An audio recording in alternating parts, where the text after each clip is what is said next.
In 10, 9, 8, 7, 6, 5, 4, 3, 2, 1, go. Yo, welcome back to the Blue Lounge. Welcome back to the channel. We have had a madness today. There has been so many updates, so much news coming out. I thought, you know what? I can't be bothered to make a video. I got to just cram it all into a stream. So tonight, we are going to be live for a while. We're going to be here for a good couple of hours. This is not a 1 hour stream, lads. This is marathon-ish type of stream. So we're going to be looking at all the latest news. We're going to be looking at all the news coming out tonight. We're going to be adjusting all of your comments in the chat. And it's going to be me and Matt initially. And we have Kai coming in later on tonight. Sadiq might make an appearance. Nizayon might make an appearance. We'll have to wait and see. Matt, welcome. You had a little bit of a break, but welcome back to YouTube. How you doing? Yeah, I'm good, man. Refreshed, mate. Refreshed, ready for the onslaught of news that's coming at us at the moment. Love to hear it. Listen, you've actually posted a video earlier today that talks about this Ferman Lopez situation. I watched it, enjoyed it. So, guys, if you haven't seen it, after the stream, not now, after the stream, go check it out. It's a great video. He gives you a great analysis to where we are in regards to the whole Fermin Lopez situation. I see Daniel Knight in the chat. Big up to you. Welcome. Does this mean Simon's deal? Do you know what, Daniel? I've got some information that I'm going to be sharing with you guys. We've got a little bit of a video from Fabrizio Romano that kind of explains the situation. He answers your question perfectly. All right. So literally answers your question perfectly. And I'll be showing you that in a moment. John, big up to you. Welcome to the stream. I think this is the first time I've actually seen you on the stream, unless you've changed your name, changed your tag. But welcome, big up to you, lads. As you're coming in, smash that like button. Let's get as many people involved in the stream, as many people interacting with the stream as possible. And the only way we're gonna do that is by you guys smashing the hell out of that like button. Give it a couple of clicks. Actually, no, give it an odd number, because if you give it a couple of clicks, that's like, dislike. So like, just one click. One click. Do us a favor and give it one click. All right. Now, I'm going to show you, we're going to get into the Fermin Lopez situation early doors. Yeah, I don't want to be one of those YouTubers who try to, drag it on and whatnot. We're gonna get into the Fermin Lopez story early doors. And then we're going to look at all the other developments. We're going to look at Nicholas Jackson. We're going to look at Xavi Simons, Garnacho, Nkunku. We've got some information on Raheem Sterling as well that we're going to be covering. So we've got a ton of developments and news that we're going to be sharing with you guys today. But first of all, I want to show you what we heard earlier today from David Ornstein. Let me just find the tweet.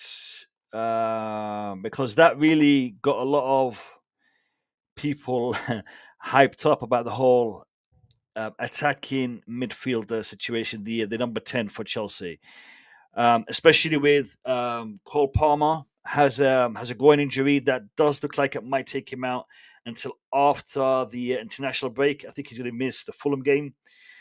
But yeah, so Chelsea are quite keen on getting this attacking midfielder deal over the line. I should have prepared the tweet before I went live, but I was preparing something else for you guys. I'm trying to find it. We've got Garnacho. Here we go. This is the one. So let me share that on the screen for you lot, and we will discuss. So David Ornstein, earlier today, he said this: Chelsea evaluating possibility of a move for Fermin Lopez. Chelsea evaluating the possibility for a move for Fermin Lopez. So he didn't say they made the move. He says they're evaluating the move. Okay. Other outlets kind of took it a little bit further and said, discussions have begun. But he says evaluating the move for Fermin Lopez. No contact with Barcelona, But Chelsea are speaking to the 22-year-old's attacking midfielder's camp as an option explored in case of an exit, and given the Barcelona's depth in Spain in Spain's international position by the Athletic. Basically, he's saying Barcelona have got a lot of players in that position. They have got a lot of attacking players. And if you want to know who they are, watch Matt's video. He names them all. Watch his video. It gives you a good breakdown of this. Stanford Sync, in case you're wondering. Link in the description. So, Chelsea are evaluating, but Chelsea have also talked to his camp. They've discussed options with the player. Bear in mind, this is a fantastic player who will fit perfectly into this Chelsea system. He's a little bit older, so he's got a little bit more experience. He also plays as a deeper midfielder, as well as the attacking 10, as well as on the left-hand side. He's right-footed, but he plays also on the left-hand side, so he can fill in multiple positions for Chelsea. Now, this report was also expanded on. Sorry, 1 second. Was also expanded on by Ben Jacobs, and Ben Jacobs told us the following. Where is the tweet from Ben Jacobs? Okay, here we go. I should have got these ready. Okay, so this is what Ben Jacobs had to say. So Ben Jacobs tells us Chelsea have added Barcelona's Fermin Lopez to their list of options. €50 million sale is possible, and talks have taken place on the player side. Understand one other Champions League club from outside of England also made an approach this week for Fermin Lopez. Chelsea still assessing whether to move, as David Ornstein called no club-to-club contact yet. But we know there has been, or at least as reported by David Ornstein, there has been contact with the player. Okay? So this is the scenario we're in. This is the situation we're in.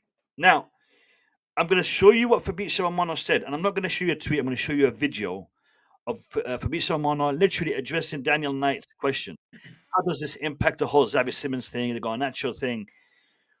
But lads, you got to also look at it from this perspective.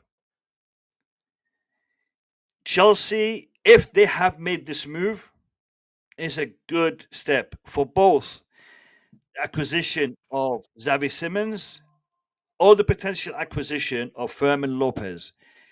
Because when Chelsea show that they have multiple options, when they are pursuing multiple avenues when it comes to who they are bringing in for the attacking midfielder position, it gives us the power.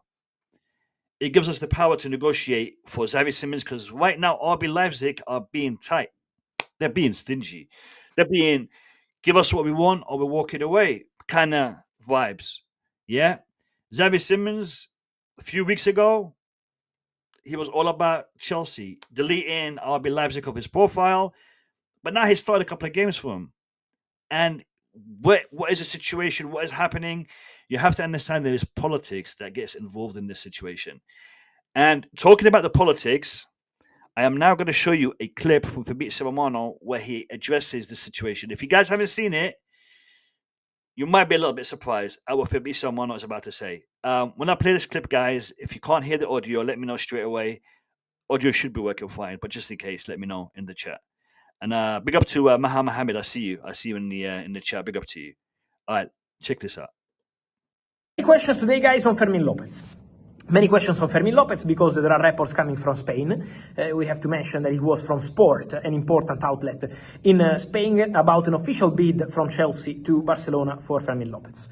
Guys, I can tell you that Barcelona sources are denying any bid. Barca guarantee that they don't have any official bid from Chelsea, any formal proposal, any email, this or that. So there is no club-to-club contact as of now. Then we are in the final days, so this is not going to be all of these I'm mentioning. It's not a matter of weeks or months, obviously. It's a matter of hours or days, so this could change any moment. But there is no club-to-club contact, No official bid from Chelsea. No concrete negotiations taking place. Nothing really strong into this report, from what I'm hearing. Chelsea appreciate Fermin Lopez, for sure. He's a player they like. But Chelsea, first point, like many players, not only Fermin Lopez. Another thing I want to say, who doesn't like Fermin Lopez? He's one of the best around the world in his position, very young, big potential. So this deal could only be possible if Barcelona and the player decided to open doors to an exit, which is something that hasn't happened so far, and if Chelsea decide to bid, which is something that hasn't happened so far. So at the moment, the situation remains under control, with Chelsea working on Xavi Simons, with Chelsea working on Alejandro Garnacho. So these two remain the two priority targets for Chelsea. Chelsea want to add these two more players before the end of the window. Garnacho, I keep telling you, will happen. That's my expectation. For Xavi Simons, waiting for Nkunku to go and to get the green light to get the deal done.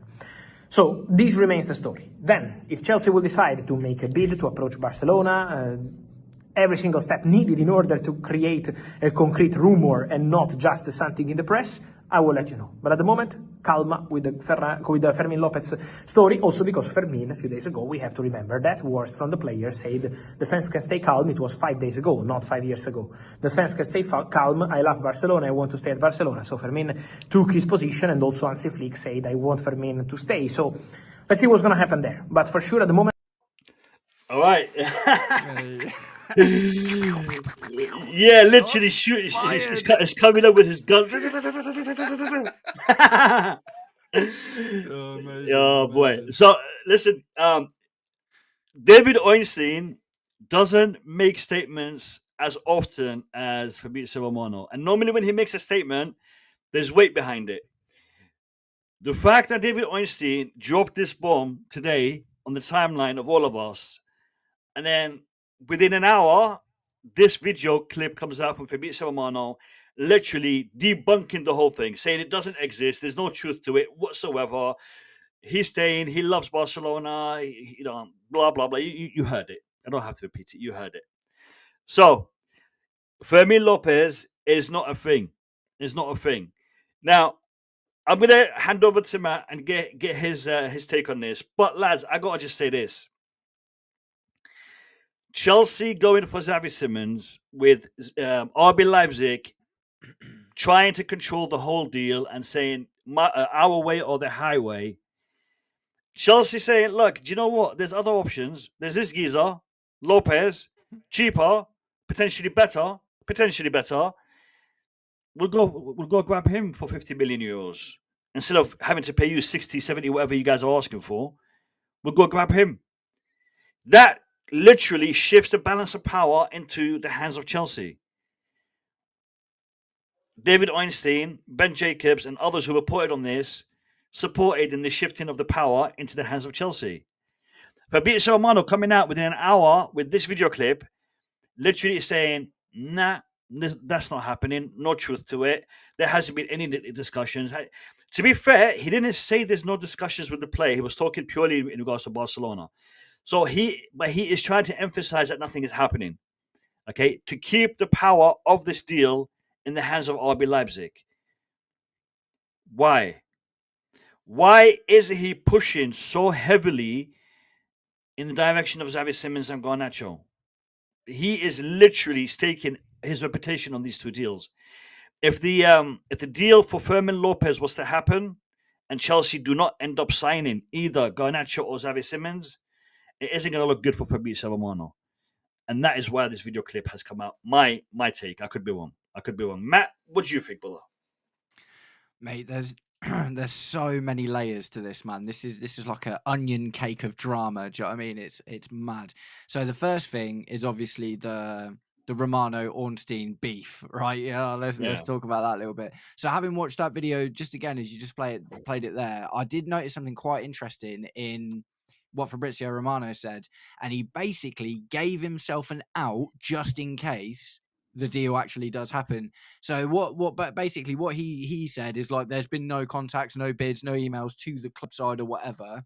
But then he said, "Oh yeah, but you know, it could all change in hours." Do you know what I mean? So he's gonna come out and made this big statement, banging his chest. Do you know what I mean? And then like just sort of smushed in there a little bit, he's gone, but it could happen though. Do you know what I mean? So it's like, oh, mate. And so, it obviously raises a wider question of the integrity of the reporting and the journalism in itself.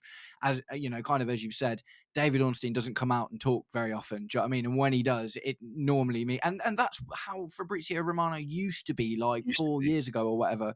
Do you know what I mean? He used to come out and give us a here we go, and then it happened, and he wouldn't be doing all these daily little updates and 422, someone's just dotted an I on the contract and there's still a million miles to go. So between them two, it is really interesting. I think if you looking at the way they've both written it, actually, it does seem to purposefully be left very vague from both sides. So you look at the David Ornstein thing, and it's like, basically, if you strip down what David Ornstein said, he's just said Chelsea are thinking about looking at Fermin Lopez. And obviously, because he's come out and he'll know the weight that he's got in the market and stuff, do you know what I mean? And obviously, because he's going to be connected to English clubs where a lot more, whereas Fabrizio Romano's contacts are definitely going to be stronger in Europe, obviously, what with him being Italian and everything.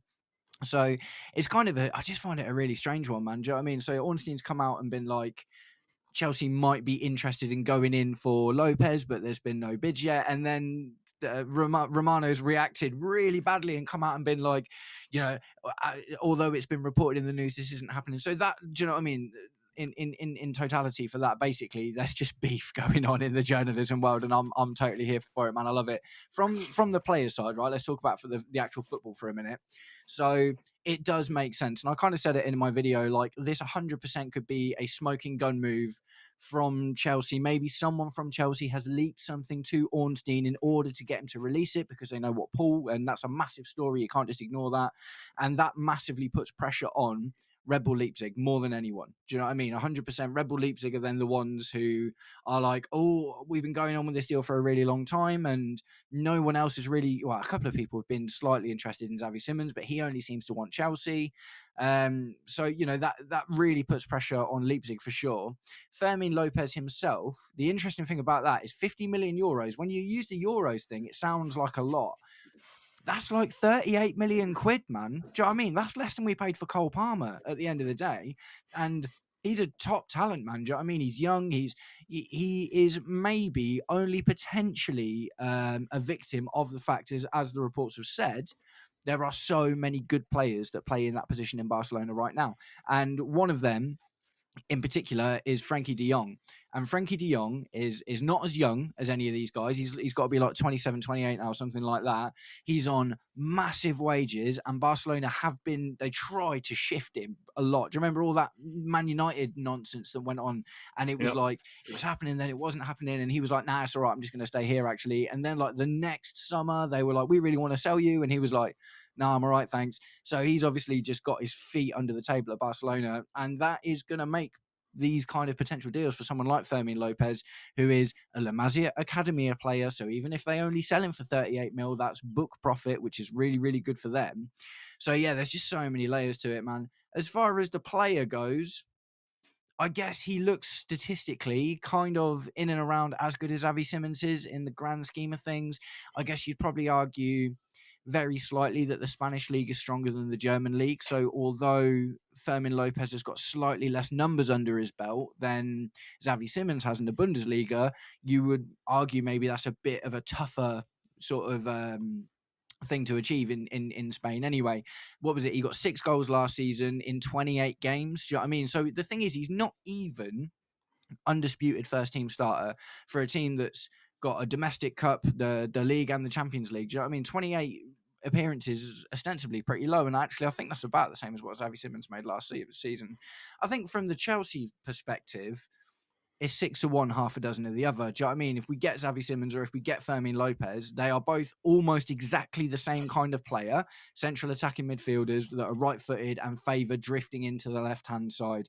That's obviously a profile that we're really keen on. Fermin Lopez is like just less than 1 year older than Xavi Simons, so there's not a huge amount. The main difference there is the price, right? Like, if you look at it in isolation, yes, okay, maybe he's 1 year more expensive, but he's going to be like 20, 25 mil in pounds cheaper than Xavi Simons would be. Matt, so, but I think Xavi Simons is more of a classic 10, while as Fermin Lopez, he is more versatile. I think he can play more central. When I say central, I mean like in the center of the park.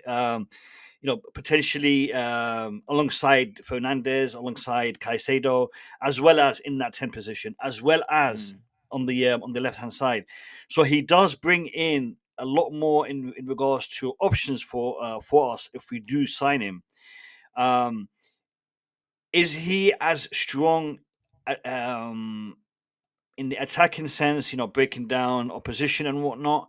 I think probably Xavi Simons is better in that sense. But I think as an overall package, there is pros and cons. As an option for us to have on the table while we're negotiating with RB Leipzig, I think it is a brilliant option. Yeah. I think Xavi Simons... So I looked at all of his heat maps and stats for the last few seasons, do you know what I mean? And Xavi Simons does really, really like that left-hand side as well, do you know what I mean? So I would argue, as versatility goes, they're probably in and around the same. I think that Xavi Simons has definitely got more experience getting numbers, do you know what I mean? That's the thing. I think Fermin Lopez has more recently made his transition from like academy level. Oh, I know he's like 22, but Xavi Simons has been playing first team football in reasonably big leagues since he was like... It's the Barcelona Academy. It's both of them, innit? They're both Barcelona Academy, man. Xavi Simons was... Is Xavi Simons also well. Barcelona? I wasn't aware. Yeah. So Xavi Simons went to PSG from La Masia at 16 years old. So he backed himself from 16 to go to PSG, and then he's like in the youth academy, not the proper Barcelona academy. Well, he would have been there from the age of like 8-10 years old. Do you know what I mean? So he was there. He's not Spanish, obviously. He's Dutch, but apart from that, like he's ultimately a product of that same academy. But the difference is, do you get vibes of Fabregas, of Iniesta, Xavi from this guy or not? Not really, man. Not really. I think Fermin Lopez we haven't seen enough of yet. Like he hasn't been good enough to be an undisputed first teamer. Do you know what I mean? Xavi Simons has had some unbelievable numbers as in his seasons. Do you know what I mean? So I don't see them. I mean, they were all proper centre midfielders, man. I'm trying to push the narrative towards Lopez, man. I'm trying to put pressure on RB Leipzig, man. They might be watching the stream. No, you're right. The thing is though, like, if anything, the benefit of the Fermin Lopez thing is from a perspective of us who we don't work in football. Do you know what I mean? We don't know the scouting reports and what they were like and stuff. The fact that Fermin Lopez is a bit more of an unknown, it could be like Cole Palmer. Do you know what I mean? No one was buzzing when Cole Palmer got bought. Do you know what I mean? We didn't really, he was 19 when he broke into City's first team and he obviously came and smashed it. Fermin Lopez has got the benefit of the doubt in that sense. Do you know what I mean? Fermin Lopez is more likely to come in and surprise everyone, where if Xavi Simons comes in and underperforms, then he'll get a lot more stick. Do you know what I mean? So I actually think that's definitely a benefit to the Fermin Lopez idea. Is that he's cheap, 38 mil for a proposed player of that kind of quality is really good. Xavi Simons 100% has got a lot more pressure because he's been in the public eye for a lot longer. Do you know what I mean? So yeah, it's an interesting one, man. It's an interesting one. I like the idea of Fermin Lopez, to be honest, because there's the Simons thing. He's got I like this a bit, but he's got a huge character, like big character. Do you know what I mean? He's a dominating force in the changing room, and I don't think we've got loads of people like that at the moment, man. And I'd worry more about Xavi Simons upsetting the apple cart than Fermin Lopez. All right, fair enough. I just want to say a big shout out to Elijah, Kingsley, Chelsea Dan, Daniel Knight, who else have we got here? Maha, John, and everyone else who hasn't put a comment in, who I don't know who you are. If you want me to say hello to you, please say hello to me. Let me see your comments in the chat, people. Let me see them likes. You know what? I haven't checked the likes today. And by the way, lads, we are streaming all night tonight. We are going to be here for a while. I'm expecting, I'm hoping, I'm praying that we get some breaking news while we are live on air. Let me What the have a beef? look. Let me have a look and see where we are in regards to the likes. You know, I did not prepare myself for the stream. I didn't prepare myself enough. I literally got home from work, had something to eat, and then I thought, you know what? I can't be making a video about all of this news. I might as well do a stream. We've got 25 likes. There's 60 of you watching right now, and we've only got 25 likes. So I'm disappointed in about half of you. All right, so please smash that like button on the stream. And by the way, I have introduced membership to the channel. We have got some new emojis. I'm actually going to put them in the chat for you, so you can see what it is you're missing out on by not being a member. So these are the 5 emojis we currently have for all the members. If you are a member, you have access to them. The more members I have, the more emojis I can create. So if you want to use those emojis, hit the membership. $2.99 a month. Cup of coffee. Yeah? It's like buying me a cup of coffee every month. And I'll say thank you. All right. So we are going to go back to the whole Fermin Lopez story. We are going to address the Xavi Simons story. Actually, I want to address Dan's comment in the chat. I don't think it's collapsing. I think it's becoming more interesting. I think the next week, or less than a week, the next 6 days, 5.5 days, is going to be really interesting, really exciting. And here we goes are going to happen left, right, and center. Let's just hope we get some here we goes coming in rather than just going out. Machiavelli, big up to you, my brother. Danny, hi, how is Lopez case going? Danny, if you go back, I think 10 minutes, and then watch the stream from 10 minutes back, you'll get the entire breakdown of everything that's going on, because there's a hell of a lot going on. And if you ask for Fabrizio Romano, nothing is going on. So that's the situation. All right. So, literally, Fabrizio Romano said nothing's going on. Nothing. Danny, I've posted a short. If you go watch the short, it also breaks down what Fabrizio Romano thinks about the whole Fermin Lopez thing. Okay, 32 likes. Well done. We got 64 in the stream, and we've got 32 likes. So half of you, I'm still disappointed with. But yeah, as the stream grows, we'll get more. Right, I want to look at a story that broke just as we were going on the air, and we'll discuss this one now. Let me bring it up. So this was tweeted by Ben Jacobs literally just as we were going live, Matt. And Ben Jacobs says, Raheem Sterling is not in talks with Besiktas. Despite links, we've had a lot of links that Raheem Sterling might be on his way to Turkey, specifically Besiktas. Understand Sterling is not interested in a move to Turkey and has held no direct talks with any club there. Now, we know that there's been interest in Sterling from Turkey, Saudi Arabia, a whole bunch of teams in Europe. But he seems to be adamant only to go to a team in London, not even in England, in London. He wants to stay in London. The issue we have here is his salary. He is on, I think, 325,000 a week. Crystal Palace will struggle to do that. Fulham will struggle to do that. Arsenal don't want to do that. That's why they sent him back. So where do you think this is going to end up? Because it's looking a little bit desperate right now for Raheem Sterling. I think it's just going to be another. I think it's going to be a loan, man. I don't want it to be like. I think it's so important to get him off the books, and it's the best for everyone. It's the best for him. It's the best for us. It's the best for our growing, young, budding team. Do you know what I mean?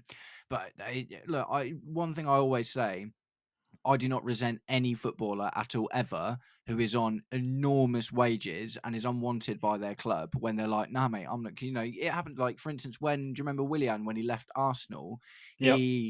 He broke his contract with mutual consent, didn't he? And he was like, no, don't worry about it. And that's like, stand up. Don't get me wrong. Like, that's absolutely wicked. But if you're Sterling and you're not even 30 and you're getting paid, what, 1.2, 1.3 million a month, and potentially it just means you're going to have to sit on the bench or whatever. Of course you're taking that, man. Like, of course you are. That is 100% the fault of our administration for putting him on that. It was such a gamble and it hasn't paid off. So I don't think it's going to benefit us to keep him at all. So if we can say, what was it? The Arsenal deal was we paid 200k a week of his 300 odd K, and Arsenal paid the rest. I think we're looking at something similar this time, and I think it'll probably be Fulham, because that's a bit of a trodden tale now, isn't it? Obviously, because it's just across the road sort of thing. Obviously, Willian did it. You know, we've seen it a few times before. Still a nice area. Do you know what I mean? It'll be close to where he lives and whatever. And I think this is one of those moments in one of those transfers where you stop thinking about the football stuff. Do you know what I mean? It's like, it's not even really about the football anymore, is it? Like, he's got kids, he's got a family, he's from London, so he wants to stay in London and settle back down. His kids will be in school and stuff. So, you know, going to Turkey was obviously never an option for him, because he was like, nah, man, I'm not up moving up my life and going Turkey. Do you know what I mean? It's like, I want to stay here, I want to stay in London. So it's a shame, man. Do you know what I mean? It's just one of those really dangerous gambles that we took that is just constantly coming back to bite us. Sort of similar how it was with the Ben Chilwell thing, and you know, we've seen it before. We were lucky to get rid of Koulibaly when we did. Do you know what I mean? That was really lucky that he was up for moving to Saudi when he did. Do you know? Talking about Koulibaly and the Saudi situation, we had a good amount of players, because we had a purge in that season as well. We got Mendy, Koulibaly, Kante. Yeah. Was there a fourth? Or was it just those three? Koulibaly, Mendy, Kante. I feel like there was four. Yeah, I feel. Was it not? Was it not Aubameyang? I don't know. Did Aubameyang go to Saudi Arabia? I'm not sure. I think you're right. I think it might have been Aubameyang. Or did Aubameyang go to Turkey? He's at Marseille now. He's at Marseille now, but I think he might have gone to Turkey. But we got rid of at least 3 players to Saudi Arabia. However, right now that isn't happening. You know, the talks, and again, does Raheem Sterling think that he might be playing for England? And you know, I don't want to go to Saudi Arabia because I want to stay in the Premier League. I don't know. I don't get it. So there's too many people in front. Well, too many people in front of him. Sterling would get a good bag, and I think they offered him a good bag, but he just wasn't on it. Big up to Gabriel. I see you in the chat. I was going to read this by Machiavelli. Where is it? Why is it to get Xavi we must sell Nkunku and not Jackson? Because of the position that Xavi plays. We want to get rid of Nkunku and bring in Xavi, as they are very similar players. Jackson is a different kettle of fish. However, if we do end up selling Jackson, we could go for Xavi Simons as well, while we are trying to offload Nkunku. It's a matter of having a more streamlined squad rather than a financial matter. And don't be surprised if we end up signing players without actually finalizing the deal for Xavi, for Nkunku and Jackson. The winter transfer window isn't too far away. So maybe, you know, we will get these players, we'll get one of those players potentially, and have something in the pipeline, like an agreement for Nkunku or for Jackson. It isn't something that is preferred, as we saw Chelsea today kicking off this whole Fermin Lopez scenario, because it had to have been Chelsea to leak this report to Weinstein and to Ben Jacobs. You know, it benefits them. Yeah, it benefits us. So why not leak it? So Chelsea is putting the pressure on, and I like it. I like it. You know, I like the fact that they've done this. I like it a lot, and I think we need to do more of this, especially when it comes to playing the market. I wish we had done it earlier, though. You know, doing it at this point in the market, in the window, might be a little bit late. It's interesting as well. It's like the old Mourinho tactic. You remember when we used to lose a game and Mourinho would take all of the pressure off the players and put it on himself? And this is what's happening now. Chelsea are taking all of the pressure off of their negotiation and putting all of the spotlight on the journalists. So that's actually quite a smart move, man. Do you know what I mean? Because all everyone's going to be talking about for the next couple of days is Ornstein versus Romano, beef's getting hot, and do you know what I mean? Whatever. And maybe that gives them a little bit more, they can do a bit more in the background without being scrutinised quite so much. So maybe it's something like that. 100%. 100%. Since Jackson was mentioned in the chat, it's only right for us to discuss his current situation. So, Florian Plettenberg, regarding FC Bayern and Nicholas Jackson, there have been new talks today. However, there is still no full agreement between Jackson and Bayern. Okay, so we heard the opposite to this yesterday. Am I right? Yeah. So today, it was personal agreed. All personal agreements were done yesterday, apparently, and now we're changing again. So today, Florian Plettenberg, and Florian Plettenberg is from Sky Sports. I repeat, however, there is no full agreement between Jackson and Bayern. Then he goes on to say, Bayern and Chelsea are in contact, and Bayern and Chelsea in contact, and it's difficult. Bayern want a loan. Premier League clubs remain in the mix with Aston Villa, and I'm going to add Newcastle as well. Are there or thereabouts? Now, something happened today with Nicholas Jackson, an apparent statement. Did you catch that bit, Matt, about the statement that he? So apparently he said that he's moving. He said things are happening, but he didn't say it directly. He said it through a person that is close to him. Some say, one of those. Okay. Some say his brother. Some say his agent. Same person. It could be the same person. Yeah, it could be his brother and his agent, and also his friend. Yeah. So it's like one of those quizzes. Your friend, your brother, and your agent. Who are they? Like, I don't know. Yeah. So.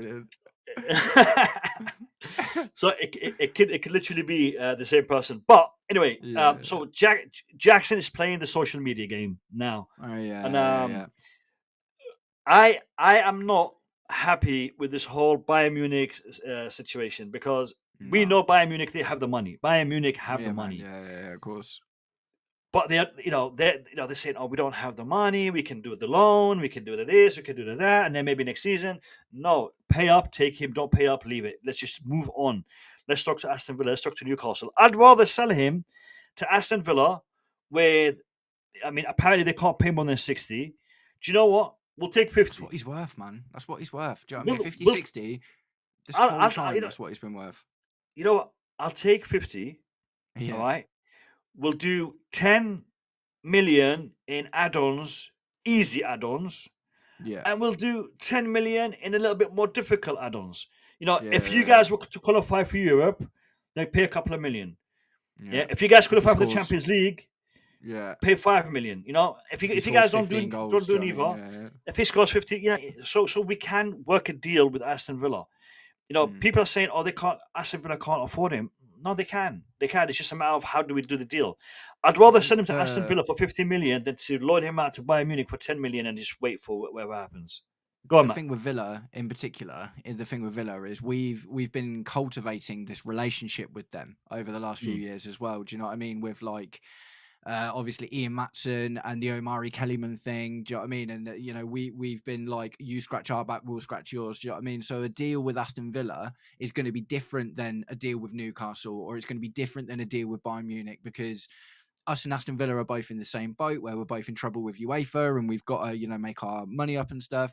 That's why all the talks for absolutely ages were about the Nicholas Jackson-Morgan Rogers swap. Do you know what I mean? Because initially, before that kind of got shut down by UEFA, that was going to sort out both of our monetary issues. It was going to give us both a player that we like the look of. So I 100% think that if it makes sense for us to do I think if we did a deal with Aston Villa, it would be a more favourable deal. But I think Munich will probably be the choice because it's the most prestigious. But if it's out of Aston Villa and Newcastle, you got to think he probably wants to go to Newcastle, because if the Isaac thing, even if Isaac stays, right, because of that sour relationship with the club and the fans and stuff at the moment, there's kind of an opportunity for him to get straight in there and get back into that spot. Do you know what I mean? I guess Ollie Watkins isn't exactly massive competition at the moment, and obviously he's played for Unai Emery before, hasn't he? But yeah, like I say, I feel it is annoying that Munich, if you want him, just pay for him, man. Do you know what I mean? Just pay for him. But they were being stingy about Nkunku as well, wouldn't it? They didn't want to pay more than like 30 mil for him or whatever, and we were like, nah, mate. It's like, nah, come on, man, come on. It's like Nkunku's going to get you goals. Do you know what I mean? And Jackson is kind of the same. You got to think with Jackson is like, would he be more up for competing with Harry Kane than he would be for going to like a Villa? Do you think he reckons he'll get the game time there? I think he listen. No one can compete with Harry Kane. Harry Kane No. is one of the best strikers on the planet right now.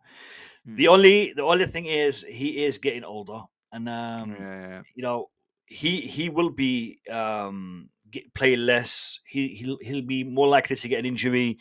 So Bayern Munich, if they all want, if they want to challenge for honors, especially top honors, they need to Mhm. have a good understudy to Harry Kane, and Yeah, that's true. Nicholas Jackson would be fantastic at that. He will get game time. He will definitely get game time, and I think if he plays with Harry Kane, I think he will learn a lot from Harry Kane. Yeah, for sure. Jackson is very raw. He's got a lot of talent, but he needs to have someone to point him in the right direction. And I think he's lacking that at Chelsea. I mean, even Delap and João Pedro, they're around the same age group, so no one can step up and say do this, because what have you done that I haven't done? Yeah, I think So the it's thing it's go on. it's always really bothered me with the Jackson thing, man. When we got Delap, like don't get me wrong, obviously João Pedro looks like he's going to be the boy, but when we got Delap, I was like, finally, we've got some competition for Jackson. And do you know what? That's the only thing he hasn't had the entire time he's been at Chelsea. Since Jackson came to Chelsea, he has been our undisputed number one striker, and the only challenger he's had is Christopher Nkunku, who fell off very quickly because it was evident he couldn't play that role in the Premier League, and Mark Gue. Do you know what I mean? So it's like we've never actually had a proper striker to push Jackson, and that might have been all he needed, man. So don't get me wrong, like I'm buzzing we've got João Pedro in, but I do feel that it's the one thing I lament, right? The one thing that it might be a missed opportunity is seeing the Jackson that had to look behind his shoulder because there's a guy on his heels. Whereas the one we've had is like, I can miss 4 big chances in a game and I'll still get the next one because there's no one else here to compete with. Do you know what I mean? So I do worry. Like that's a shame. Yeah. I think. Matt, the only issue I have, and again, I'm a big fan of Nicholas Jackson. I think he's a fantastic player.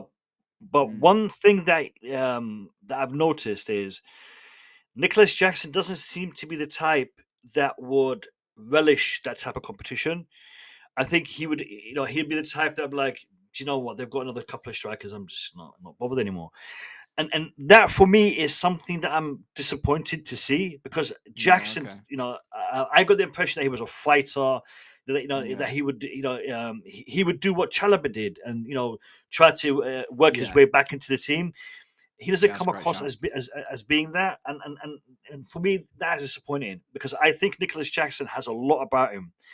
But he just needs someone to give him that guidance, to give to help mold that into the finished article, and that's not happening. And no, I think what happened with with him getting sent off and getting that ban played a big part in dethroning him from being our number one striker. Yeah, for sure. Yeah, for sure, man. Maresca just sick of him after that when he was like, "No, I'm done. I'm done." Because we saw a lot of antics from Nicholas Jackson that it showed that this lad could lose his cool quite easily and could end up costing us some big games. I mean imagine this happens in the in the knockout stage of the Champions League and we go down to 10 men and the entire campaign is just destroyed because of one outburst or one reaction. So If I was given the choice, who do I want to see stay, Jackson or Nkunku? I'll be honest with you, I'd rather see Jackson stay, purely for the fact that I think he has more potential. I think Nkunku is a great player, but I think this is all he's going to be. He might improve slightly, but I think Nicholas Jackson has a higher ceiling to progress in.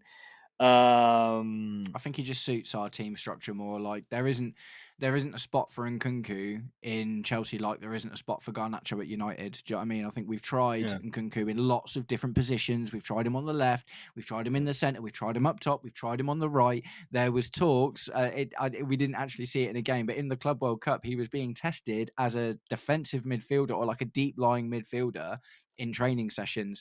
Do you know what I mean? As like a last ditch effort. Like, can we do something with this guy? Jackson is definitely. Do you know what I mean? Like he's been in the team, he scored goals in the team, and he's when fit, he was always the choice. Christopher Nkunku is a great player and can always get you a goal, but he doesn't necessarily contribute to the play as much as Jackson. So no, I agree with you, man. I think if we had to keep one, Jackson would be the one. Jackson. But the difficult thing about that is Jackson's going to make you more money, isn't he? So I think it's more likely that. Yeah, I think it's more likely that we'll hang on to Nkunku. And have to try and fit him in somewhere than it is with Jackson. But yeah, Jackson would definitely be the shot. I mean, can you imagine if we kept Jackson? Because what we've just seen is João Pedro's pretty handy in the number 10, isn't he? Do you know what I mean? And you know, maybe all of a sudden then we don't need to go in for a Xavi Simons or a Fermin Lopez. Do you know what I mean? Because you've got João Pedro to play in that number 10 role, and you've still got Jackson and Delap who can play up top. So, you know, rude chances maybe, but, you know, after everything that's happened with the red cards and the missed games and all that, it's just time, and it's just time. 100%. 100%. You mentioned Garnacho, so that's what we're going to be talking about in just a second. Yes, I got to refresh the likes and see where we are. I want to see. I mean, last time I checked, there was like 37. I'm hoping we are past 50. I'm hoping we're past 50. Still 37. Get liking, guys. Still 37. Still 37. Guys, what are we doing? There's like 70 of you watching the stream right now, and we've already got 37. Oh, it went up to 38. 38. Well done. Someone just hit the like button. Fantastic. Whoever hit the like button just now, you know, thank you. Was it you, Matt, who hit the like button? No, I will though if you want. Whoever hit the like button, thank you. I'm gonna give you a Chelsea shirt. I'm joking. Let me buy a Chelsea shirt first for myself. Oh mate, before we move on, that new third kit, man. That new third kit's so nice, isn't it? I'm buying it. I'm just waiting for the sponsor, because I want to have it with the sponsor, the badge, and the whole shebang. And I actually like it without the sponsor now, man. I've gotten used to it. Do you know what I mean? When we had the Damac one go on the other day, not the other day, like the last time, I was like, oh, this is weird. No, I don't want it. And I've actually really gotten used to it. And do you know what I like is it separates us from everyone else. Do you know what I mean? True. It's just one thing that you look at Chelsea, and all of a sudden there isn't any external branding or anything. It's just pure Chelsea, and I love that. Pure Chelsea world champions, Nike. Yeah. That'll do it. That'll do it. Yeah. All right, we got to 40 likes. Respect. We got to 40 likes. We're 10 away from 50 likes. Let's talk about Garnacho. I'm sure we're gonna get a few dislikes because of the whole Garnacho thing. But yeah, and listen, specifically to Gabriel. Gabriel, listen, I'm posting about Garnacho and Xavi Simons because it's the news. It's regurgitating. Fabrizio Romano keeps repeating the same thing, recycling, doing his bit for the environment and whatnot. But I just got to report on the news, and we have got.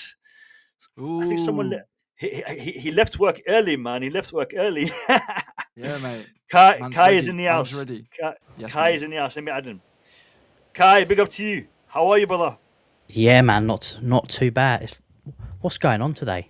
What is going on today? Oh, mate. It's a madness today, mate. It's a madness. Just turned everything on. You know the whole Enciso thing that was going down.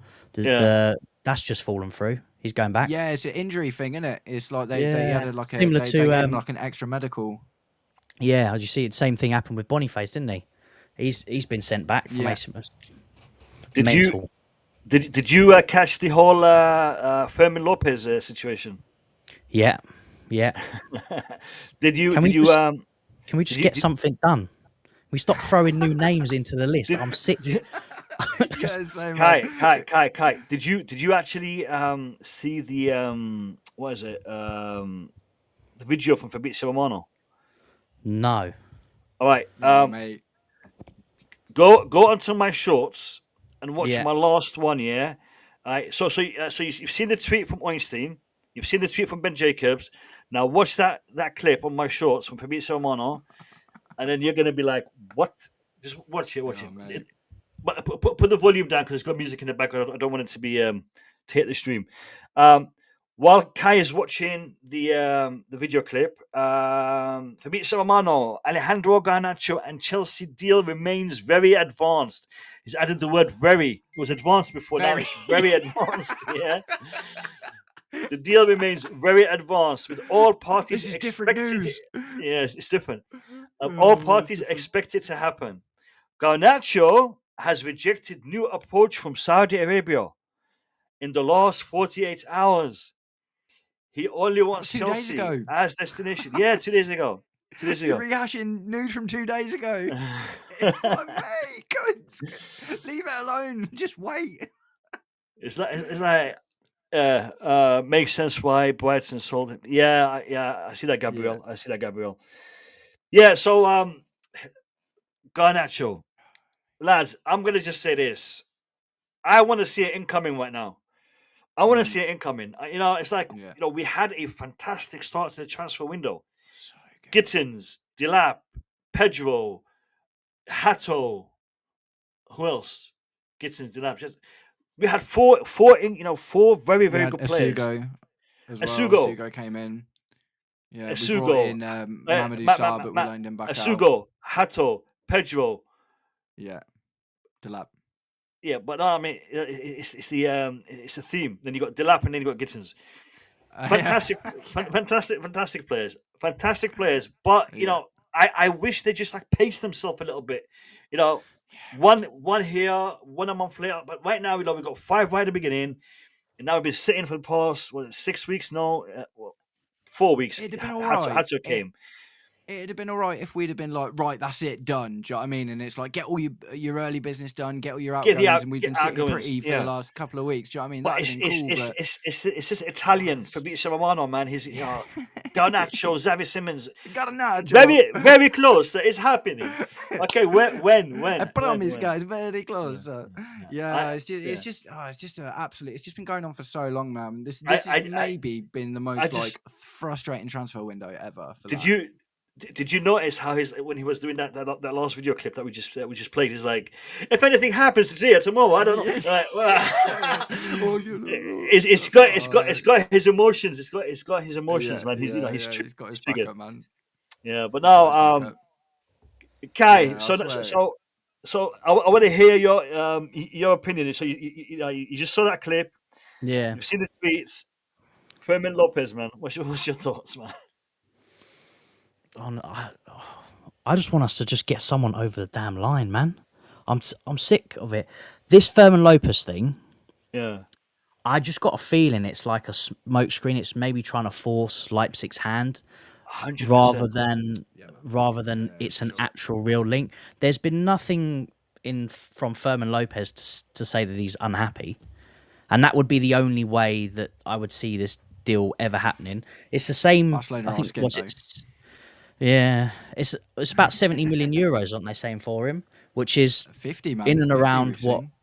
50 million euros. Yeah, that's like. It's going to be in and around. It's going to be in and around the same as Simmons, isn't it? I'm gonna interrupt you, Kai. I'm gonna interrupt you.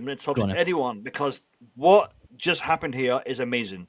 So Gan Gulamu is the one who smashed the like button to get us to 38 likes. So everyone in the chat, say big up to him. Show some love. Show some hearts. Yeah, because anyone who is supported by hitting that like button deserves your love, respect, and all that good stuff. Kai, sorry to interrupt. Carry on.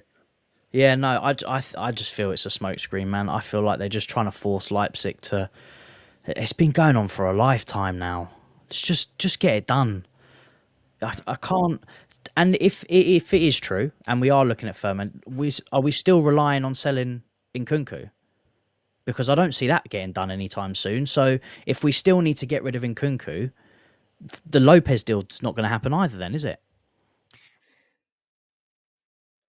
Down to amortization, doesn't it? And it's like 38 million quid. So we're talking about like 50, 60 million pounds for Garnacho, which is going to be 10 mil a year, and if it's 38 million pounds for Fermin Lopez, then that's 4 or 5 mil a year. So I know it doesn't seem like, when you look at the main amount, it doesn't seem crazy, but at the same time, I am a bit like, it does make a difference, man. Do you know what I mean? Because that, you wouldn't have to necessarily sell someone like Christopher Nkunku to afford to be able to pay like 5 mil a year or whatever, but 10 mil a year, do you know what I mean? All of a sudden, you've got to make a bit of money up on your books.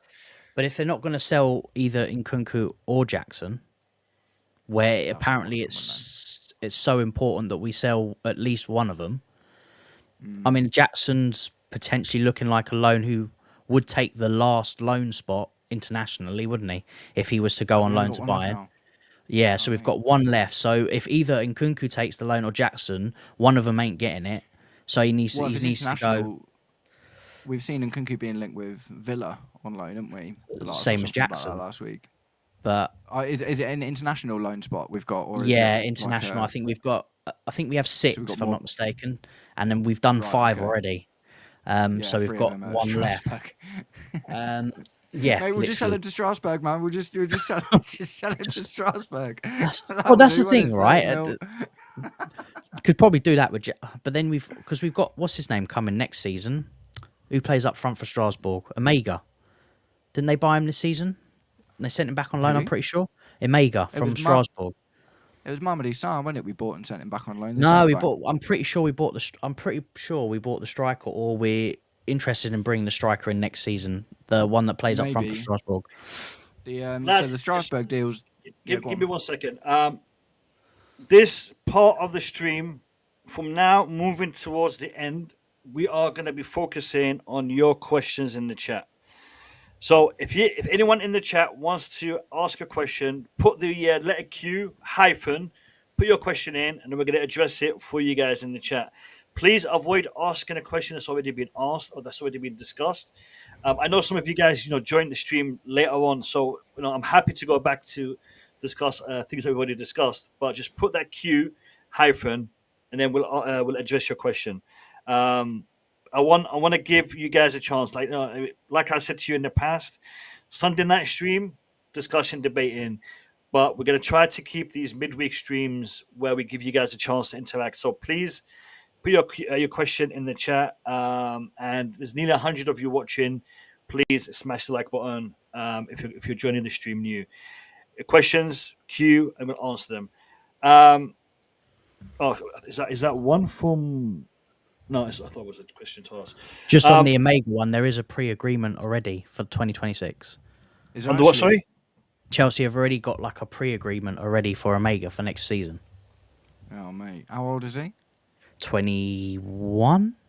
Yeah, I think, French? somewhere around there. Dutch. Les Français, lui? Dutch. Oh, No, okay. Dutch.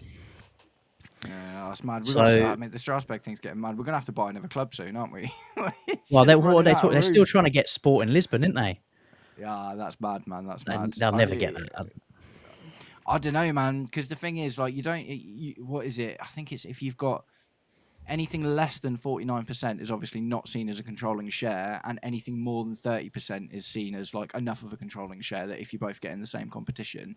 So we could buy 30%, and do you know what I mean? That's going to put loads of money into Sporting. It's not necessarily so. It's like Man City and Girona. Do you know what I mean? Like Man City aren't controlling Girona, like Strasbourg, we're kind of controlling that. Do you know what I mean? But I think we could invest in Sporting quite heavily and not necessarily change their culture or do what we've done with Strasbourg and rip their team out and put loads of kids in there or whatever. Do you know what I mean? I think that Strasbourg's a bit of a special case in terms of just how much influence we're having on it. But I think a team like Sporting, I think you'd see stuff kind of like you are already, like Dario Sugo, Giovanni Quenda. I think you'd see a couple more loans over there and stuff, but I don't think we'd have quite as heavy as influence in a Sporting Lisbon as we do in a Strasbourg. I'm just already, mate. You're done. You're done with all the transfers. No, mate. This week needs to hurry up and it's more. It's just the waiting, and I think you guys touched on it. We saw so many transfers so quick, and things get done so quick, and now we've been sat here for weeks and weeks speaking about the same crap. We have And we it's have a just we have a question, lads. We have a question. We have a go on, let me question. get the question up. This is from Deals at CFC. Deals, big up to you. Welcome to the stream. Deals is asking. He says, "Big up Blue Lounge. Like secured. Big up to you, Deals. I can always rely on you.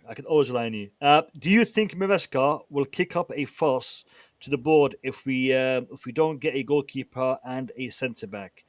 I don't think he will kick up a fuss if we don't get a goalkeeper.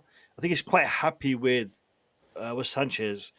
In regards to the centre back situation, a little bit debatable. I think he did stipulate that we do want a centre back. Then he kind of went back on his word and said, "We'll deal with it internally." But I'll see what Matt and Kai have to say in regards to this. So, centre back, goalkeeper, Maresca, frustration. What do you guys think? Goalkeeper, probably not. I don't. There's not really been anything on the goalkeeper for a while now. Centre back, he's started to change his tune a little bit. He was coming out sort of saying that he wants one, and now it's, oh no, I didn't mean that. I meant internally we're going to find a solution. Yep. I think if we get a few more games in and we're struggling, I think he will kick up a fuss on the centre back. He'll not to the extent to maybe get himself in the bad books with the owners, but probably say, I think we needed a centre back, and we'll probably look at it in January. I still think we need to get a centre back. I think just to make sure we want to compete for the title, and we're going to need that cover. So, I don't know what you think, Matt. Yeah, I think 100% agree with you, basically, man. I think the goalkeeper thing it's been so long now, and the thing is, Robert Sanchez has been good since the Conference League final. I can only think of one time that he's had one of those whoopsie Sanchez moments. Do you know what I mean? Where it was a bit scary. So I think when we're talking about, like, we want Garnacho, we want Xavi Simons, we potentially want a new centre back. Do you know what I mean? I think there's only so many more moves we can make, and goalkeeper is essentially just going to take away funds from one of those. The other thing I think is, there are no goalkeepers on the market that actually are what we want. Do you know what I mean? Because we want someone... Donnarumma. No, he's not, man. He's not what I'm saying. I promise. See, but... I had this... I think I had this discussion with you, Matt. Yeah. Yes, we definitely need... I think we need a goal. Sanchez is not the guy. We all know that. Who would you rather have, Donnarumma or Sanchez? Sanchez, right now. Really? It's about... Wait. Guys in the chat, if you had the option, Donnarumma or Sanchez, just one word, Donnarumma or Sanchez. If you don't know how to spell Donnarumma, Google it. Donnarumma or Sanchez, who would you rather have? Just put S or D. S or D, make it simple. Donnarumma's too much of a long-term investment, man, and I think what the brass want is Mike Penders. That's the thing. I think that's why the only goalkeeper we've looked at is Mike Maignan, because he was 29, nearly 30, and he could be seen as a stopgap. If you go and get a Donnarumma, that's a 5 to 7 year deal. That's 300k a week, absolutely, because that's the reason he's leaving PSG, by the way, because they won't pay him enough. So you've got to smash your wage structure. You've got to completely break all of the goodwill you've been doing. And he's not, in terms of, like, so I did like a who's the better baller, but, you know, and I've looked at Donnarumma stats as well in like another video. Sanchez, look, man, Sanchez's problem is the errors, right? So and what he's not done recently is make loads of errors. And in terms of the shot stopping stuff, they're in and around the same. There's not a huge amount of difference between their shot stopping stats and their passing stats, that, you know, that play with your feet goalkeeper that everyone keeps talking about. Sanchez is actually a little bit more in that line, which is also the reason that Luis Enrique didn't want him at PSG anymore. And that's why they've gone and bought out that young lad Chevalier. So I think the thing is, if you go and get Donnarumma, you make a massive outlay on a keeper that doesn't fit the entire tactical structure that you're building your team around. And what I think they want is for Mike Penders to go and have a season or two on loan at Strasbourg, have a Andre Santos style rise, and then come back and get in our first team, similar to what we did with Courtois in Atletico Madrid all that time ago. Hopefully it doesn't end the same way. But for me, I agree. I think Penders is definitely seen as the future, and you've also got to think we slate Sanchez for his distribution. It is the biggest thing we slate him on. We never say that his shot stopping is terrible. Everyone says his shot stopping is decent. And if he could fix his distribution, he'd be a good goalkeeper. Donnarumma has the same issues. He's a great shot stopper. He's got poor distribution, hence why Luis Enrique doesn't want him, because Luis Enrique needs a keeper that can distribute the ball well. So does it make sense to bring in a goalkeeper that is a great shot stopper but a poor distributor, and we're going to have the same issues? Because Maresca wants the goalkeeper to play out from the back.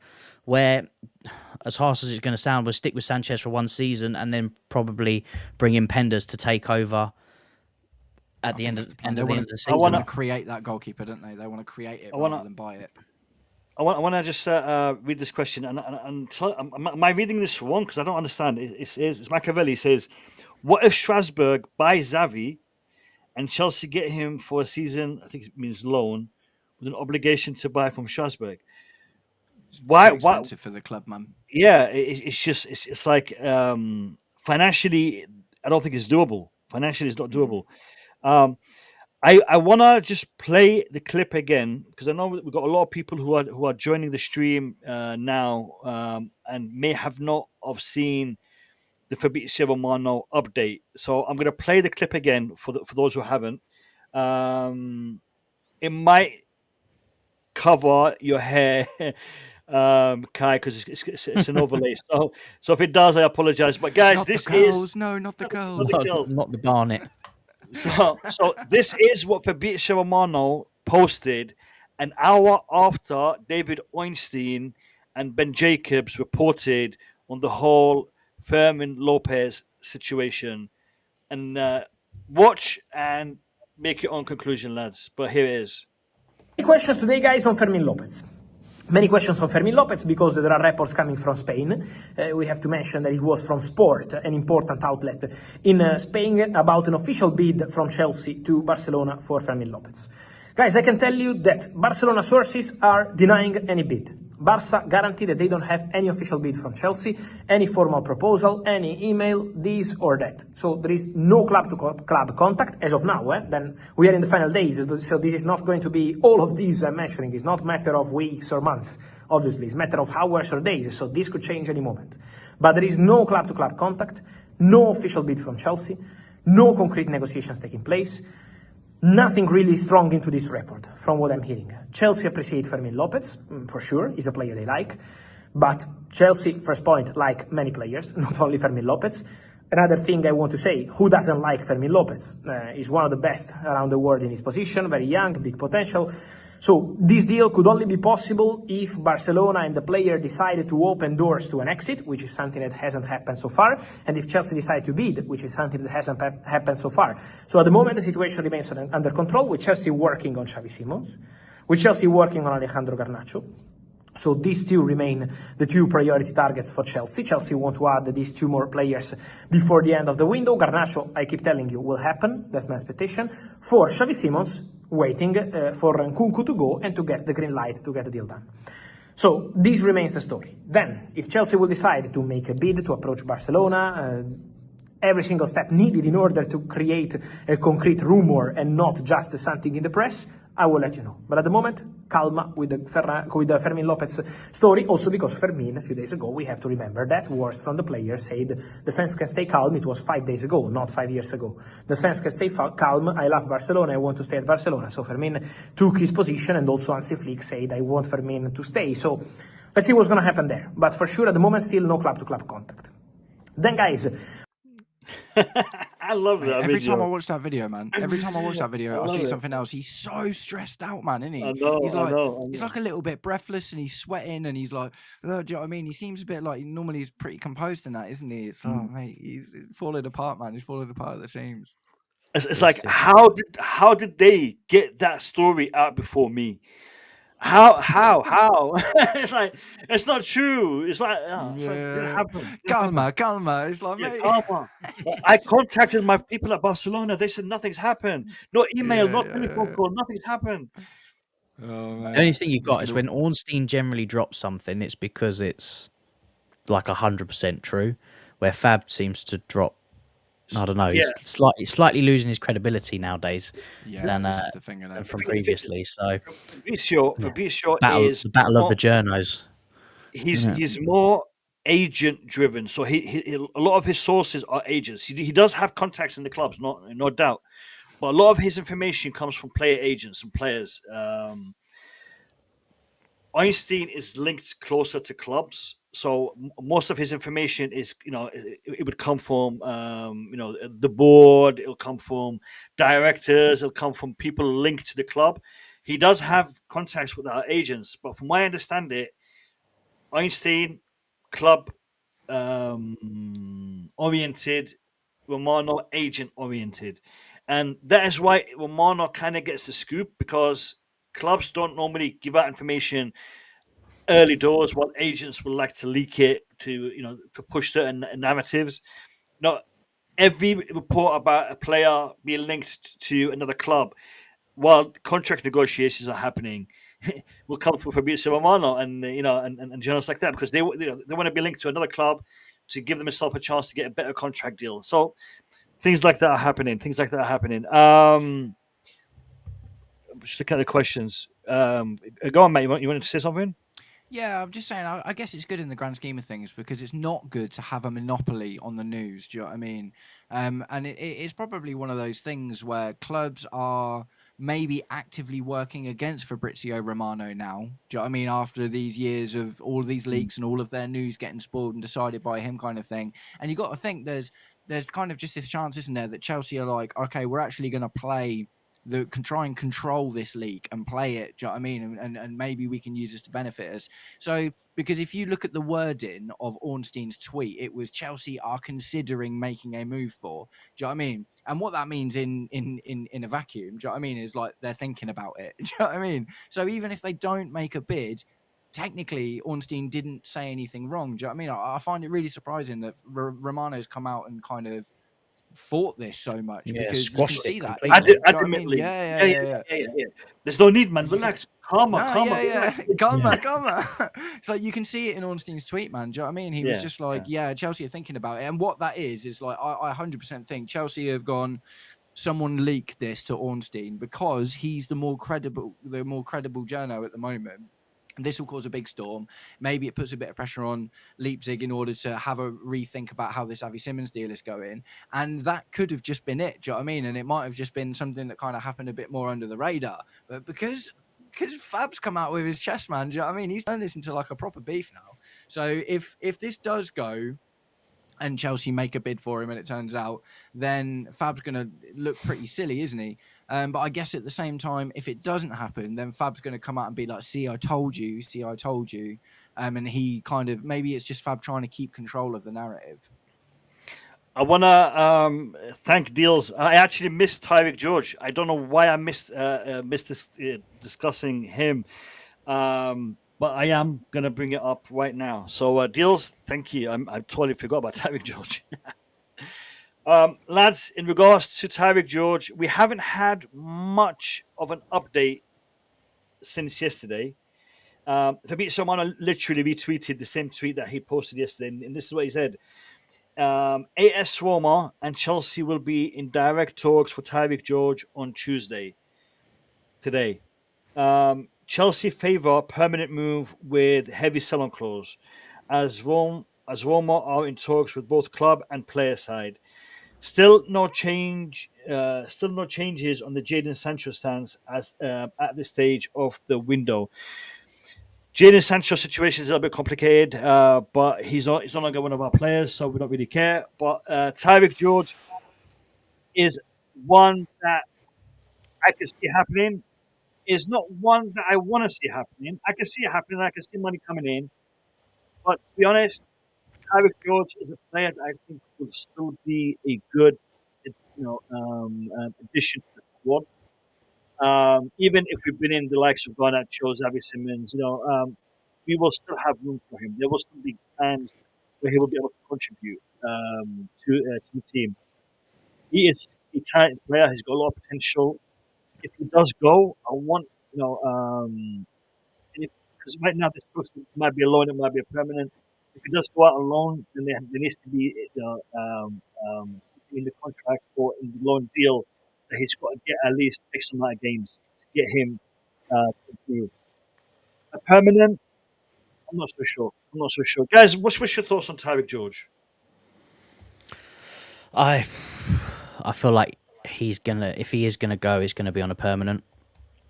I don't think it will be a loan. I think the club are now, especially if we bring in the likes of Garnacho, I think it's going to be inevitable. I'd prefer him to go on loan and come back, do another season, whatever league he needs to, get lots of minutes and come back and can compete.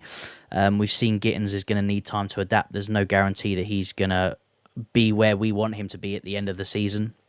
But I think being that he's going to be pure profit, and we've also got Quenda's coming in next season as well. Paez and all that are coming back. So we're having more and more players coming in. I feel he will be one of those players that will be shifted out for pure profit to make space for these other players to come in. As sad as it sounds, because he is a Cobham boy. But if we could keep everyone, we'd have a massive squad. It's not going to happen. There are going to be some players that are sacrificed, unfortunately. Again, don't want to see him sold, but I think that's just the way that it's going to go. Yeah, Yep. I think that I basically think the same, but for a little bit of a different reason. I think that Tyreek George is just he's a victim of the conveyor belt, man. I think that Tyreek George, if we make 15 to 20 mil for him, that's brilliant profit for a player that, you know what I mean, we've spent basically nothing on. And I think what happened, and honestly, I think if we sell him, I don't think you're lamenting that by the end of next season, because I think that Genesis will get chances. I think that Reggie Walsh will get chances. And by the end of this season, Genesis or Reggie Walsh could be as good as Tyreek George is right now, and we might be having the exact same conversation in 1 year's time about Reggie Walsh. Oh, it's a shame because he looks really good, but, you know, someone's coming in for him, and I wish. And then there will be another one on the back end of the academy. Do you know what I mean?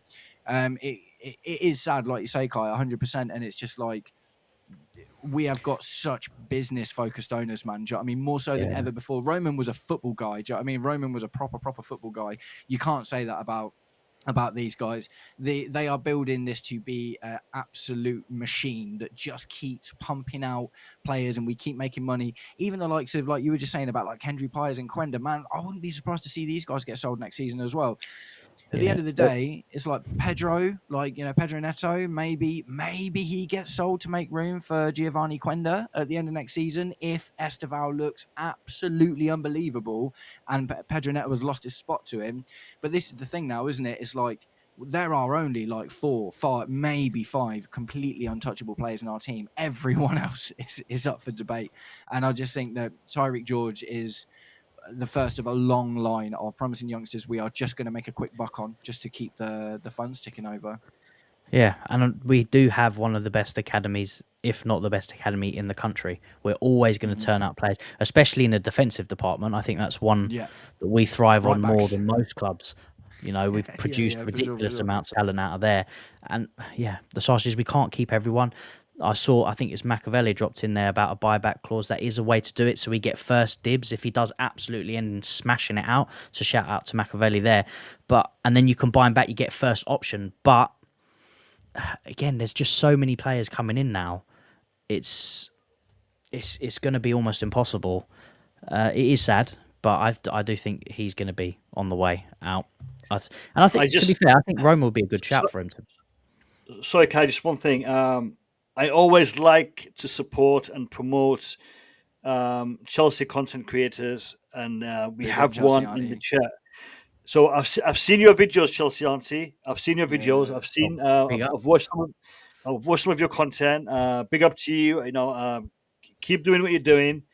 I'm sure some of the people in the chat right now, we've got nearly 100 people in the chat.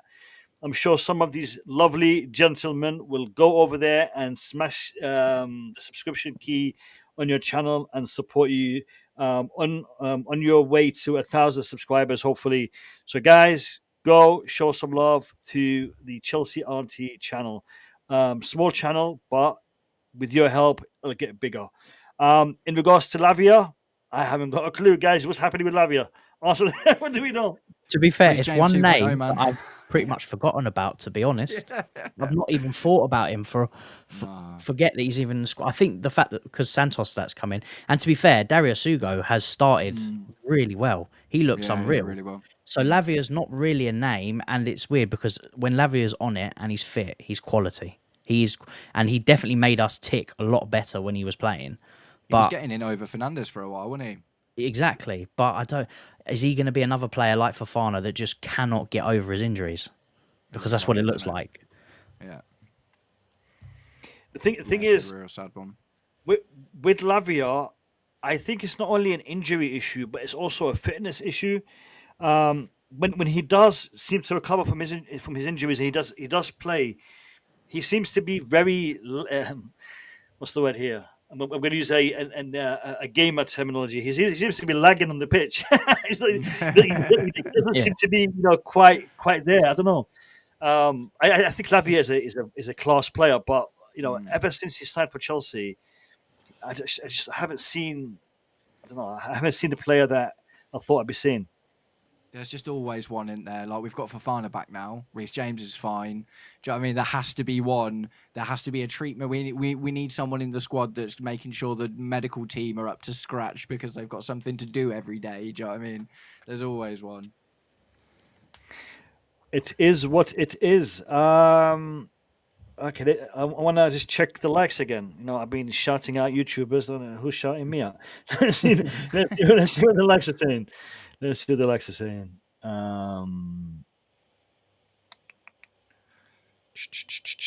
It better be close to 100 likes. Better be close to 100 likes.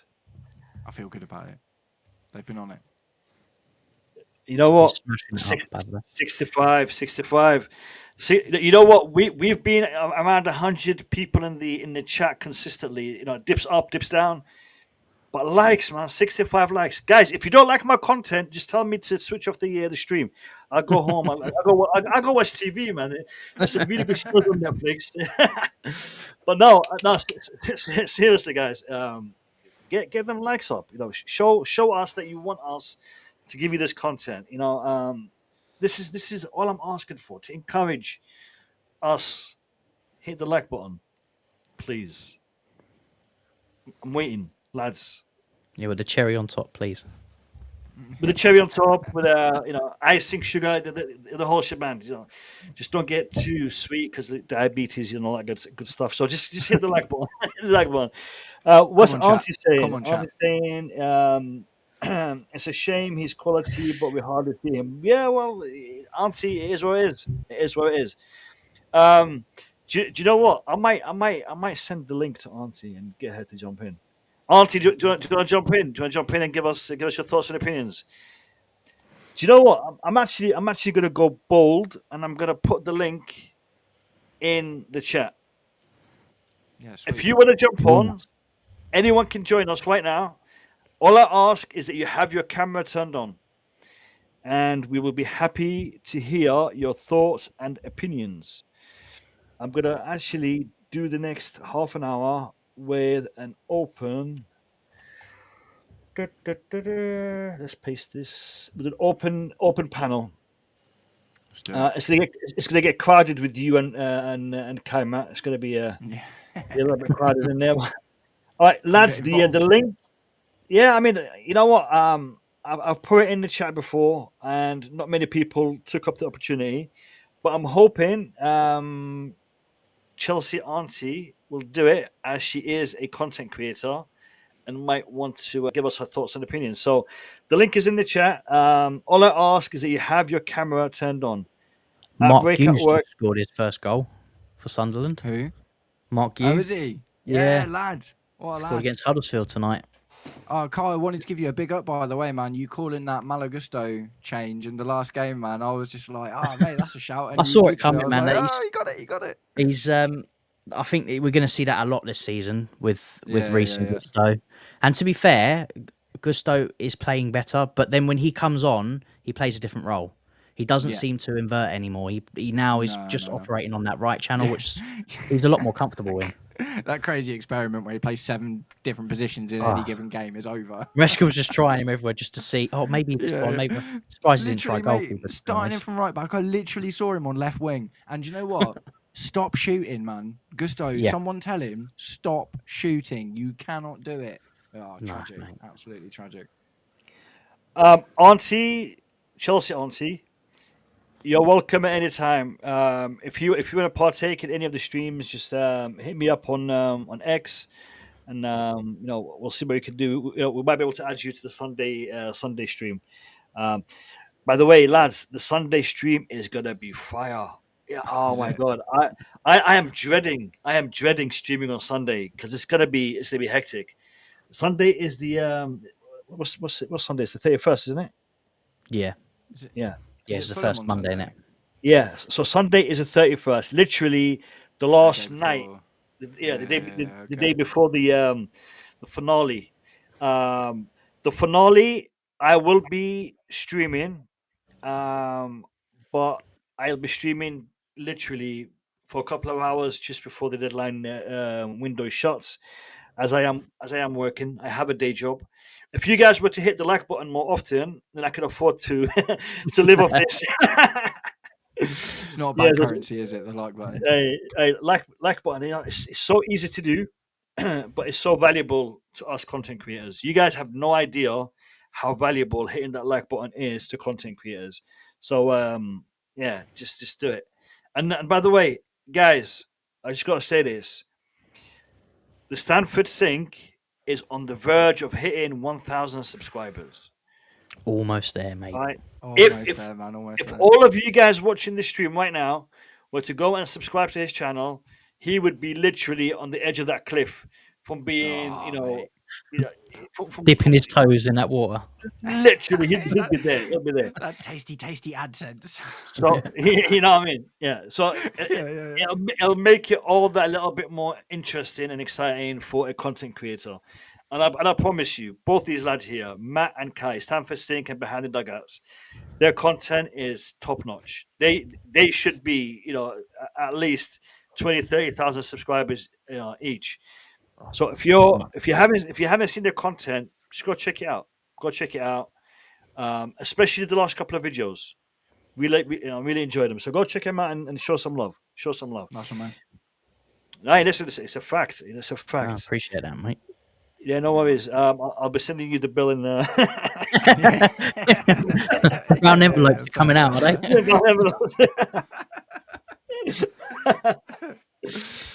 No, for real.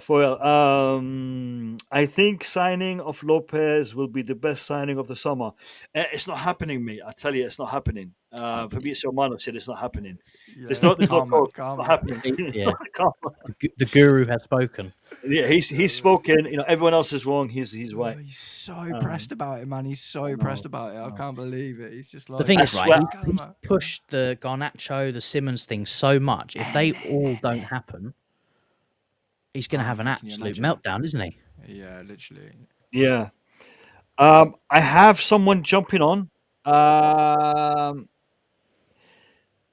Barbara, if you can just go somewhere where it's quiet because there's a lot of noise in your background. So if you just go somewhere where it's a little bit quiet, because when I put you on the screen, that noise is going to disturb everyone.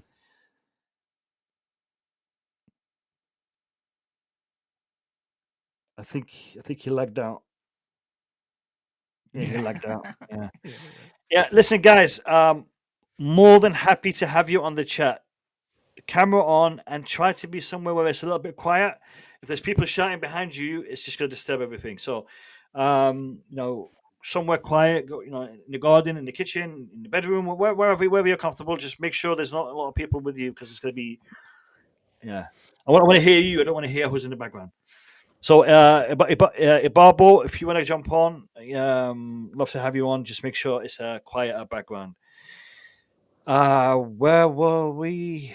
Okay, so I am now looking to see if there is any updates. I know Deals said there was something on Xavi Simmons. which I looked for. I couldn't find, but to be fair, it isn't really anything different to what we've already seen. The deal is very close, very advancing. Mazza, I didn't read this comment from Mazza. Let's see what Mazza's saying. I see the window ending with Sterling at Fulham, Chilwell at Palace, Jackson at Bayern loan with obligation, George at Leipzig, 25 million, 25% sell on, Xavi, 60 million, and Kunku to Villa or Newcastle loan with obligation. Yeah, could happen. Sounds reasonable.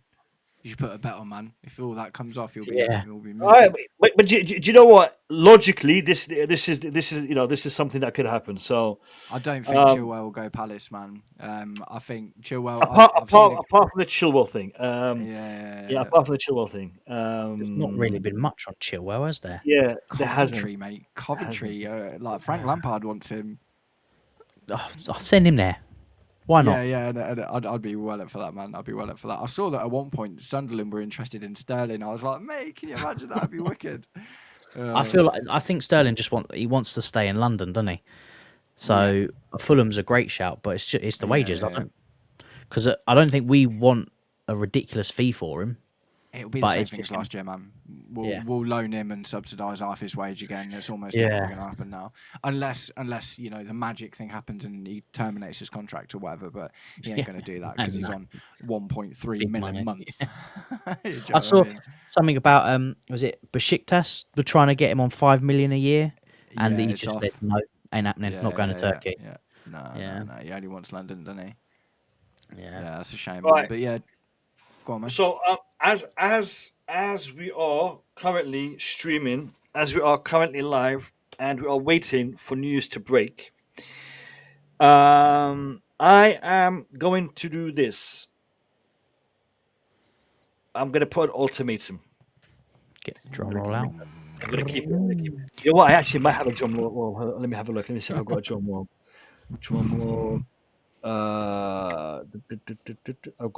I've got crowd drum snare. Let's listen to this. Yeah, that'll work.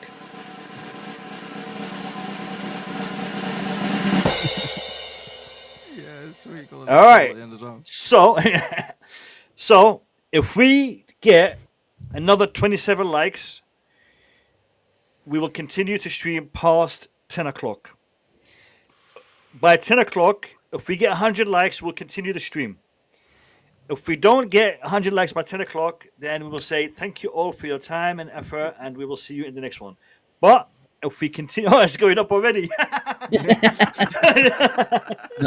No sleep now. Who knew all you had to do was threaten people? Matt, seriously, we've had close to 100 people watching the stream all night. Up and down, but we've not hit 100 likes. And I'm thinking, come on. I mean, I've seen people hitting the heart button in the chat. So big up to everyone who's doing that. Keep smashing that heart button. I don't know what it does, but it looks good. So keep smashing that heart button. We have got literally 22 minutes, and I'm pretty sure you guys are going to do it. I'm pretty sure you guys are going to smash it because I have a feeling at the top of the hour we are going to get some more news. I'm going to hand you guys over to Matt and Kai. I'm literally just going to pop out for a little fresh air. If you know, you know. So I'll leave you in the capable hands of Matt and Kai. I know you guys don't have access to highlighting comments, but feel free to address them as they pop up, and I'll be back in literally 5 minutes. Sweet, man. Cool. No worries. I have something for us, Kai. Go on in. It's not Chelsea related, but I think West Ham are going to get relegated this year. Oh, yeah, and hopefully Potter stays in charge all the way through as well. Mate, they just lost 3-2 to Wolves in the League Cup, man. Mate, it's so tragic. He's not going to last much longer. To be honest, I thought with the way, his shocked face and how he was looking at the game on the weekend, I thought that was it. I thought he was going to be gone. He's struggling, man. Manager. I'll tell you what, chat. Let's have a little bit of fun. give us your rating for Graham Potter from 1 to 10, man. 1 to 10. Get in the chat. Tell us what you think about Potter. Mate, for me, he was the most cringe manager I've ever seen at any football club ever. At his time at Chelsea was awful. Tell us, give us your 1 to 10 in the chat, man. What you think about Potter?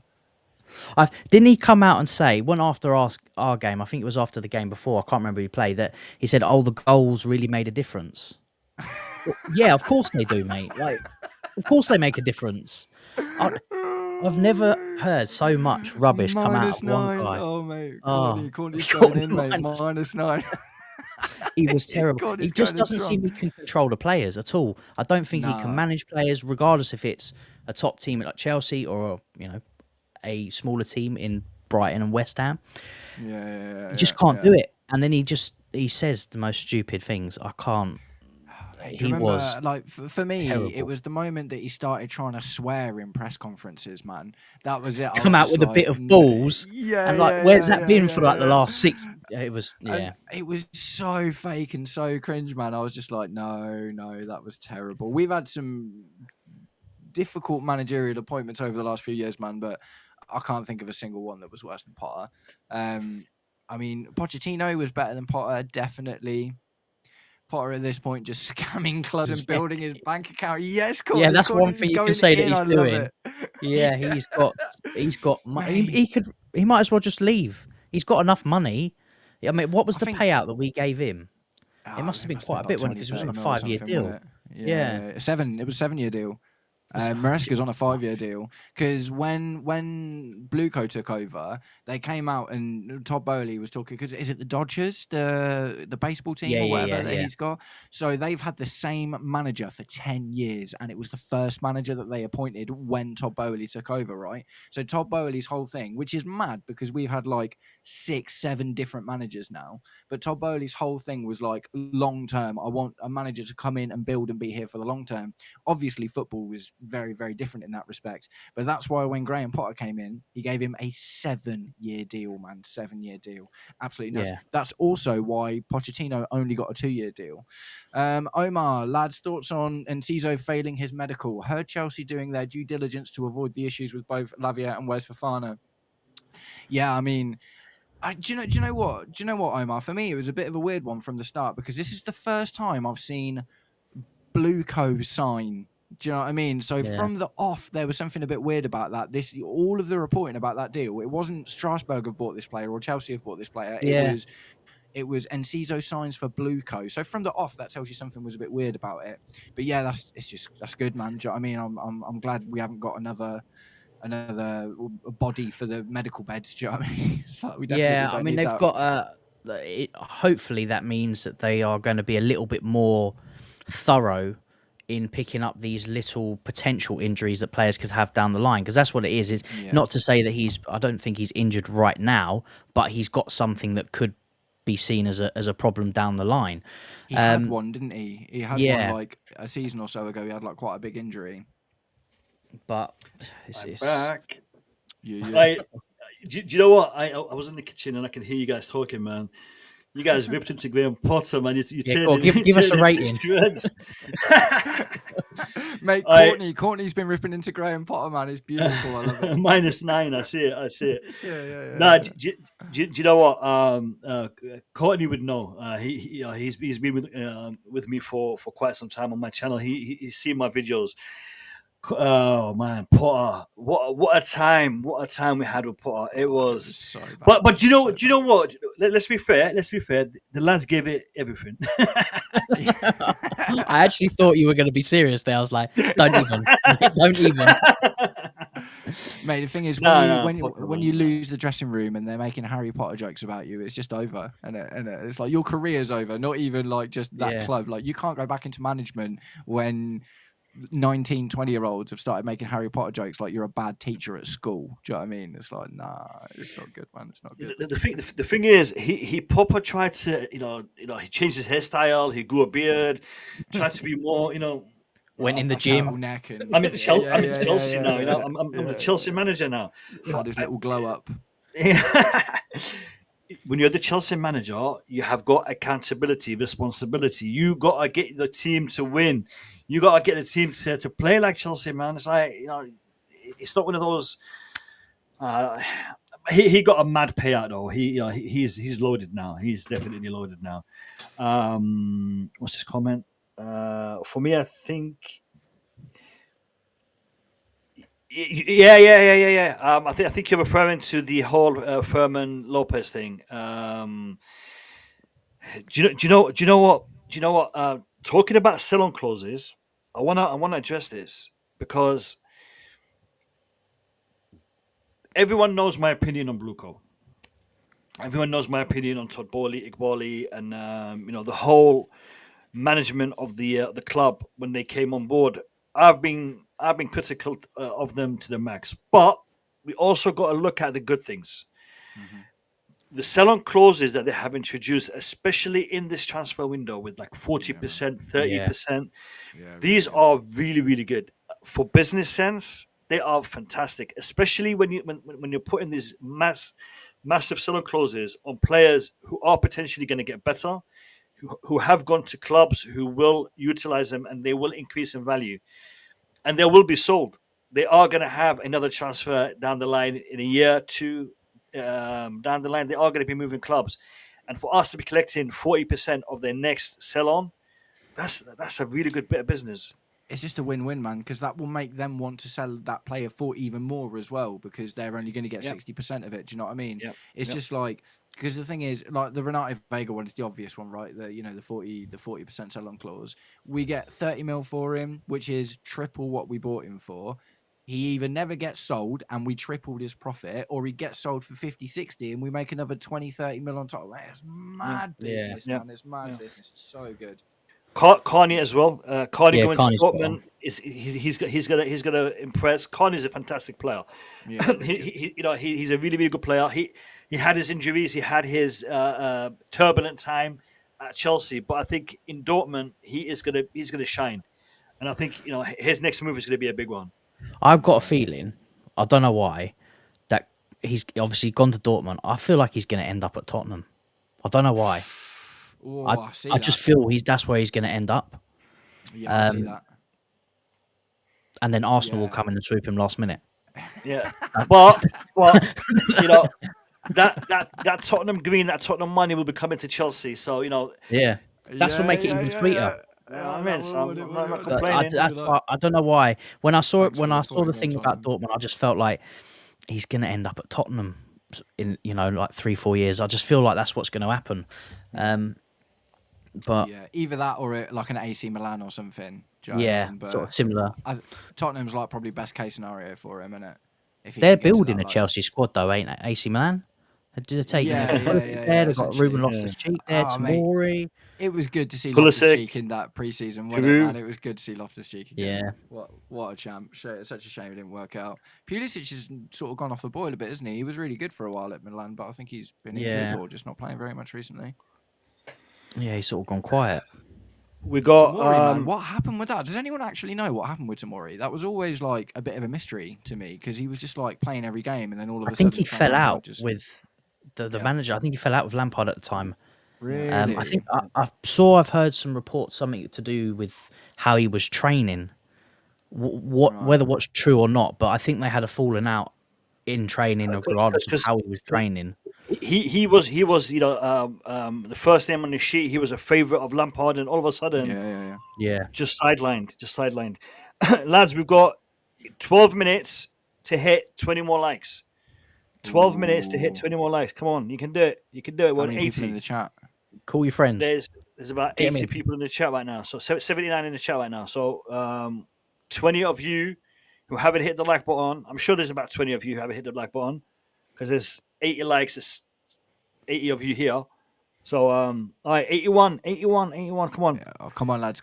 You can do it. If you want us to keep on streaming, just hit the like button. Simple.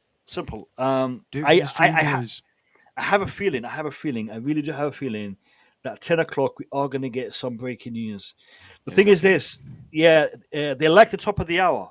Have you noticed that? The top of the hour, we seem to get 3 or 4 different tweets from Romano, Ben Jacobs, Top of the hour.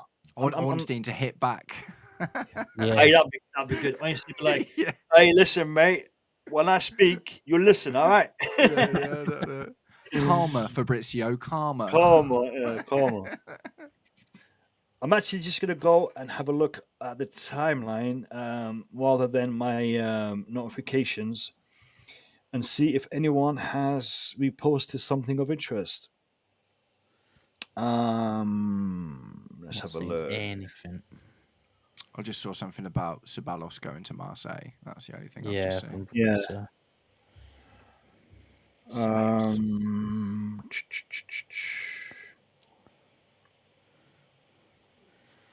30% sell-on clause for Carney. It's looking like. Mate, that's decent, Nice. man.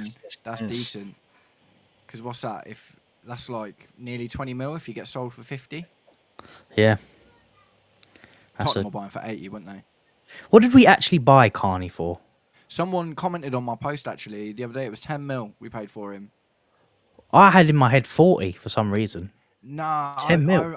Yeah, it was really cheap. I remember it being cheaper than Omari Kellyman, but I couldn't remember exactly what it was. But someone just commented on one of my videos a minute ago saying it was 10. So we've made 30% selling clause. I mean, the thing is with amortization, we've had him for like 3-4 years. Do you know what I mean? So that's almost all profit anyway, man. Do you know what I mean? Because he would have been towards the end of his contract at that point, and he wouldn't have been on very high wages. No. So it's a nice little chunk of change. What do you think about the there's a Anselino loan deal?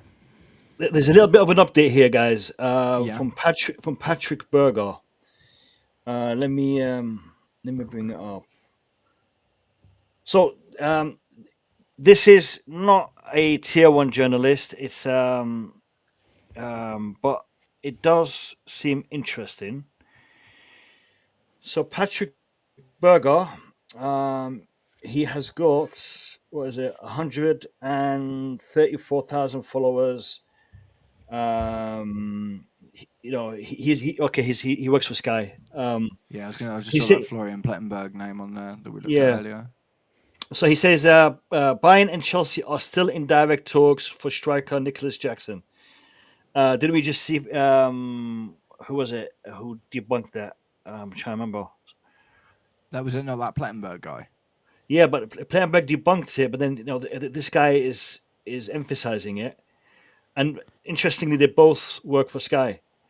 It says there though that this isn't not the same as what they said before, that they buy and want a loan, but as Kai said, we've only got one loan spot left. So yeah, but negotiations are ongoing.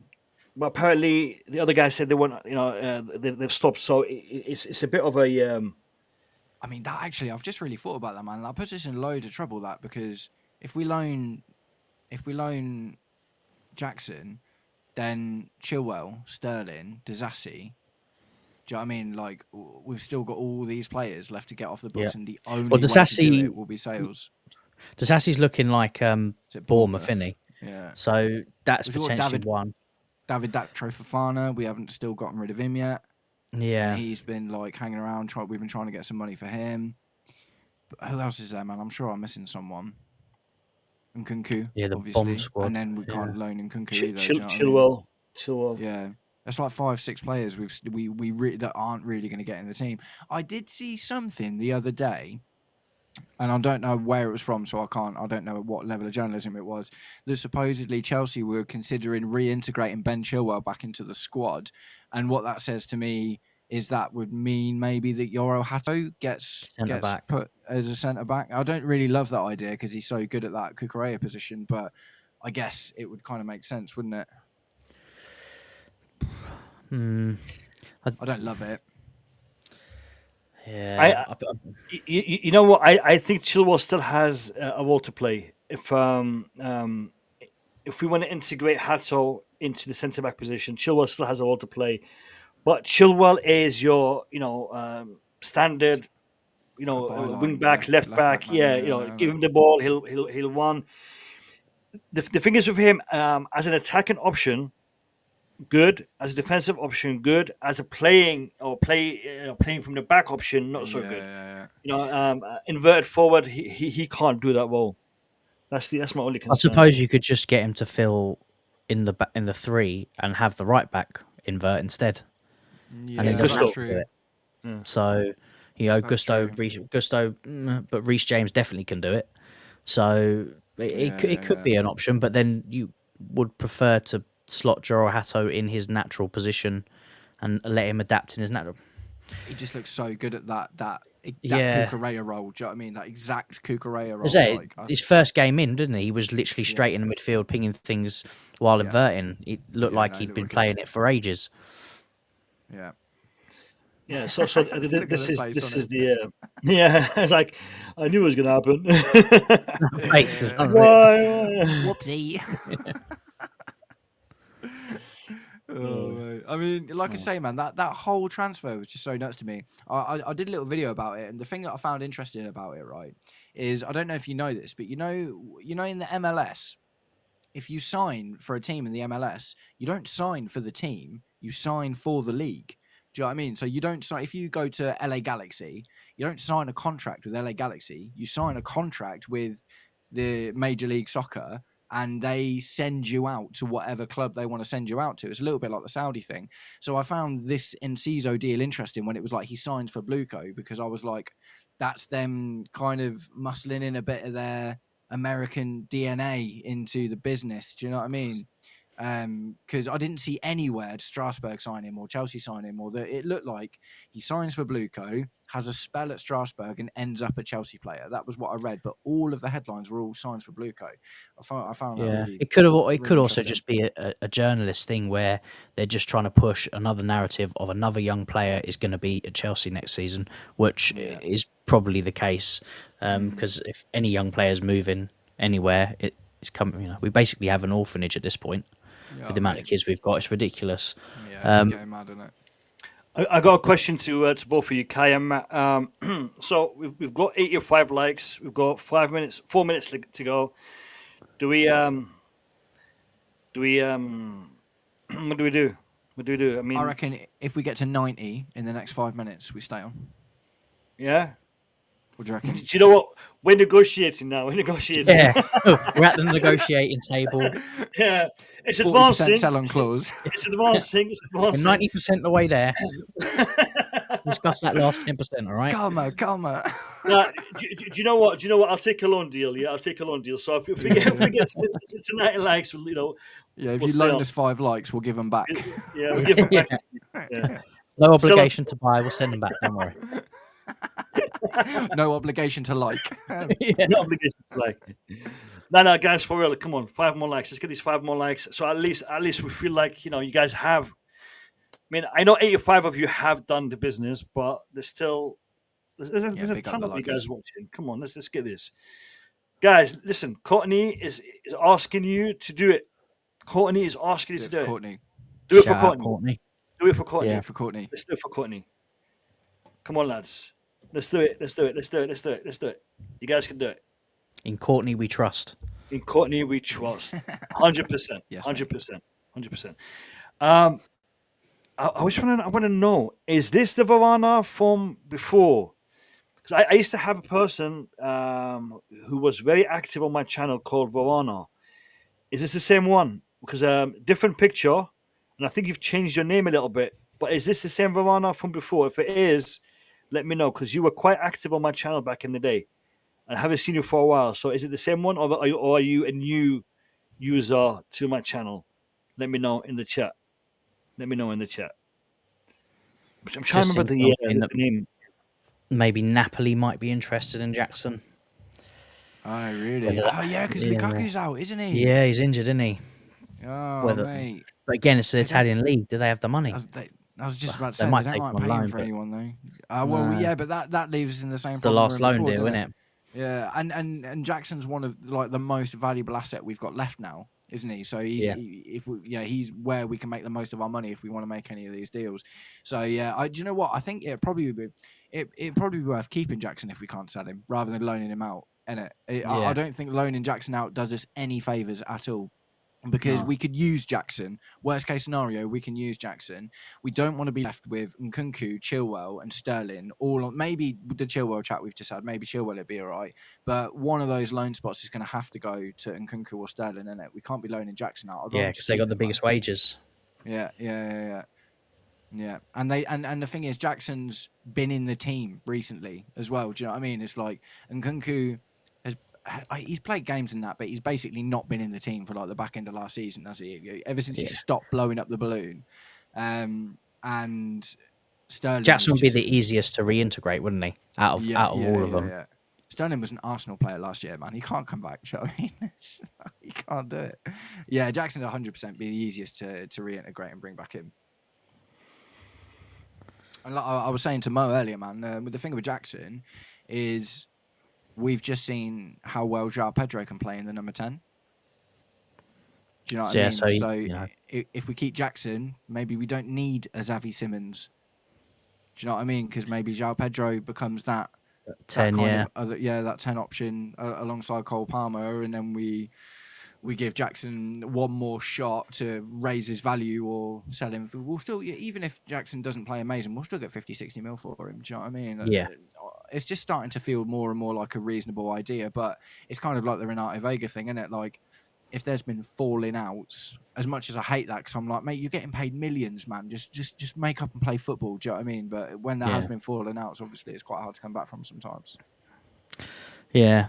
What do you think about the Anselmino thing? Because obviously we're crying out for centre-backs, wanting centre-back options, and we've just loaned a centre-back. I think it's good, man. Honestly, like, I don't think the answer to our centre-back crisis can be putting loads of pressure on 18-year-olds. Do you know what I mean? Like, we're already putting all this pressure on Josh Achiampong to come in and fill that middle role. Anselmino, I think the good thing about the deal is it's just like a loan, straight loan, no obligation to buy, no nothing. It's it's great for the player.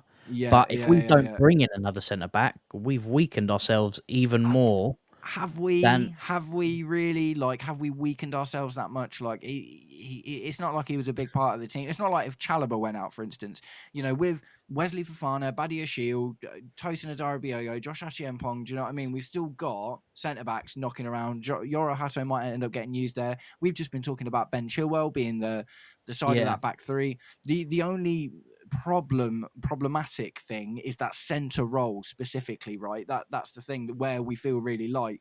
And unless Anselmino was necessarily going to be really, really good at that role, then I don't think it actually weakens us. If anything, it's good to have one less player on the books. If he was going to be sitting around on the bench waiting to get in the same position as Chalobah or Badia Shield or do you know what I mean? Any of the, Fofana or some of those guys. We don't need more of them. You know, we need that replacement for Levi Colwill, don't we? And Josh Achiampong, it's only been one game, but he looks to be that option. So I think it's good, man. I think at the end of the day, if he goes out there and gets met, I don't see Anselmino coming back and necessarily getting in the squad. For me, he is going to be another Tyreek George or whatever. I think, another Jordi Petrovic. I think he has just been bought. He's 18. He'll go to Dortmund and play a season out there. And if he does remotely well at all, we'll sell him for 20, 30 mil, make a huge amount of money, and that'll be it, won't it? Probably end up selling him to Strasbourg, to be honest, because Thingy's coming to us, isn't he, next season? Yeah. So we'll probably bring Star through, and we'll probably sell Anselmino over to Strasbourg.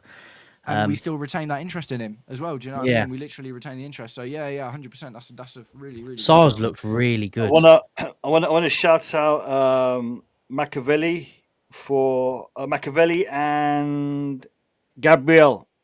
So Gabriel is currently the leading commenter in the chat, and Machiavelli is number 2. So big up to both of you, and big up to you for your contribution. And this comment from Gabriel, if you know, you know. If you know, you know. Big up, Gabriel. Big up, Gabriel. Yeah, big up, Gab. Nice one. Listen, guys, we didn't do it. We didn't. I even gave 4 minutes of added time. Yeah. We went into Spurgy time. We went into injured time, and we haven't here. It's on 87. Unfortunately, it's on 87 likes. So yeah, we negotiated, we brought down the asking price, but you guys still didn't pay up. Well, and guess what? Fabrizio Romano literally just tweeted. Fabrizio Romano literally just tweeted. Yeah, I'm gonna see. And Adrian Um, Rabiot. Gone, yeah. Adrian But Rabiot, you what a know what? joke, man. More tweets are coming because it's top Yeah. of the hour. You know they're coming. Hoyland. But I guess the people in the chat are gonna have to just address the news alone without Oh. without me, Kai, and Matt because we're about to sign off, aren't we? Look at me shooting off. Look at me shooting off. It's EA. Two more.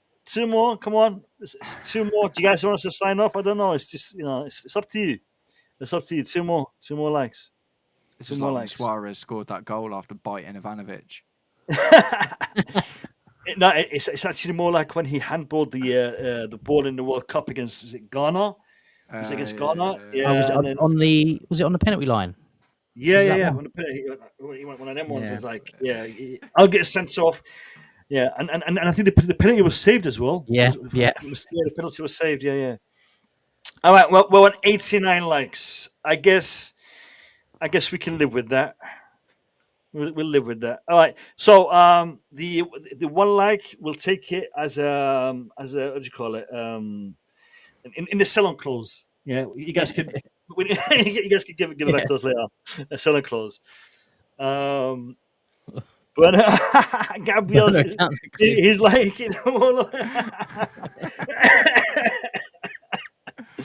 I love it. Big up to you, Gabriel. I love it. Gabriel, listen, brother. You used to come on and chat with us, man. And would love to have you on at some point. Would love to have you on. Gabriel is one of the most rational thinkers when it comes to football. He'd come on, he'd give us his thoughts and opinions, and I really used to enjoy discussing football with him. It's been a while though. It's been a while. Machiavelli, Mo, they just want to loan it on. 100%. Courtney. Do you know what, Courtney? It was a Cobham lad. Who saved him. It was a Cobham lad who saved him. 11 minutes. Is that how much extra time there was? 11 minutes? Yeah. There was a lot. Mate, that's outrageous. I don't like these new rules, man. I do not like these new rules for that. Newcastle, in my opinion, were robbed, man. Down to 10 men. Still, that showed heart, man. That showed heart. Yeah. And just the narrative behind it all, innit? The emotions. They definitely deserve to get something out of that. Yeah. I mean, purely for the fact that we wanted them to get something out of that because we don't want Liverpool to be too far ahead. But yeah, lads, this season. Oh, hold on. What do we have? Is it Fabrizio Romano is tweeting now? He's got his phone out. He's doing this. Napoli. Yeah, it's Hoyland and Napoli. He's woken up. Yeah. The next tweet will be Garnacho and to Chelsea is really, really advancing. It is very advanced right now. No, but smell it. Smell it. But that being said, if it advances any further, it'll be after the transfer window because it's like, mate. How far is it going to be advancing, man? It's like it's just taking the pick. But I'm actually quite surprised that we haven't had a Here We Go tonight. I was expecting to get one for what's his name? I forgot his name now.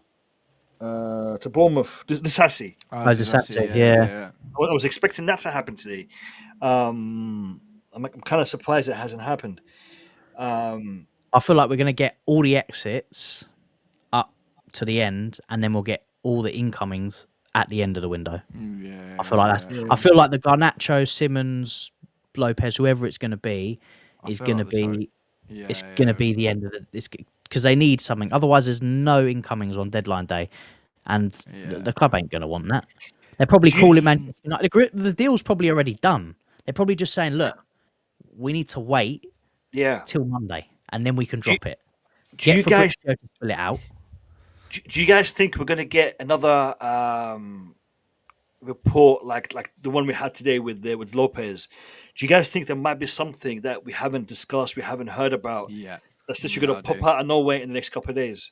Yeah. Morgan yeah. Rogers will come back on.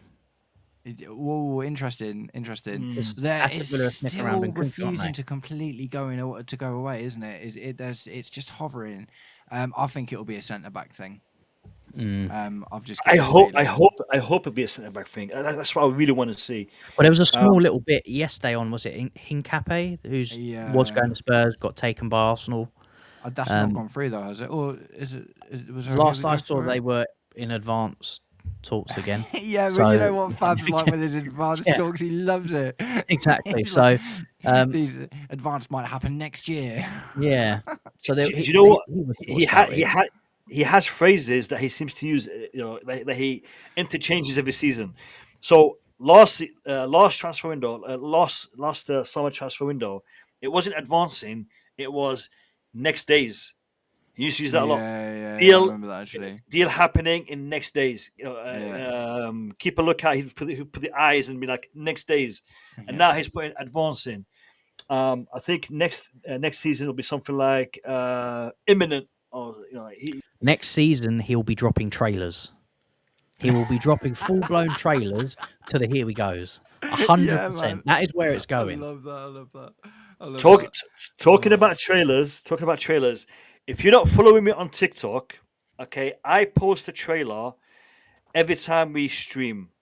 And today it was a very simple trailer, but I really like it. So if you haven't seen it, check out the Blue Lounge on TikTok and check out the trailer for this stream. and if you haven't seen it, give us a like on the stream. I like that. I like that. Yeah, no, listen, guys. So I have got a TikTok account. Matt has a TikTok account, and Kai has a TikTok account. Okay, the Stanford Sink, the Blue Lounge, and Behind the Dugouts. If you're on TikTok, go check out those channels. We are also From trying to goodness. grow. We're trying to grow our presence on TikTok as well, just in case we get banned on YouTube. We can still do something somewhere else. So We've got go 25 go followers now. 25. Yeah, mate. I am knocking on the door of 6,000 followers on TikTok. So Yeah, right. and when you get Yeah. you got to Karma, brag a mate, little bit. karma. You got to brag a Karma. little bit. You got to brag a little bit. No, fair play, man. That's sick. That's sick. Yeah, no. Listen, guys.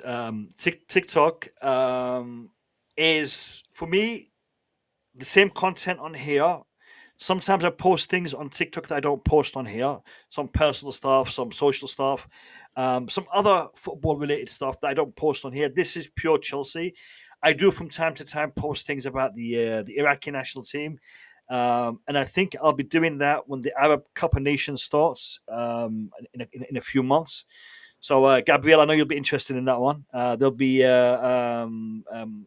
potentially watch-alongs for the Arab Cup of Nations, Algeria, Egypt. There's some Morocco. There's some big teams in the tournament, and Iraq is the team that's won it the most. So I'll be interested to see if we're able to do that again. But yeah, so TikTok, go check it out, lads. Go check out TikTok. Sanford Sink, Behind the Dugout, and most importantly, the Blue Lounge. Fabrizio Man, I think might have gone to bed, man. Come on, it's only 10:15. You hit us with 4 He wore, tweets he wore himself out with his little fight with Ornstein with earlier. Einstein. Yeah. He needs a nap. Shall we watch that video again? Guys in the chat, if you want me to play that Fabrizio Mano video again, hit the number 1 in the chat. If I get 5 ones in the chat, I'll play the video again. If I don't get 5 ones in the chat, then we'll just leave it because that means you've all seen it. But if you want me to play that Fabrizio Mano video debunking Einstein, hit the number 1 in the chat. If I get 5 ones, I'll play it. Watch we only get 4. And then we'll be like, oh man. Everyone starts putting 2s in the chat. Someone figures out how to give us half a like. Do you know what? I want to go back and check the likes, man. I don't know where we are. Hey, do you know what? We actually hit 95. Yeah, 5 away. Sweet. 95. That's brilliant. That's brilliant. I'll be back in a minute, lads. Well, breath of fresh air, yeah, breath of fresh air. Yeah, you know. Go for it. So we've got 3-1s.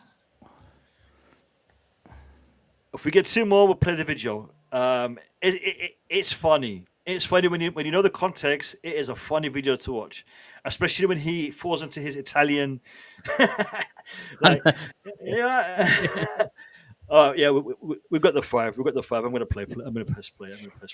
I love that video, man. I love that video. Here we go. 1. Do you know what? Let me put Kai on the side just so that we don't lose half of his head. Press play. Let's go. Many questions today, guys, on Fermin Lopez. Many questions on Fermin Lopez because there are reports coming from Spain. We have to mention that it was from Sport, an important outlet in Spain, about an official bid from Chelsea to Barcelona for Fermin Lopez. Guys, I can tell you that Barcelona sources are denying any bid. Barca guarantee that they don't have any official bid from Chelsea, any formal proposal, any email, this or that. So there is no club-to-club contact. Nothing. As of now. Then we are in the final days, so this is not going to be all of these I'm mentioning. It's not a matter of weeks or months, obviously. It's a matter of hours or days, so this could change any moment. But there is no club-to-club contact, no official bid from Chelsea, no concrete negotiations taking place. Nothing really strong into this report, from what I'm hearing. Chelsea appreciate Fermin Lopez, for sure. He's a player they like. But Chelsea, first point, like many players, not only Fermin Lopez. Another thing I want to say, who doesn't like Fermin Lopez? He's one of the best around the world in his position, very young, big potential.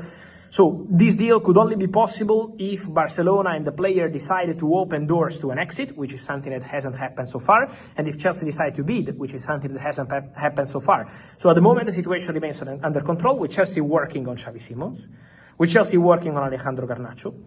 So these 2 remain the 2 priority targets for Chelsea. Chelsea want to add these 2 more players before the end of the window. Garnacho, I keep telling you, will happen. That's my expectation.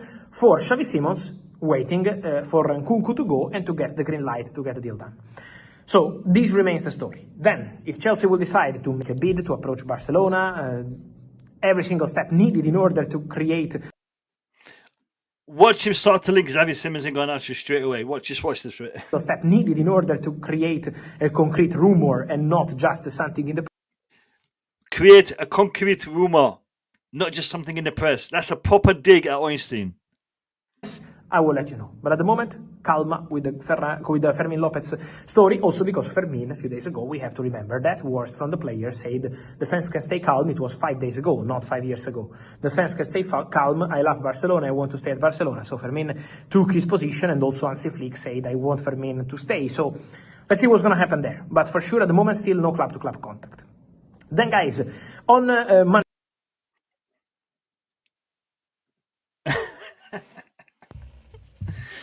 Oh, it's like oh my god, his every time he does an update when he talks about players, he talks about them for like a minute, just under a minute. And I know that because I do a lot of his clips. He talked literally for 3 minutes on a player that he doesn't think is coming to Chelsea. Negotiations are happening. He spent 3 minutes addressing that particular topic purely for the fact that it's a story that he hasn't brought onto the scene. It's something David Einstein came up with. He's just dropped something about Tyreek George. Has he? Let's have a look. He has. Mm-hmm. I feel like this is the same tweet as last time, but let's highlight it. Pretty much the same news.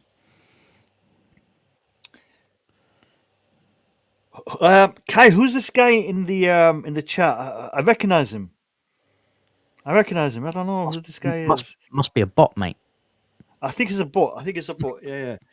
Guys, go check out this guy's link and see if he's a bot, and if he's not, maybe subscribe to this channel.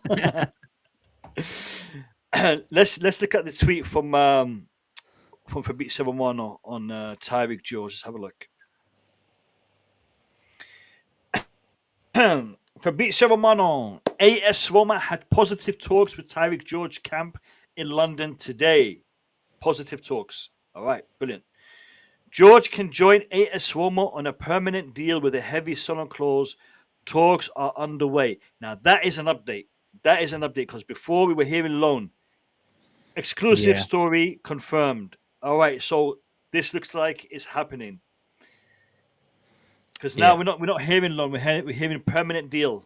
So I'll read it again in case you're watching on your phone and you can't read the screen. It says AS Roma had positive talks with Tyreek George camp in London today. George can join AS Roma on a permanent deal with a heavy sell-on clause. Talks are underway. Exclusive story confirmed. The interesting bit about this is talking about Tyreek George's camp. But that being said, he said the talks happened in London, so I'm guessing a delegation from AS Roma is in London. So the talks done with Tyreek George. Now they were talking to the club, so potentially this can be a done deal quite soon. Not sure how I feel about this, but No. I think it's a deal. If done, Garnacho will materialize How quite much? quickly after this. How much do you reckon he'll go for? I feel like between 25 and 30. I think. Do you know what? I think anything less than 25 would be, would be a big loss, and I think between 25 and 30 is about right. 25 potentially five in add-ons as well to make it to 30. Yeah. That that sounds fair. Considering he has just recently broken into the first team, not a lot of game time under his belt. However, he has shown a lot of class when he's on that pitch. Well, Yeah, the biggest thing for me was the goal against Fulham. I think, which was the catalyst of us actually getting top four and going on to win what we won. Um, yeah, I think the club are desperate to keep that one lone spot open, just in case, yeah, yeah. and that's why I feel like he's gonna go. Yeah, Big up to Waldo. I see you. I see you. Could be 20 million with something like 20 to 30%. I think it'll be more, Waldo. I yeah, really do think it'll be more. Especially for a player like him. I know Italian clubs are a little bit hard to deal with us, at points, but I think they were interested in Jadon Sancho. Jadon Sancho has got a heavy salary demand. Tyreek George, I think he would fit right into their wage structure. Being so young, being relatively new to the first team scene. Um, I'd be disappointed with 20 million. 25 Hey would man, be my minimum. I think that's 20 mil book pure profit, man. That's pretty good, really, isn't it? I think if that sell-on clause that's kind of. Do you remember we had that little chat on my first stream where I was like, if Yeah, there's like a buyback clause or something, I was thinking like 15, 20 mil was probably what we'd be looking to get for him. And if that's the going rate for our academy players, that's really good, man. Do you know what I mean? That is really good. With the but Jadon Sancho thing, I saw him. Apparently, he's Dortmund again. I'll back him for him as of today. what for permanent? Well, probably not. I wouldn't have thought so because of the wage that he's on. But Yeah, I think because and I thought they were skint. everyone's skint when they're dealing with Chelsea, but when they want anyone else, it's all good. Yeah, yeah, no, German clubs apparently are having a financial crisis. Well, it's crazy, isn't it? So they've given Mark Goldbridge and the Overlap rights to stream Bundesliga games this year. yeah. How mad is that? Mark Goldbridge That streaming Bundesliga games on his channel. That's nuts. It's a massive, massive step for I, content creators. Massive. Yeah, it's yeah. huge, I man. watched It's huge. I watched the just before we kicked off against West Ham. I watched the first half an hour on That's Football. Oh, is it? Yeah, Who was so playing? he basically it was Bayern Munich and Leipzig, wasn't it? Oh, is that Spanked them game? 6 Yeah, 0. okay. Yeah, 6-1, so yeah, yeah. he's got the game pretty much take the whole screen, and then he's in the corner, just like reacting to it. It is dope. Don't think That is it'll the ever happen future, with the innit? Premier League. Do you I know? just don't. Nah. Do you know what? It might. It might. I think the way we've seen broadcasters going in different avenues. I mean, like the Zone. You know, Sure. the Zone is a platform. You know, and now it's blowing up with with boxing, with football, with all kinds of stuff. Chelsea Football is, Club. If you want to stream your matches, Blue Lounge is here. We can do that for you guys if you want. Mate, No, Well, I I always think thought, like, help you. why have they not made like a massive subscription service where you 'cause can they're get not- all they're the not games, allowed to, or man. if each club you could do a subscription where you show your games and people could subscribe to that? I'd do that. I'd do that. Yeah, no, mate. 100%. Everyone would. Man, Everybody would but, do that. It's the money, rights innit? from the TV deals. Yeah. But I do think that things are going to change, like you're saying. So I might have mentioned this before. There was a really interesting stat from last year.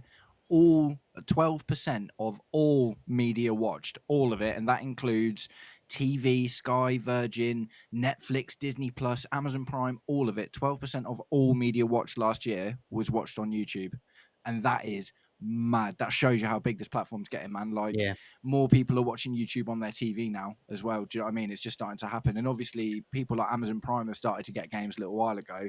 I think it's only a matter of time before we start seeing it will start like with like Bournemouth versus Brighton on a Yeah. on a I Monday. feel or like something, Serie do you know A what I mean? might be next, like the Do- next do- big league. Yeah. Do you know what? That's actually a very interesting point. I've got 20% of my viewers watching on TV on average. So 17 one piece of content, 22 another piece of content, but on average 20%. It's I'd going like up, to man. know. It's going up loads. Yeah, I'd like to know who is watching right now on their TV. Just type in TV if you're watching on the TV. I just want to know if anyone's watching on the TV, because I might need to do a facial next time I stream. I don't know. If you're watching on your TV, let me know, because it's really interesting for me to address the quality of my content for TV, because right now I'm more geared towards laptops and phones, mobile phones. I actually watched a couple of my videos on TV, and I realized there's a couple of things I need to address, but I didn't think there was that many people watching on the TV. But then I checked the statistics, and it's quite a big percentage. So if you're watching the stream on your TV, let me know in the chat. Really, really like to know that. Mate, that's a great shout from Gabriel there, by the way, in the comments. Just What do you say? Anti-monopoly issues. Let me highlight it. Anti-monopoly issues, but end up costing fans more, and they have to subscribe to multiple platforms. Yes and no, Gabriel, because if I'm subscribed to Chelsea, then any match that is played with Chelsea involved, I'll be able to see it. So whether it's Premier League, Champions League, but I agree with you, because I also want to watch the other teams as well. So I'll be interested to see how Arsenal are doing and how other teams are doing. Yeah. So they'd make some like £200 a month all Premier League inclusive package, wouldn't they? Where you can watch all the games, or you can pay like 10-15 quid a month for your own team or something. Or maybe it'd be like you can only watch your team's home games. Do you know what I mean? And then you'd have to subscribe or get like a day pass or whatever if you want to watch an away game or something like that. Waldo, how is the quality? Are you finding the quality good? Is there things that you'd recommend us to do? Because I'll be interested to get feedback in regards to this. It's something I'm looking to address in the future to improve the content. So please, in the comments or in the chat or in the comments afterwards, if you put if you can give me your thoughts on the quality, I'd really appreciate it, since you're watching on the TV. I was keen to make my backdrop, man, because I saw my TV stats rising up, and I was like, let's try and make my video a little bit more interesting to watch. Yeah. No, seriously, it's like if you've got like sports or whatever, in the TV, it's sticking out. Like, what the hell, man? But yeah, I had this all for free 1 year because I used it. I used to do that all the time. We are highlighting this comment to show you what you're not supposed to do. It was like Now TV, wasn't it? It's like everyone just did the Yeah. 1 month trial for Now TV and then got a different email. Brilliant. Big up to you, Courtney. Big up. Yeah, mate. Yeah, Matt, you had some fresh air. I think it's time that I get some more fresh air. Does Yeah, Kai well, need fresh air? Does Kai need fresh air? I don't know if Kai needs fresh air. Nah. No, Kai doesn't. I'm good on fresh air. you don't I'm need, just you don't gonna- need some wind through those luscious curls. No, I'm gonna go have some fresh air, and I'll leave you Need a guys moose in break, the mate. capable hands of Kai and Matt. I'll be back, as they say. Right, Gab, what's Gab saying? What I mean was now to watch Prem games, for example, you need Sky, TNT, and Prime. Before it was just Sky, but Anti-Monopoly had to open it up. Also, Champions League Cup games. Yeah, that's true, man. That's true, isn't it? It's like we actually already live in a situation where you can't watch all of the Premier League games on one platform. And We've I guess also the got thing to talk. is- Sorry, mate. Go on. We've also got to talk about the most annoying thing: the 3:00 Yeah. kickoff. Ah, mate, that's gonna. How mate, are it's they gonna not come back. putting them on Yeah. TV? Do you know the reasoning is ridiculous, and I don't actually even think it's true. The reasoning that they tell people is because they're worried that people won't go to the games anymore and they'll just watch them at home. And I'm like, mate, people already can't go to the games because it's so Yeah, you've expensive. got do you know what I mean? thousands, millions of fans that can't make it anyway, and it's been going off. It's one of the things I'll never understand. You just get on the That'll dodgy change. sites and stream them over Well, from America. It might VPN be it. something more. It might, yeah, it might be something more to do with the broadcasters can't afford it. Do you know what I mean? Because that's like what's that? That's 3 games a week, isn't it? Essentially, the 3:00 kick. It's normally 3:00, isn't it? For 3 games on 3 Yeah. on at 3:00. So that's what 156 games a year. Yeah, And they'd have to pay extra. Do you know what I mean? So to get the rights for each one, and obviously it's going to be more expensive for them to buy those rights in the UK. But obviously you can go to Australia or America or whatever. My missus, her brother, lived in Poland for like 4 years, and he got like legit access to all football for £20 a month. He just had to listen to it with Polish so I could do that. commentary. I wouldn't mind that. I'll just turn the sound off, to be honest. Do you remember? Did you get to watch the Servette game in the Conference League? You know, our it was the qualifying one, wasn't it? The home game in Servette.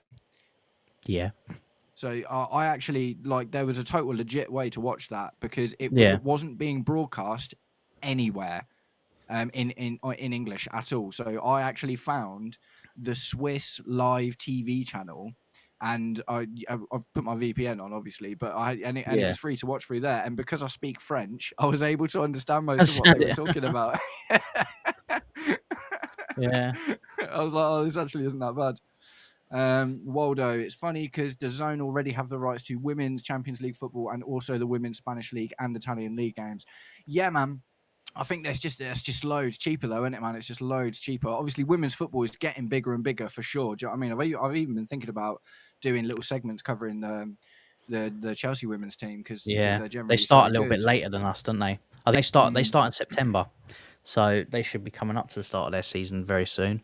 But yeah, I mean they smash it. The only thing that's escaping them is they just got to go out and win the Champions League. Yeah, and That's the only thing. They're dominating, yeah. domestically. They just need to go out and do the Champions League. It's like watching a totally different game, though, man. Have you watched much women's football? Yeah, I try to watch the women every weekend. Yeah, cool. But yeah, it's definitely come on leaps and bounds. And since when I first started watching it to what it is now, and Yeah. it's just. But you're right. The money wise, it's a less expensive option for like the zones and that to get the rights to those than it would be to get the rights to the Premier League games. And you've also got a lot more people vying for it. Yeah, that's true because it's like up and coming in it, so it's really good for anyone that can get on it right now. Because if it continues to grow at the same rate that it is, then that will pay dividends for sure. Gab says that's antiquated now. Every club should be able to allow viewing games on telly for £5, £8, £10 a pop. I'd pay it. Mate, everyone agrees with that, man. Do you know what I mean? Absolutely everyone agrees with that. I think looking at the world that we're in now, like your big TV Sky deals and that, they will become a thing of the past because people want more control over what they watch. People don't need 8,000 channels anymore. Do you know what I mean? It's like people know what they want to watch because, you know, there's so much more available. So I think that definitely will happen at some point. I think the Amazon streaming service, if it became a little bit better organized, it's a good way to go. Because a lot of people got it already, haven't they? I guess that's the problem, though, isn't it? It's like it's like if you're already paying for Amazon Prime, then getting to watch the odd Premier League game on it is like a bit of a Brucey bonus. But it's like Now TV. Do you know what I mean? Now TV has got its subscription, its normal subscription, and you can get so much. And then as soon as you start talking about sport, the price goes. And I'm sure if Amazon got the Prem, you'd be looking at 40, 50 quid a month or whatever. Do you know what I mean? It'd be nuts. I'd give them back every single movie and every single series on there just for the football. That's it. They can have the rest. I won't even shop there. Just let me watch the football in one place every single game. I'll be happy. Do you know what? I subscribe to the Paramount channel on Amazon just for the TV show Mobland, and I keep thinking about cancelling my subscription. I keep forgetting, so they've got to be hooked now. It's like Apple TV, isn't it? It's like people only get Apple TV when Ted Lasso comes out. And after that, they're like, yeah, whatever. Just to give you guys a quick heads up, we have got who's first. So we've got Machiavelli in first position in the chat, and then we've got Courtney in the Champions League spot, and we've got. Well, actually, no, it's changed. Oh no, yeah. Courtney in the Champions League spot with Gabriel in third place as well, also in the Champions League. So big up to Courtney, Gabriel, and Machiavelli for all the comments you guys have been posting. Still haven't had anyone joining on as a member. So guys, $2.99 a month member, you get access to all those nice emojis. The one with Fabrizio. I'll show it to you. It's this one.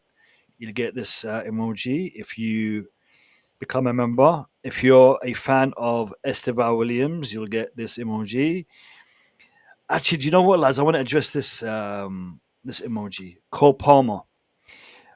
Cole Palmer, groin injury. I know. We're starting to see more injuries happen now. Yes, so they're a little bit, they're not so serious, hopefully, at this point. He had a scan. It looks like, he'll miss the game against Fulham, but he should be back after the international break. Are you guys concerned about the fatigue, the fitness? We've not really had any time off, a couple of weeks. Are you guys concerned? Do you think we need to address this in the size of our squad in the rotation system? What would you guys think of this whole situation? I mean, I think the squad's already as big as it can be. I think if we start increasing the size with more players on the off chance that players are going to get injured, and yes, we are seeing a lot more injuries now, but that's across the board in every single team, not just because we've played in the Club World Cup. Everybody's got an injury here or there.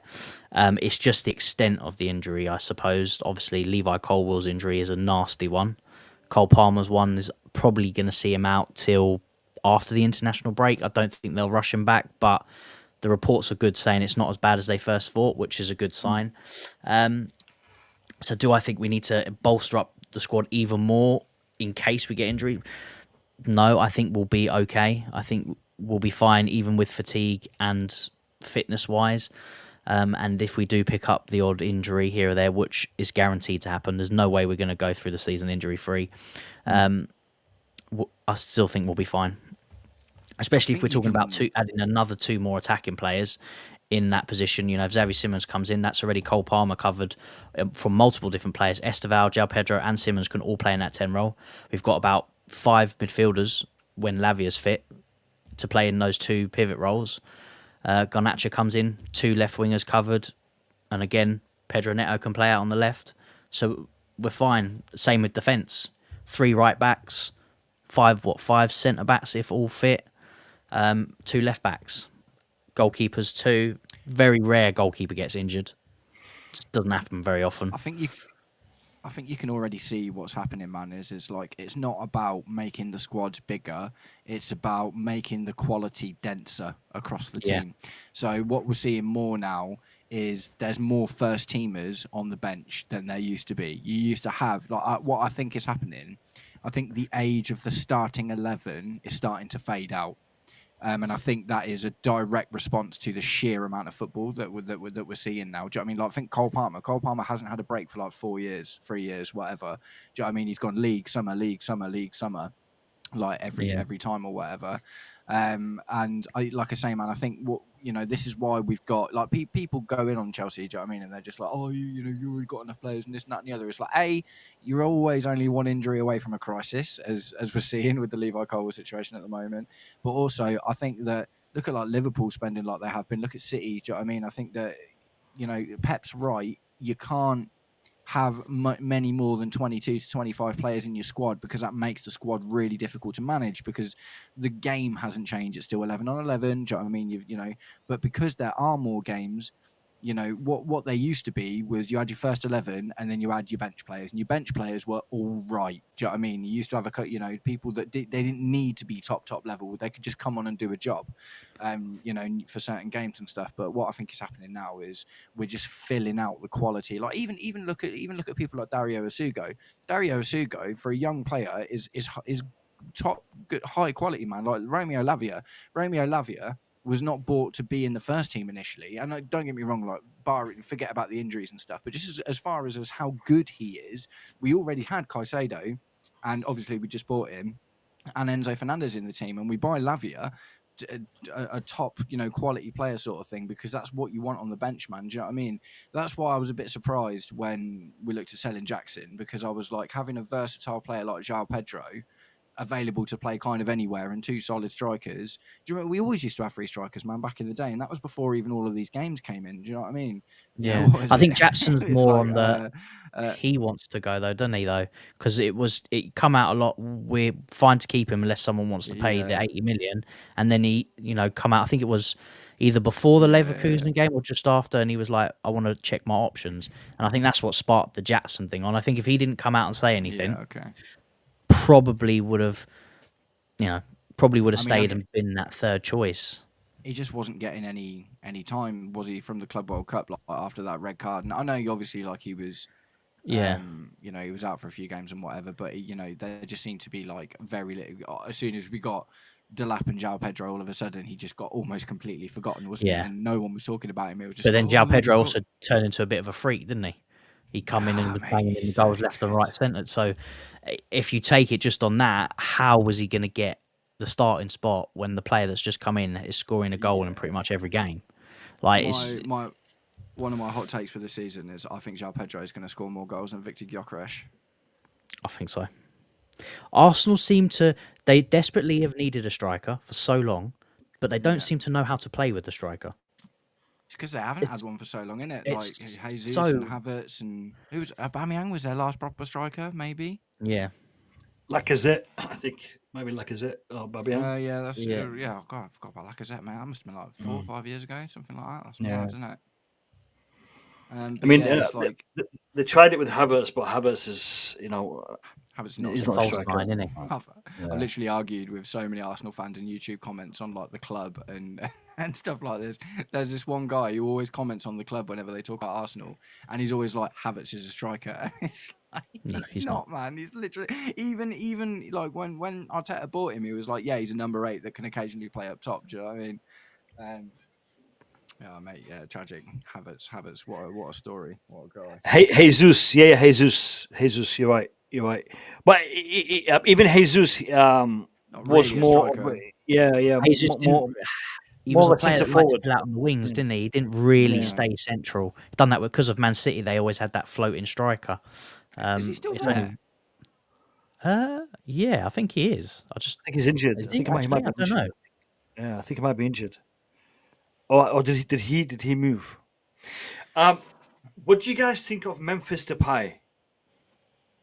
I think he's a great player. I just don't think he's good enough to be in a really big team.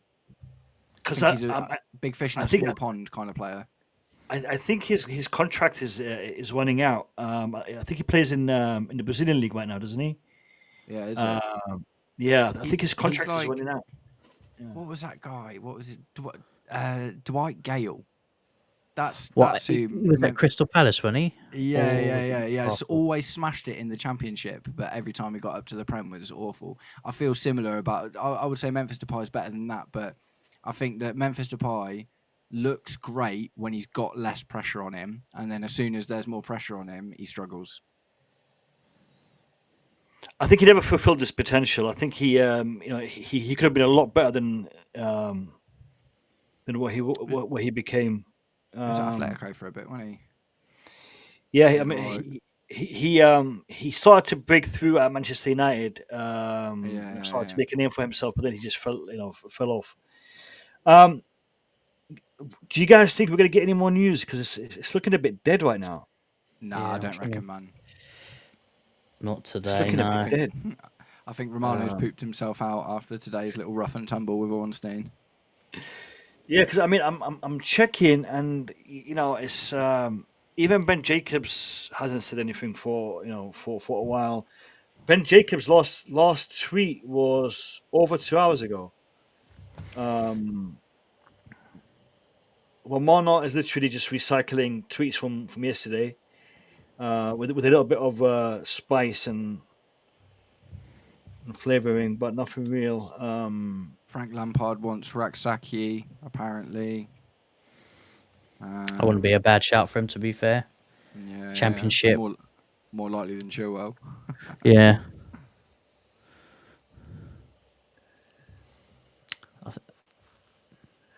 Yeah, I've just got a message from Nee. Who is it? Just needs on.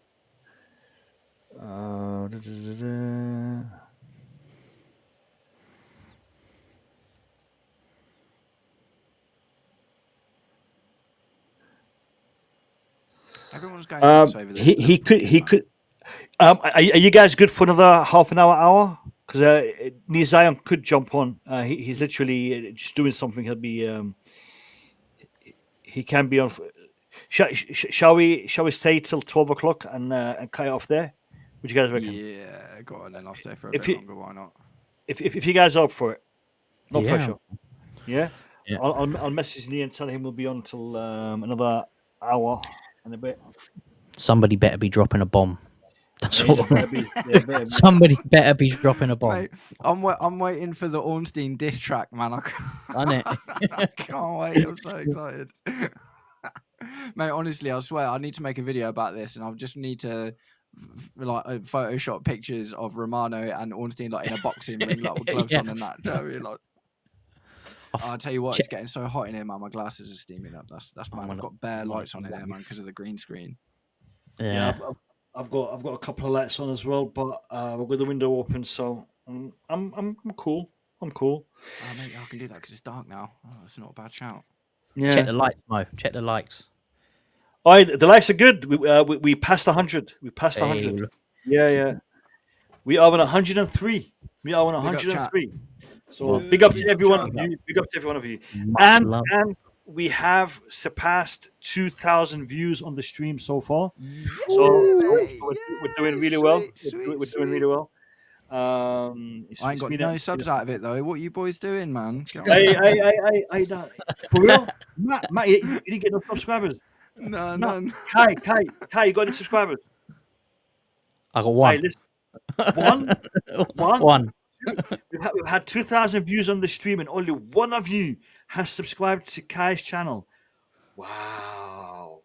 I'm Come 779, on. man. 779. Oh, mate. 779.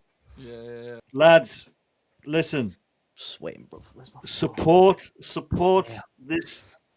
this community. Yeah, we're building a community. Look at my man; he's sweating. Yeah, he can barely keep his eyes open. He can barely keep his eyes open. If that doesn't deserve a subscription, then what does, man? What does? And listen, Suffer for my art.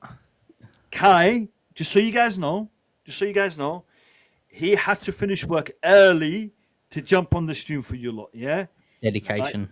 he cut off his shift. Yeah, he's like to his boss. Listen, boss, my stomach isn't too great. I gotta get home. Home. Yeah, so the last half an hour of my shift, just cancel it, mate. I gotta get on the blue lounge. Boss, I'm not feeling calmer. I'm not feeling. Yeah, calmer. I'm feeling calmer. Calmer, yeah.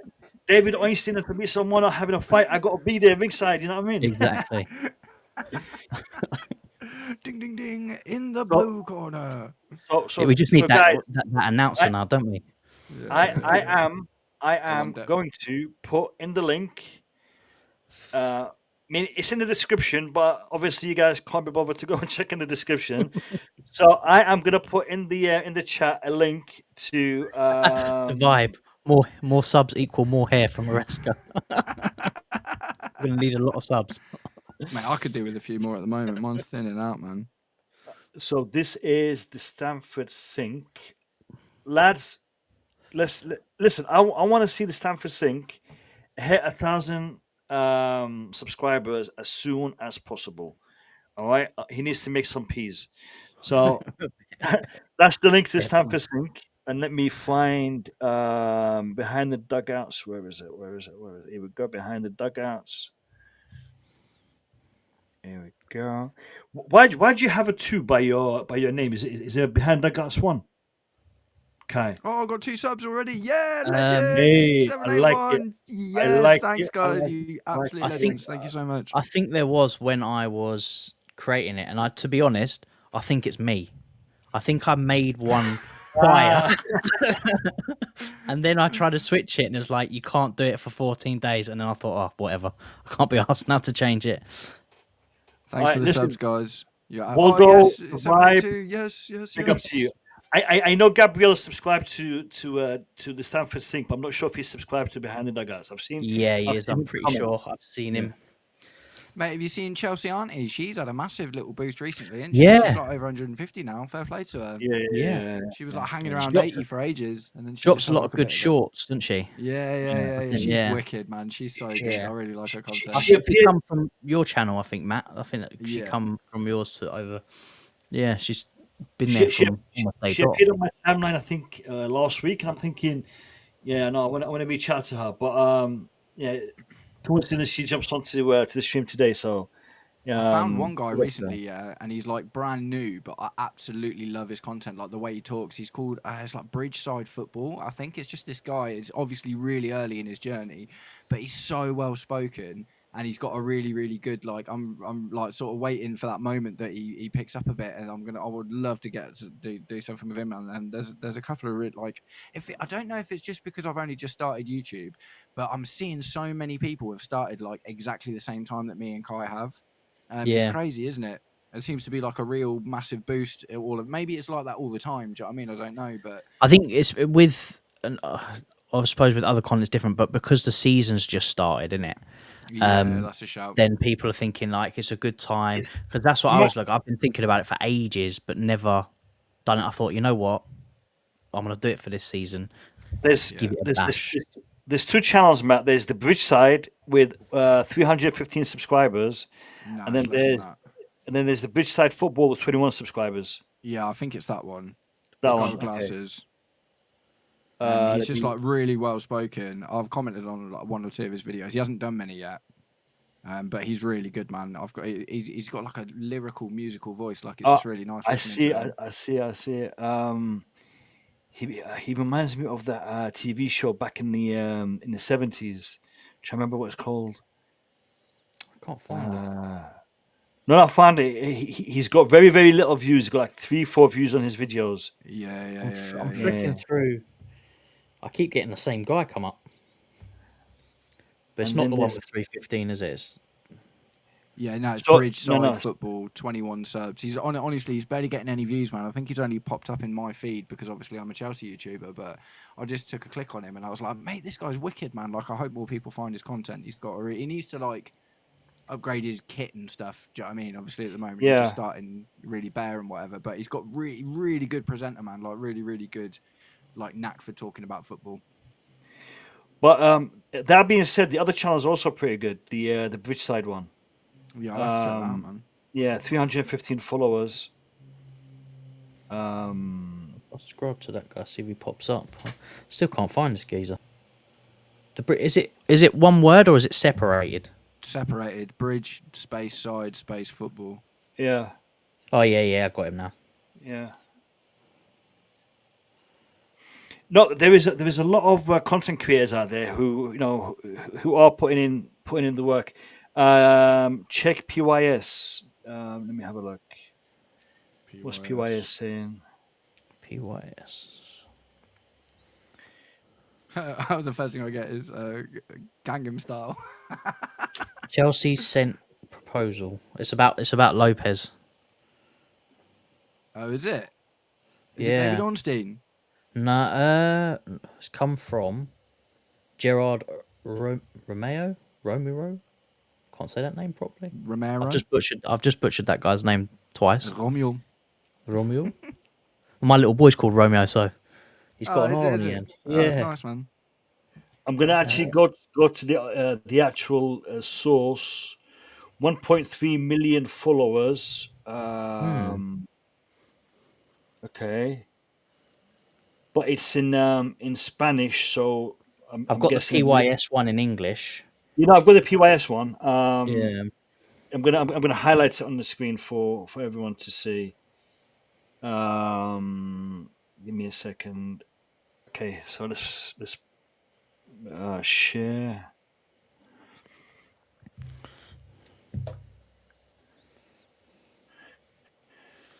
So this is the tweet from PYS. He says the information is that Chelsea sent a proposal to Fermin Lopez, and he has to make a decision tomorrow.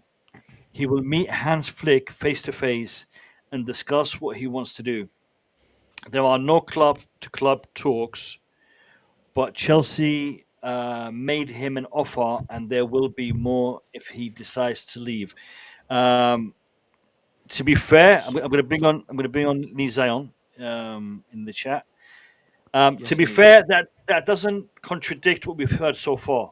No, because both Ornstein and Romano said that no talks have happened with the club. Mm-hmm. Okay, Fabrizio kind of avoided talking about the player bit, but this is quite an update. This is quite an update. Nizayon, big up to you. Welcome. How are you? Oh, what a happy day. Thank you very much. I'm doing all right. When school starts, you got lots of meetings with kids and all that kind of stuff. So, yeah, that's what I've been all day. That's why I didn't stream today. Yeah, I totally understand. But have you been catching up with the whole David Ornstein, Fabrizio Romano contradicting themselves? Have you been following that? Yeah, I had someone tell me. He was like, Fabrizio beat David Ornstein here. I haven't seen much of Fab today, but I've seen one from David Ornstein regarding the is it Fermin Louise linked, but there hasn't been any communication between clubs yet. Yeah, Fab's so swinging, man. yeah. Do you guys want to watch the video again? I don't know. Yeah. Bang it on, man. Put it on. All right.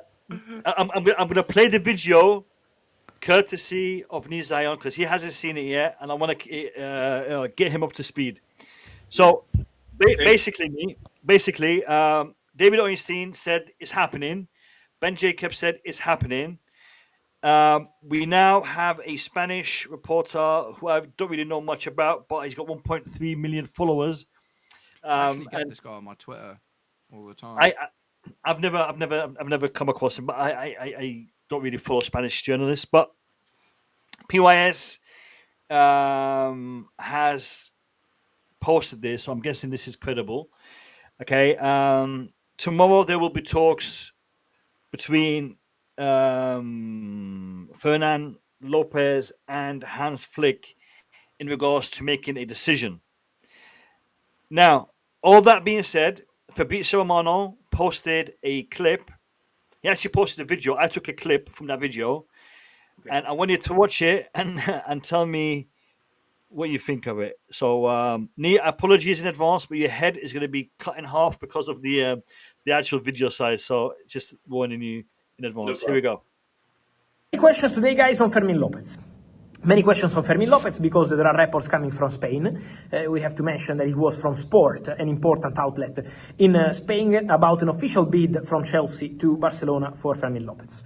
Guys, I can tell you that Barcelona sources are denying any bid. Barcelona sources are denying any bid, number one. Guarantee that they don't have any official bid from Chelsea, any formal proposal. Any formal proposal. Barcelona, any formal proposal, any bid. Email, these. No email. That. So there is no club contact as of now. Then we are in the final days, so this is not going to be all of these I'm mentioning. It's not a matter of weeks or months, obviously. It's a matter of hours or days, so this could change any moment. To be fair, it has changed. To be fair, it looks like it has changed. But yeah, any moment, it looks like it's changed. There is no club-to-club contact, no official bid from Chelsea, no concrete negotiations taking place, nothing really strong into this report, from what I'm hearing. This bit here, no negotiations taking place, is a bit of a tough or of a strong statement, because we have heard that negotiations have taken place from multiple sources, Fabrizio. You know, you're going on a limb. Chelsea appreciate Fermin Lopez, for sure. He's a player they like. But Chelsea, first point, like many players, not only Fermin Lopez. Another thing I want to say, who doesn't like Fermin Lopez? He's one of the best around the world in his position, very young, big potential. So this deal could only be possible if Barcelona and the player decided to open doors to an exit, which is something that hasn't happened so far, and if Chelsea decide to bid, which is something that hasn't happened so far. So at the moment, the situation remains under control, with Chelsea working on Xavi Simons. Wait. The situation remains under control, with Chelsea working on Xavi Simons. Oh yeah, it's like I'm still in control. I'm still in control. Yeah, Chelsea are working on Xavi Simons. Wow, you got to read between the lines, man. Shit. With Chelsea working on Alejandro Garnacho. And Alejandro Garnacho, don't forget him. So these two remain the two priorities. Huh? I'm not getting. Are we have an issue with translation, or is it that he's contradicting himself with under control? That word under control. All right. So let me hold on. Let me just make this smaller because I want to see. Let me make this smaller. If I do this, Yeah. and then if I can move it. That'll do. So when he's talking about under control, he's talking about his narrative of Xavi Simons and Garnacho. Because if Fermin Lopez is bought by Chelsea, then both stories that he's been pushing left, right, and centre could literally collapse. Especially the Xavi Simons one. Garnacho, not so much, but especially the Xavi Simons one. So he is literally trying to as he says, karma. You know, my narrative is still on track. That's literally what he's saying. These I'm mentioning is not a matter of weeks or months. Obviously, it's a matter of hours or days. So this could change any moment. But there is no club-to-club contact, no official bid from Chelsea, no concrete negotiations taking place. Nothing really strong into this report, from what I'm hearing. Chelsea appreciate Fermin Lopez, for sure. He's a player they like. But Chelsea, first point, like many players, not only Fermin Lopez. Another thing I want to say, who doesn't like Fermin Lopez? He's one of the best around the world in his position, very young, big potential. So this deal could only be possible if Barcelona and the player decided to open doors to an exit, which is something that hasn't happened so far, and if Chelsea decide to bid, which is something that hasn't happened so far. So at the moment, the situation remains under control, with Chelsea working on Xavi Simons. With Chelsea working on Xavi Simons. With Chelsea working on Alejandro Garnacho. So these two remain the two priority targets. These two remain the two priority targets. Chelsea want to add these two more players before the end of the window. Garnacho, I keep telling you, will happen. That's my expectation. For Xavi Simons, waiting for Nkunku to go and to get the green light to get the deal done. Did you notice that waiting for Nkunku to go? It's that movement. He's not sure. That's classic body language. He's not sure about it. I'll repeat it. Years before the end of the window. Garnacho, I keep telling you, will happen. That's my expectation. For Xavi Simons, waiting for Nkunku to go and to get the green light to get the deal done. So this remains the story. Then, if Chelsea will decide to make a bid to approach Barcelona, every single step needed in order to create a concrete rumor and not just something in the press. Concrete rumor. He's saying, this is a rumor. This is not, just something in the press. I will let you know. But at the moment, calma with the Fermin Lopez story. Also because Fermin, a few days ago, we have to remember that words from the player said the fans can stay calm. It was 5 days ago, not 5 years ago. The fans can stay calm. I love Barcelona. I want to stay at Barcelona. So Fermin took his position and also Hansi. I love Barcelona. I want to stay in Barcelona. He will be discussing with Hans Flick the option to move to Chelsea tomorrow. He loves Barcelona so much. Look, I'm not doubting it. He loves Barcelona, but he's got an opportunity to go to Chelsea. You're gonna take it. Mate, do you remember when Mario Götze signed a new 5-year deal at Dortmund when he was like 21 years old, and then Pep went to Munich and he left like the week after? Do you know what I mean? It's like things change, man. Things can just change. 100%. I have no doubt the man loves Barcelona, but if he's gonna get a chance to play for the world champions of the universe. You know what I mean? He's gonna take it. He's gonna take it. I don't think that even Gallagher doesn't like Chelsea. There are a lot of players that love Chelsea, but they have a choice. Yeah, you don't have a choice. If you intend to move on, you got to move on.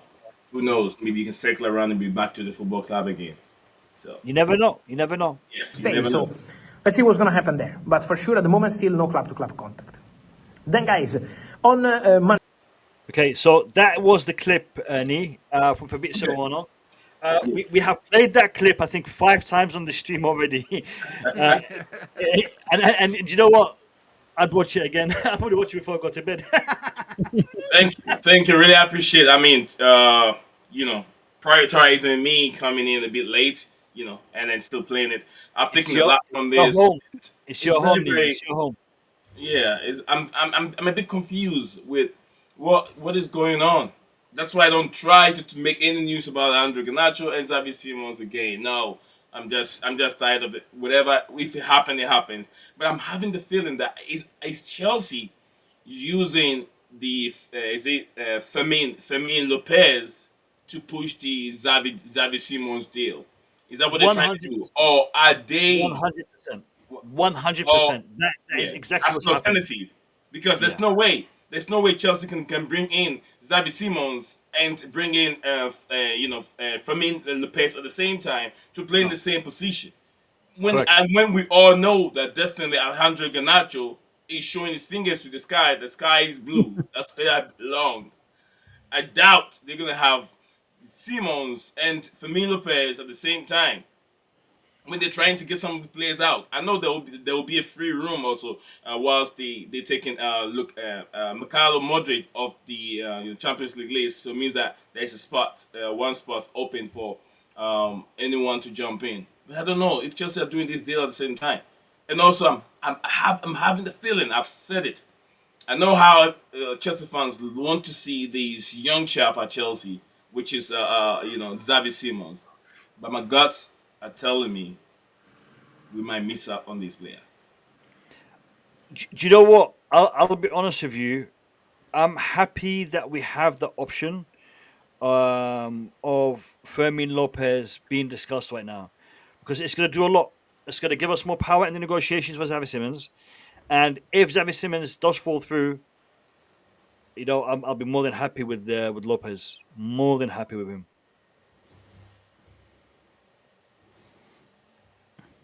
It just needs to happen. Whatever's going to happen just needs to happen, doesn't it? This is going to be the longest 5 days ever, man, isn't it? It's just like 5 more days to go. I see lots of news going up, popping up right now because we're very close to the transfer window. I see left, right, center. Everyone is pushing it.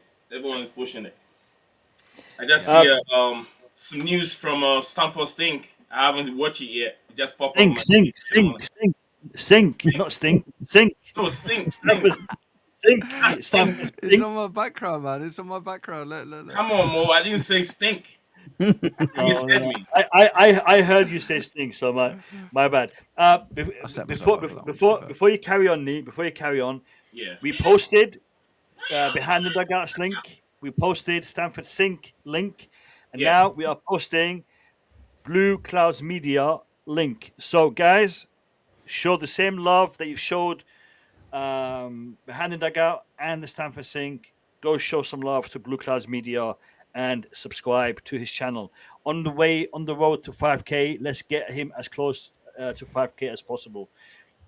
Big up to everyone in the chat, and I'm thanking you all in advance for all the love that you have shown my panelists today in the form of subscriptions and in the form of likes. We have done pretty well today, so just keep them likes coming in.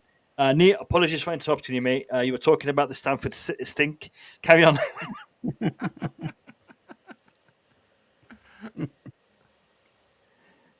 Mo, when was the last time you had a fight with a black guy? A boxer? A boxer? A boxer? Yeah, a boxer at the same time. You're ready for one. Do you know what, Nee? Do you know what, Nee? I would never, ever have a fight with my brother. Okay? You are my brother. I will put you on my head. All right? I will kiss you from your forehead. I will never have a fight with my brother. Oh yeah, it wasn't. There wasn't much into it. I said I just saw something pop up. Came on his microphone. Was like, dude, it's up to something. It's up to some news. So yeah, I'll have a look at it after this video.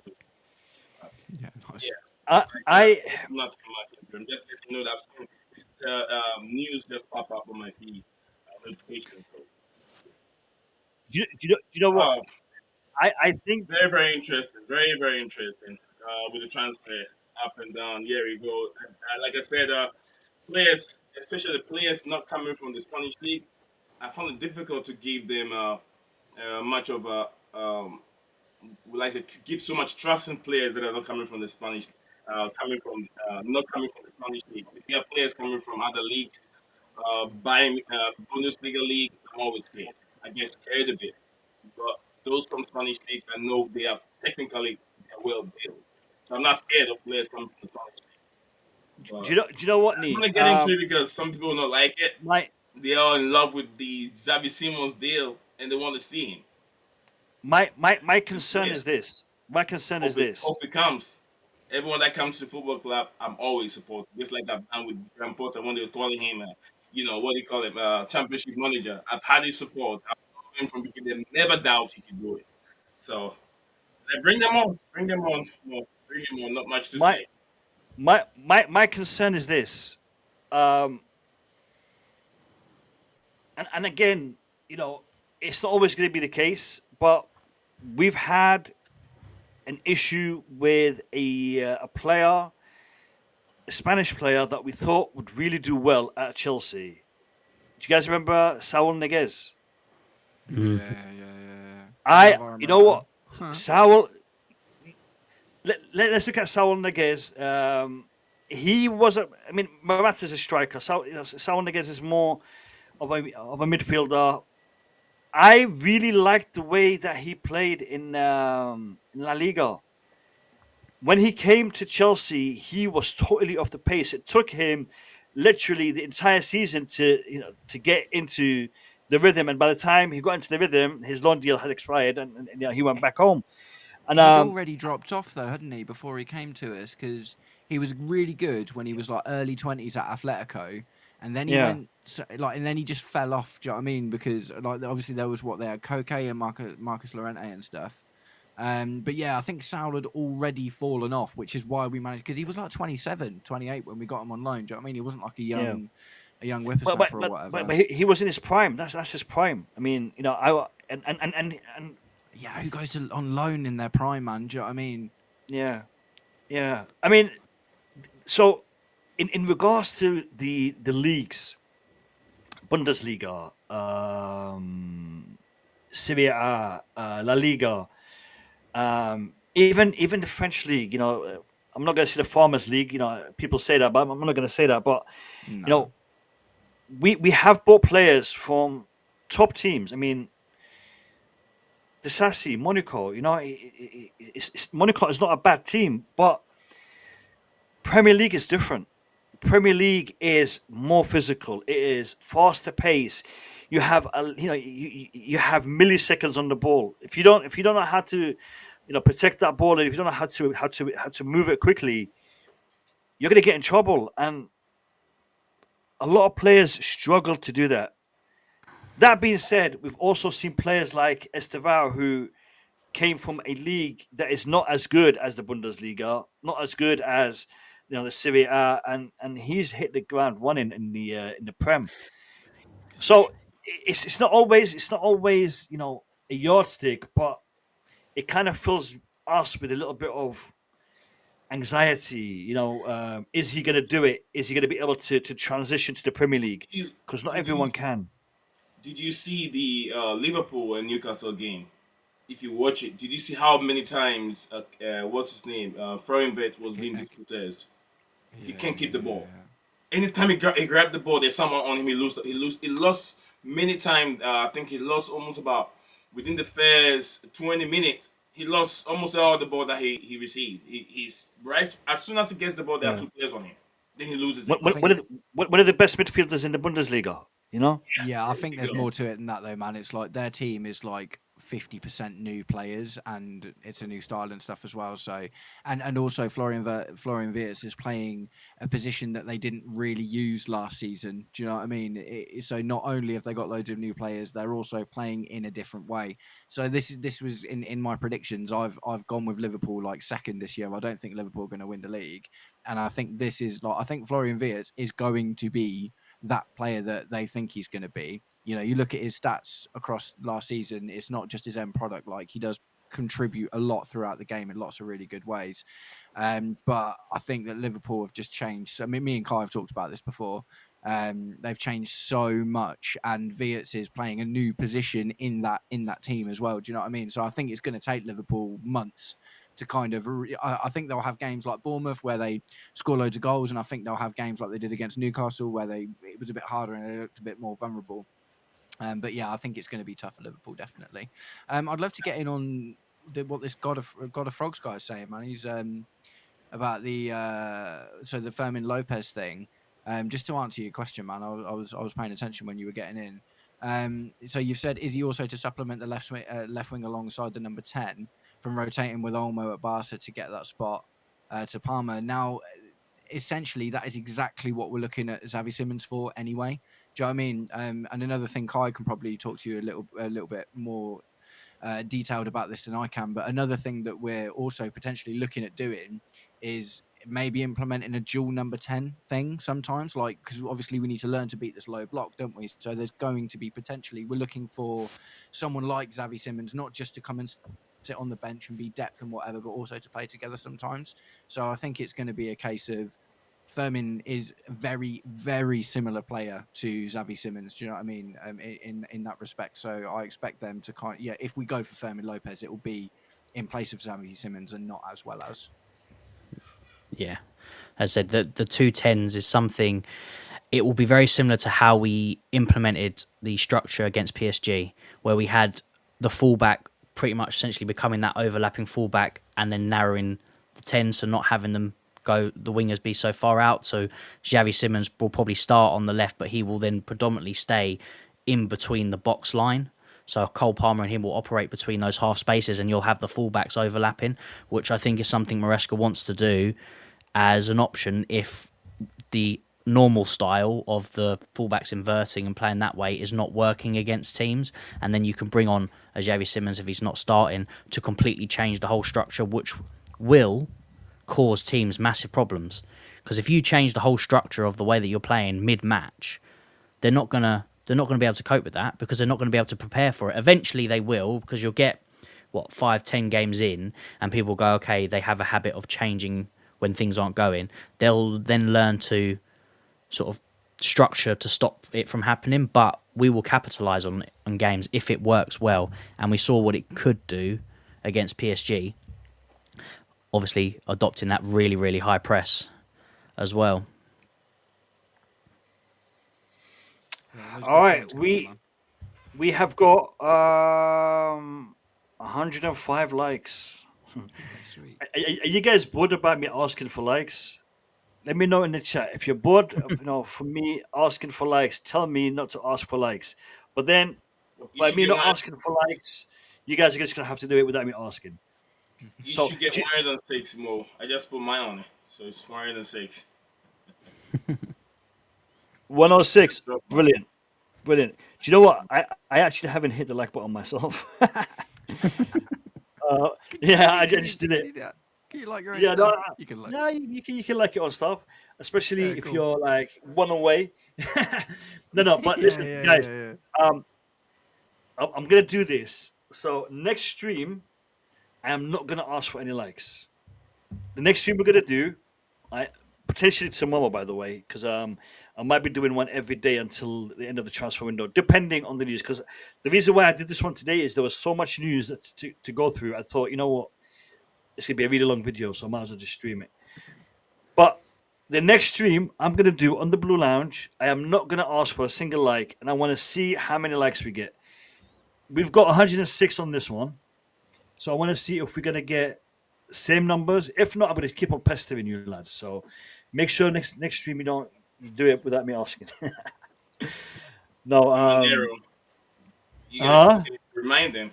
Human error. You gotta yeah, remind them. Forget. but If you don't say it, me, it's not gonna come. when I watch content that I enjoy, I'm always hitting that like button, because I want to encourage it, I want to support it. Yeah. I will, You'll see more of it in your feed as well. Do you know what I mean? yeah, Feed the algorithm. and I always when I actually subscribe to a channel, I always turn the bell notification because when I subscribe to a channel, it's because I really want to watch their content. I don't subscribe just for the sake of it. If I like content from a channel, I'll turn that bell notification button on just to make sure that whenever they upload, I get notified and I watch it. I mean, the guys who I've subscribed to, they know this. As soon as they post something, within the first 10, 15 minutes, I've commented because I like to engage with the content creators that I like. Nia, are you posting tomorrow? Are you uploading tomorrow? Yeah, I'll be live tomorrow. Yeah. Okay. Live tomorrow. Lads, it's looking really dead today. Seriously, I mean, the timeline. Do you know what? I'm gonna look at the other feeds and see if anyone else has posted anything because my tier ones are gone to bed, man. Fabrizio, I think Fabrizio's probably taking some painkillers and a sleeping tablet. Just Some karma pills. some calmer I'm not pills. sure if you guys have seen this. For I think it's Premier League updates. Something that came up today, where they said the match players from the Premier League, English Premier League clubs, the Premier League clubs can register a maximum of 4 loan players on each roster at any one time. Whereas it's a match from one club. From that total, no more than one player can be loaned from the same club. It means that Sunderland could be I think permanent. I'm not really getting that one, but I think it's regards to number of players you can loan for one club. I'm not sure if you guys have seen anything like that. No, I ain't seen nothing about it today. It's interesting though. Obviously, Yeah, there is they a do that in France. there is a limit, I think, to how many loan players you can loan. I think that it's 3, isn't it? To one club. Are you just No, talking it about the says Premier League? it Nick? says max from one club can be up to I think four loan players on each roster at any one time, but then max from a club, yeah, I think it's 4. Yeah. Because it was Don't know how 3 many we've and got on Strasbourg at the moment. We've got 100. 3, man. It's Penders, Saar, and Pyres. Yeah, Yeah. so that's it for them. They can't take any more, I think. and we sold the Matisse and Mugu, didn't we? Yeah. And they've got Diego Moreira still. Yeah, they bought from him last season. last season. Yeah. Yeah. How do I translate a tweet? Oh, here we go. So I've just found something. Is it Spanish? Yeah, it's Spanish.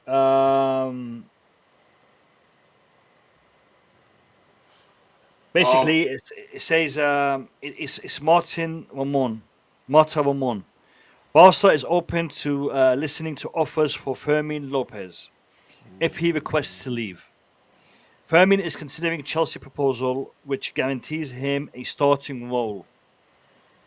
Being a homegrown player, he would generate pure profit as he is not pending. So let me put this on the screen because this is quite a development. So this is in 10 minutes, Fab's going to drop the "Here we go" for Xavi Simons. you know it's coming. You know what? I'm surprised he hasn't given a "Here we go" for Garnacho since he's been saying it's 100% done. You know? Yeah, it's got to get to 110%, mate. 100% ain't what it used to be anymore. It's done. It's just buffering. Yeah, he has to be very careful. If he doesn't get a green light from Chelsea and they put it up, they will hold him responsible. Oh, mate. Mate, Fab, if that Garnacho deal doesn't happen, we have a tweet. One. We have a tweet from Fabrizio Romano, but it's a retweet. Well, we know he's still awake. He's retweeting. I'm not sure if you guys have seen. Look at it. It's fine. You've seen a tweet related to Nicholas Jackson from his, agent, Diamansa Kamara. I'm sure if you've seen it regarding Nicholas Jackson's deal done in 48 hours. Yeah, but I saw something else come out not long after that basically said that's not his agent. It's just someone that's close to him, and that what is being said is not actually true. So I don't know. You missed the first half an hour of our stream, man. This one's been reported by Foot Mercato. So I don't know. I think they translated the main tweet was not in English or whatever. I think it was in, I don't know if it's French. Senegalese. Yeah. Mercato is French. Yeah. Mercato. Yeah. And then they translated to English. Yeah, see, that's what I saw, because I saw the vibe saying it there, that Barca wouldn't accept anything less than 70 million euros for Fermin Lopez.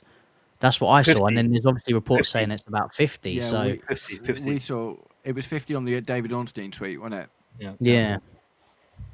For 70, I guess there's just no point in that case, is there? I think same it price only is Simmons, worth isn't it if it's cheaper. We've already done all this groundwork with Xavi Simons. If we're going to pay the money, then we may as well just get Simons at this point, because he looks like he might be a little bit better. Fermin Lopez, for that much cheaper, is a better option. Do you know what I mean? But it's a market opportunity, isn't it? What the club exactly. Yeah, It exactly. would be. No, 100% that. 100%. That's the same as Garnacho. Garnacho is a market opportunity more than anything else. Do you know what I mean? Yeah. So yeah, I don't know, man. 70 million euros. What's that? That's like 58 million pounds, 59 million pounds, something like that. It's a lot. Yeah. Do you know what? I was actually contemplating to end the stream, but over the past 5 minutes, we've had a lot of tweets come in. We know 12 a.m. is a big hour for Fabrizio anyway. So we'll do another half an hour. We'll take it. We've been streaming for 3 hours and 22 minutes. Yeah, man. Yeah, oh my god! I just realized. Yeah, it's a long one. Marathon, mate. Marathon. Oh, that's a mad one. Yeah. What do you guys make of Rubin Amorim wasting the likes of Kobe Mainoo on the bench, not giving him game time?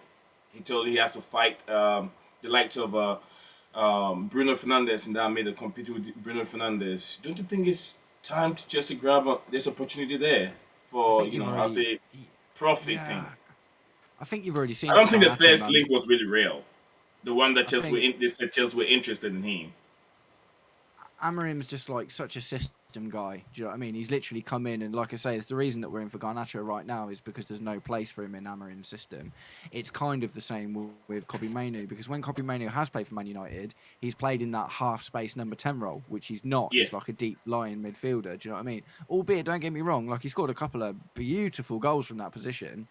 But in order for Kobbie Mainoo to get back into that team, he's going to have to change to that position. So that then kind of comes down to Kobbie Mainoo to say, do you want to be this half space number 10 or do you want to be a deep line midfielder? And if you want to be a deep line midfielder, you're going to have to go elsewhere.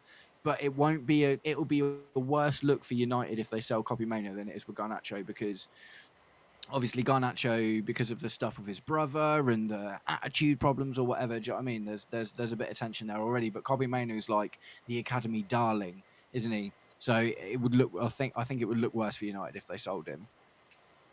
And we just don't need him. I think he's great, but we've just got so many players there already, man. I'm gonna hand over to you guys for a couple of minutes. Fresh air. Fill the lungs. Sweet. Fill the lungs.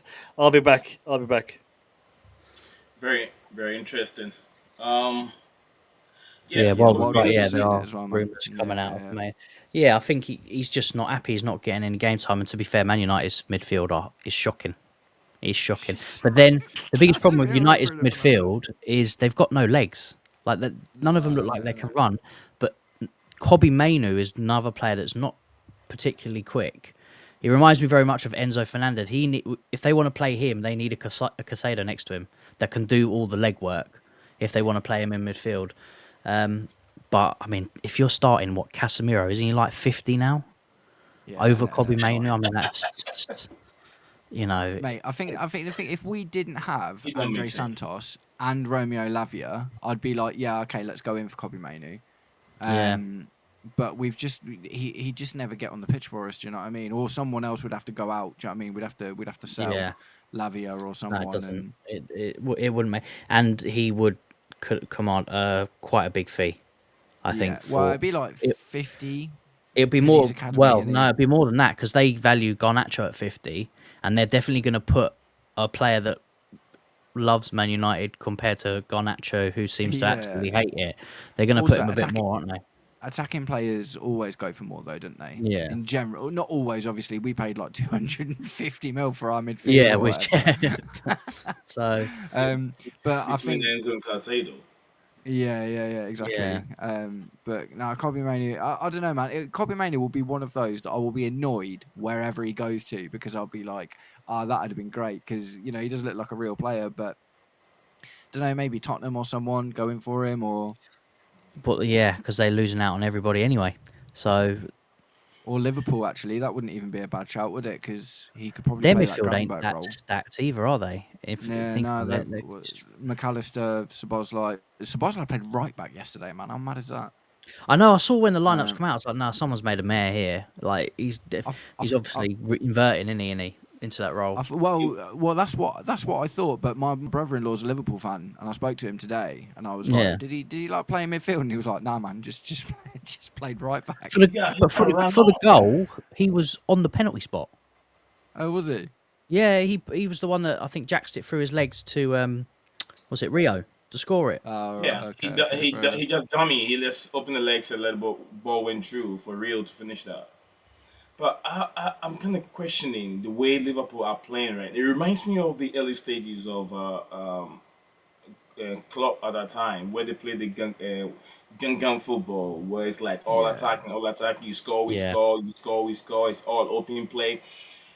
It's not going to sustain. It's not going to be sustain them to the rest of the season. But they will burn out. You're right, man. You need to play football. You need to control the game. Yeah. I'll say, to be honest with you, although they won the game, Newcastle were the better side. Newcastle were better. On the first 20, 30 minutes, Newcastle were running the show. What's his name on the left-hand side? Everton guy, who we almost signed. Anthony Gordon. Gordon was running the show until that stupid tackle where you have nowhere near close to the ball. Why do you go for that? But besides that, they were playing very, very good football. But Liverpool can play like that. They I can't was play like watching that. They can't. Matisse's stream yesterday. You know, MAH, He and needs to stop jinxing the freaking games every yeah, time. yeah, literally.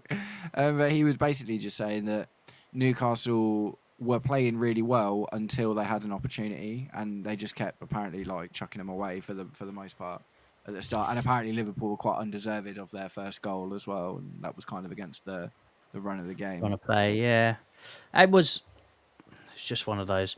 Liverpool just seem to have at the moment this knack of just getting over the line, even if it doesn't look like they're going to win. And they've done it in Yeah. the 2 games. Although they beat Bournemouth 4-2 in the end, they were struggling for a long Yeah. period of time, and they've let goal leads slip in both Yeah. both fixtures. I'm with Gabriel in the chat, man. Gabriel saying City is still his Yeah, favourites but for the City title. looked awful against Tottenham, like awful. I think they're just going to turn it on, man. And I think that when they turn it on, they've got everything they need to go. Whereas I think Liverpool are going to take more time to bed in. But yeah, no, I'm putting my money on City. Whoever it is, as long as it's not Arsenal, I don't care. Yeah, I was about to say, no Arsenal, never Arsenal, ever. Who have you got? Nee, who have you got for the? Who do you think is going to win the Prem this year, Nee? Oh, oh, hail the Blues. Yeah, I said it's going to Yeah, I be love that, between man. Chelsea and Liverpool. I said it. Yeah, okay. Chelsea and Liverpool. Chelsea winning it. Yeah, okay. When everyone goes to the Interesting. left, I'm the only one who go to the right. When the whole crowd is going to that way, I'll be the only person going to that way. Alejandro Garnacho. I stand on him. I think No we'll one get there, ever, man. no one ever wanted him. I said Alejandro Garnacho. I stood there. I've supported the manager, which is Enzo Maresca. When everyone said championship manager, he's no good. I said, is there a thing called some championship manager? Can someone explain what does it mean? What does that mean? Is there a thing called? He's a manager. He's a like coach. Maresca, man. He coaches players. He needs a chance. If I remember, I always because of that when people come and say this, oh, he's not good enough. I say Chelsea. Thomas Tuchel even said this. Chelsea have built everything. They have all the materials, all the amenities to make any coach that takes the job a better coach. And we've Apart seen from it. Graham Potter. Apart from Graham Potter, whatever is holding onto his legs is really heavy. Holding onto his legs. No. I quite like the Maresca appointment from the off. Actually, for me, it was like because I looked at the Mikel Arteta thing, and I think, do you know one thing that doesn't get spoken about? Don't get me wrong, I don't like the idea of giving Arsenal any flowers here, but Arsenal was Mikel Arteta's first professional coaching job in football. I know he'd been an assistant before to Pep and whatever, but to go into your first job in football and to do what he did with Arsenal, man, that's super impressive. So, championship manager, if anything, I think that actually gives Maresca a little bit more clout because he's, he had a bad spell at an Italian team and. Wait. What did Arteta do with Arsenal? Yeah, He just What did he do with Arsenal? he stabilised the stabilised ship. Nah, man, no, mate. Honestly, let's not be disingenuous, boys. Come on. They were eighth. They were eighth, like solidly, and they were finishing like outside of the Champions League all of the time, and they finished second 3 years in a row. Now, obviously, they need to win something, but at the same time, it's like if Maresca does with us what Arteta did with Arsenal, we'll win the Premier League. Do you know what I mean? To make that same jump, because we went from 12th to 6th. We came out of like really, really awful time of Graham Potter and whatever. And if Maresca is as successful as Arteta is at Chelsea, we will win things. That's the difference. Do you know what I mean? So Do you think I'm if not, they don't win anything this season, he's going to get the sack, or do you think they'll give him another one? You think that's it? You No, think he this has is to. it for him? I think he has to, man. I think the thing is they've got so many good parts there. It's starting. I was talking to. I did a collab with an Arsenal fan. It's starting to remind me of Gareth Southgate at England, where it's like there's only so long you can be a nearly ran for. Do you know what I mean? And it's like then you've got to look back and say, okay, you did a good job, you got us from here to here, but evidently you're not the guy to get us over the line. I don't think you can not win anything for 7 years. Do you know what I mean? Or like one FA Cup or whatever. Do you know what I mean? But yeah, no, for me, Arteta has to win either the Champions He's League. got or no this year, he's or got out. no excuses. Well, he didn't have any excuses anyway, but he's got no excuses because No. last season it was obviously injuries, but I don't take that as an excuse because every club's get injuries, and the Tottenham, mate. striker that they needed a striker, so they've Tottenham won a trophy last year, and they had the Exactly. worst injury record out of anyone. Yeah. exactly. So they've got their striker now. They've given him everything, man. Do you know what I mean? They've given him everything, really. Yeah, no, I agree. I reckon had Arsenal changed their manager in the in the past couple of years, they might have actually won the Premier League. I reckon. I reckon Arteta is.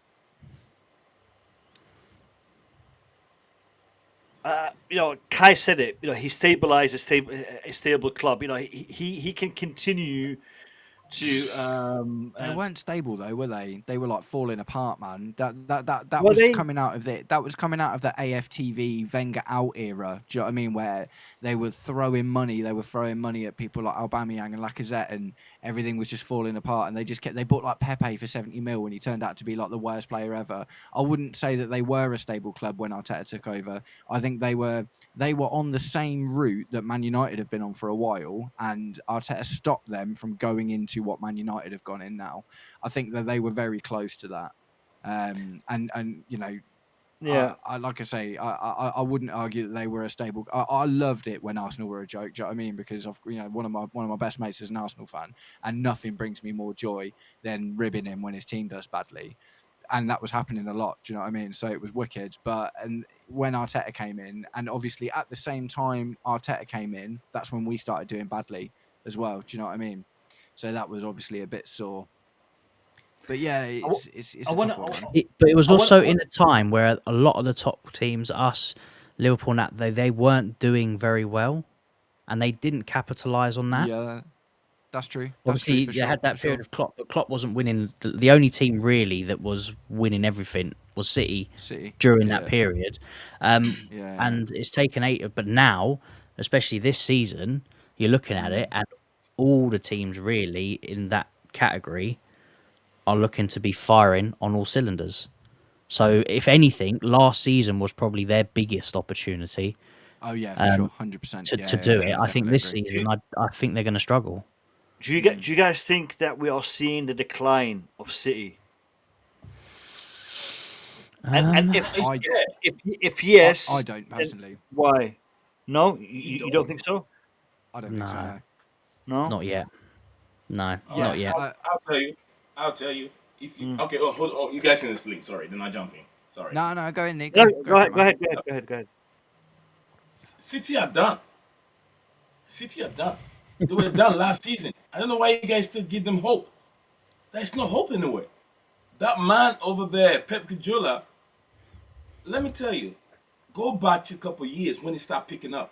There was one man there doing the job for him. It's Enzo Maresca. Enzo Maresca was the one doing the job for him when he was at City. And look at the time Enzo Maresca left. Yeah. Enzo Maresca left to do his own job, and how things were stable, and now look at where he has never rebuilt ever before in his entire career. He's never rebuilt a squad. And I saw that last season. He can throw so much money on new toys.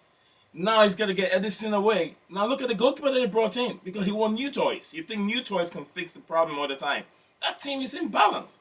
He's got sexy players on the pitch that don't have any end product. Jeremy Doku don't have end product. Oscar Bob doesn't have end product either. He was so poor against Tottenham Hotspur.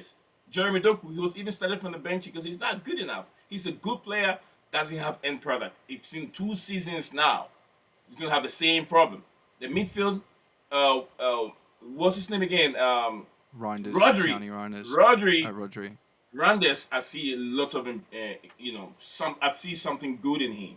If you have players that can, if you have, I don't know if the strength is what he's lacking, but technically he's good. Rodri needs to be on that pitch to help them stop all those goals they're conceding.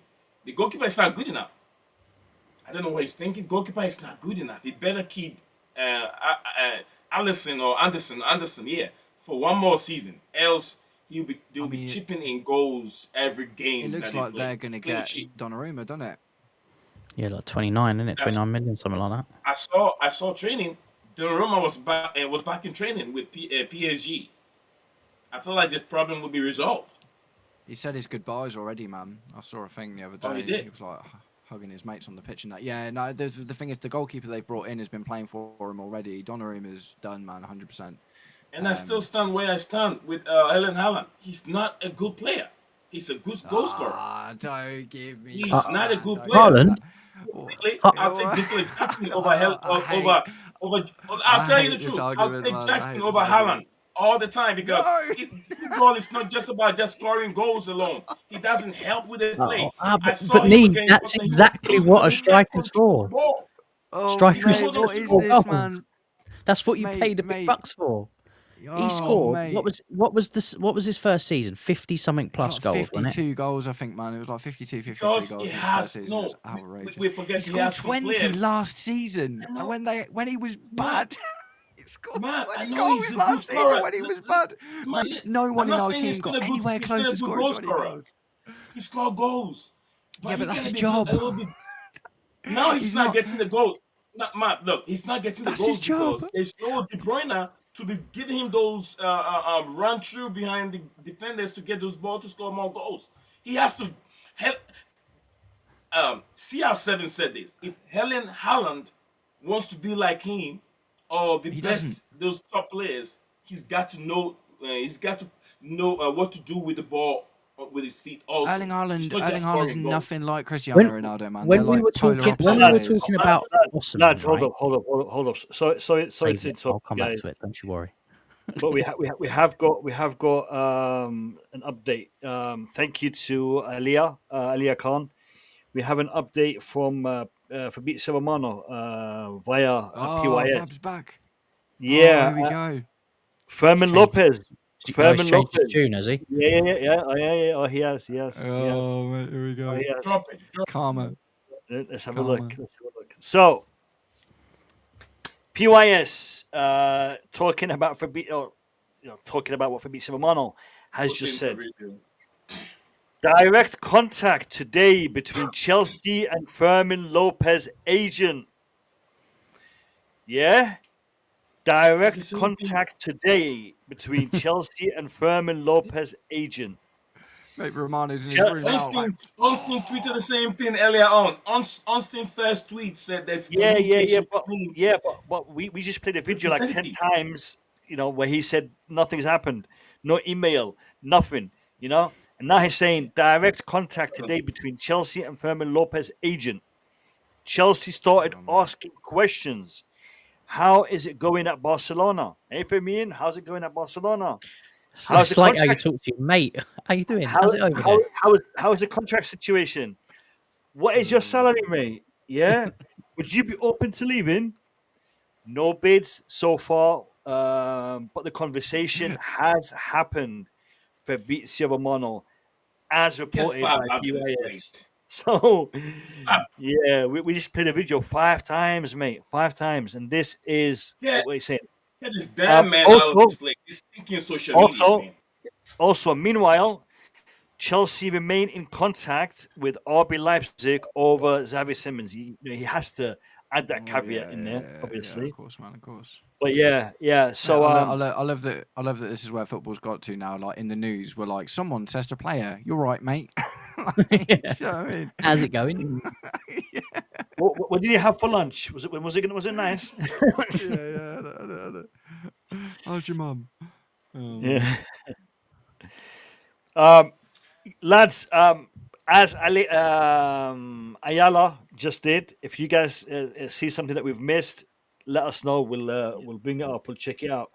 But yeah, I'm interested to see where Fabrizio Romano actually said this. Did he post another video that we've missed?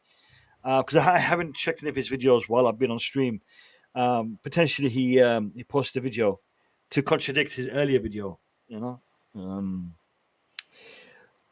But yeah, Kai, apologies for cutting you off, mate. I don't know if you still remember. Yeah. Oh yeah. Right. So, obviously, when we were going through that striker situation where we were desperately begging for a striker, and this is during Nicholas Jackson's side, and we were talking about Osimhen, right? Osimhen, Gyökeres. We weren't talking about how nice they played the football and how we were talking about the goals that they score. Why? Because they're strikers and they are paid to score goals. Erling Haaland is the best goal-scoring striker on the planet in the Premier League. He is. He will get you 20 plus goals every season. Always. I wouldn't be. That's a poor season, man. Let's say City were dreadful last season, and he's like, I would take him in a heartbeat, and I'd definitely take him over Nicholas Jackson. Yeah, 100%. We want a striker to score goals. Like, if I have to sacrifice his link-up play, but he's still going to bag me 20 plus goals a season, then I will sacrifice his link-up play to get that. Because at the end of the day, goals win you games. Winning games wins you points. Winning points wins the league. So that's easy. Football is simple. Put the ball in the back of the net. More than the opponent, you'll win the game. It's a very easy trait to build a team around. This guy will bang 20 goals. I don't disagree with any of you on what you're saying. Absolutely, you're spot on. But the thing is, Nee, like I agree with loads of what you said, man. Like, it is, what's a really reasonable shout is Pep's not rebuilt a team very well before. That's something he's been much maligned for, in fact. So that that is definitely what it is. I think the reason they've bought in Tierney Reinders is because they know Rodri's not going to be able to play all of these games. And yes, okay, they had a bad game against Tottenham, man. Do you know what I mean? It's like we're two games in. Do you know what I mean? But yeah, I can't. I just can't get into the conversation about Erling Haaland not being an amazing player. Like when Roy Keane came out and said he was like a League Two player, I was like, "What, mate? What are you talking about? How? Well, the for me, it's just like yeah, Roy Keane said he was like a League Two player, man." And I'm just like, mate, the sheer disrespect is absolutely ridiculous. The thing is, if like what is it like? Nicholas Jackson scores 14 goals in his first season, and that's good. Do you know what I mean? It's like Erling Haaland scored 50 goals in his first season, man. He literally came in and broke every single record that existed for goal scoring in his first season at the age of 22, coming in from the Bundesliga. Everything was against him. Rory Jennings was like, he's gonna score 15 goals. Do you remember that? Like the poorest YouTube shout of all time. And the thing is, like, it's like Kai's saying, man, when you've got an Erling Haaland or even a Victor Osimhen or someone like that, you call a spade a spade. Do you know what I mean? You don't beat him trying to get him to do little cheeky 1-2s and link up play and drop in deep into midfield or whatever, trying to turn him into Wayne Rooney. He is just an absolute brutish Nordic target man. You put him up there, you give him service, and he'll score 20 plus goals in a bad season. He's not even in his prime yet. He's 1 year older than Jackson. That's mad. And I mean, not just what he's done in the Premier League. Look at his goal scoring record. Overall, it's just no. I'd 100% take him in a heartbeat. And it's one of those players where where you bring players in, and you say you got to build your squad around them. You want to build your team around them. He's one of those players. Man City, and that's probably one of the criticisms Man City get is that do they play to his strengths, or does he just does it just play to Pep? If they played more to his strengths, and I think that's the benefit that he had with Kevin De Bruyne is. He was basically the perfect partner for Erling Haaland. And now they have to replace that with somebody. And I don't think they've done that yet. But Cherky is not going to be a bad shout for that. Because he will definitely pick up those little pocket spaces. Yeah. Yeah, he looks really good. Cherky looks great. Marmoush looks amazing as well. And this is what I mean, man. Like, Marmoush came into the Premier League instantly and looked really, really good. Rayan Cherky's 19 years old, and I'm not gonna lie to you. I've done the stats. He is much better than Xavi Simons. Do you know what I mean? And he's getting the Pep Guardiola treatment from the age of 19. It was the temperament, wasn't it, for Cherky, wasn't it? Yeah. Yes, Doku, not absolutely brilliant. Savinho, again, might go to Tottenham or whatever. Do you know what I mean? There's definitely still a little bit of surgery to be done on the team, but they did things like get rid of Jack Grealish and, they made some of the right moves. Like, I just think you absolutely... For me, like I say, Liverpool have got so much more work to do than City have because City have kind of rebuilt their team already, and Pep is all the style of play hasn't changed or whatever. Do you know what I mean? It's just about getting these new players to play it. Where the Liverpool side of that is like they've lost half of their team. They've brought in loads of new players, and they're changing the style of football they play. You know, I mean, Liverpool have got a lot more work to do than City have this year. City have just got to get their players to click, and then I think it will just happen for them. That's why I also think we're in a pretty strong position because we're not having a massive overhaul that we did before. Like a lot of our front line, our midfielders, our back line is all remaining the same, and we're just sprinkling a little bit of magic in Esteval and things like that to improve, and we are improving in one of the areas that we really needed to improve on in the striking department, where we needed somebody just to put an extra 20-30% of those chances in the back of the net to win us those extra points that we desperately needed, to carry us all the way. But system and structure-wise, it's all the same. Yeah. There's nothing's changed. It's like the depth signings have been amazing as well, haven't they? Like Yoro Hato is the perfect backup to Cucurella.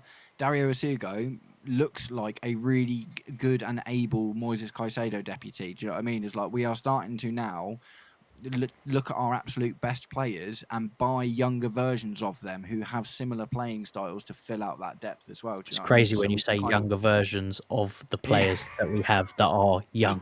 It's mental. Yeah, that is mad, isn't it? Everyone's gonna have acne soon, aren't they? That's gonna be the thing. We used to be the pensioners as well, didn't we? It's like we've just got like we keep going back. We're going to have to end up bringing in only 16-year-olds because we're going so far back. Was it Jorato's 19, isn't it? It is 5 to 12. It is 5 to 12, and we are. All right. No. Let's say this. Do you guys think we are going to get any breaking news in the next 5 minutes? Who says yes? Who says no? Me, I said no. I don't think so. I think no. No. All right. Okay.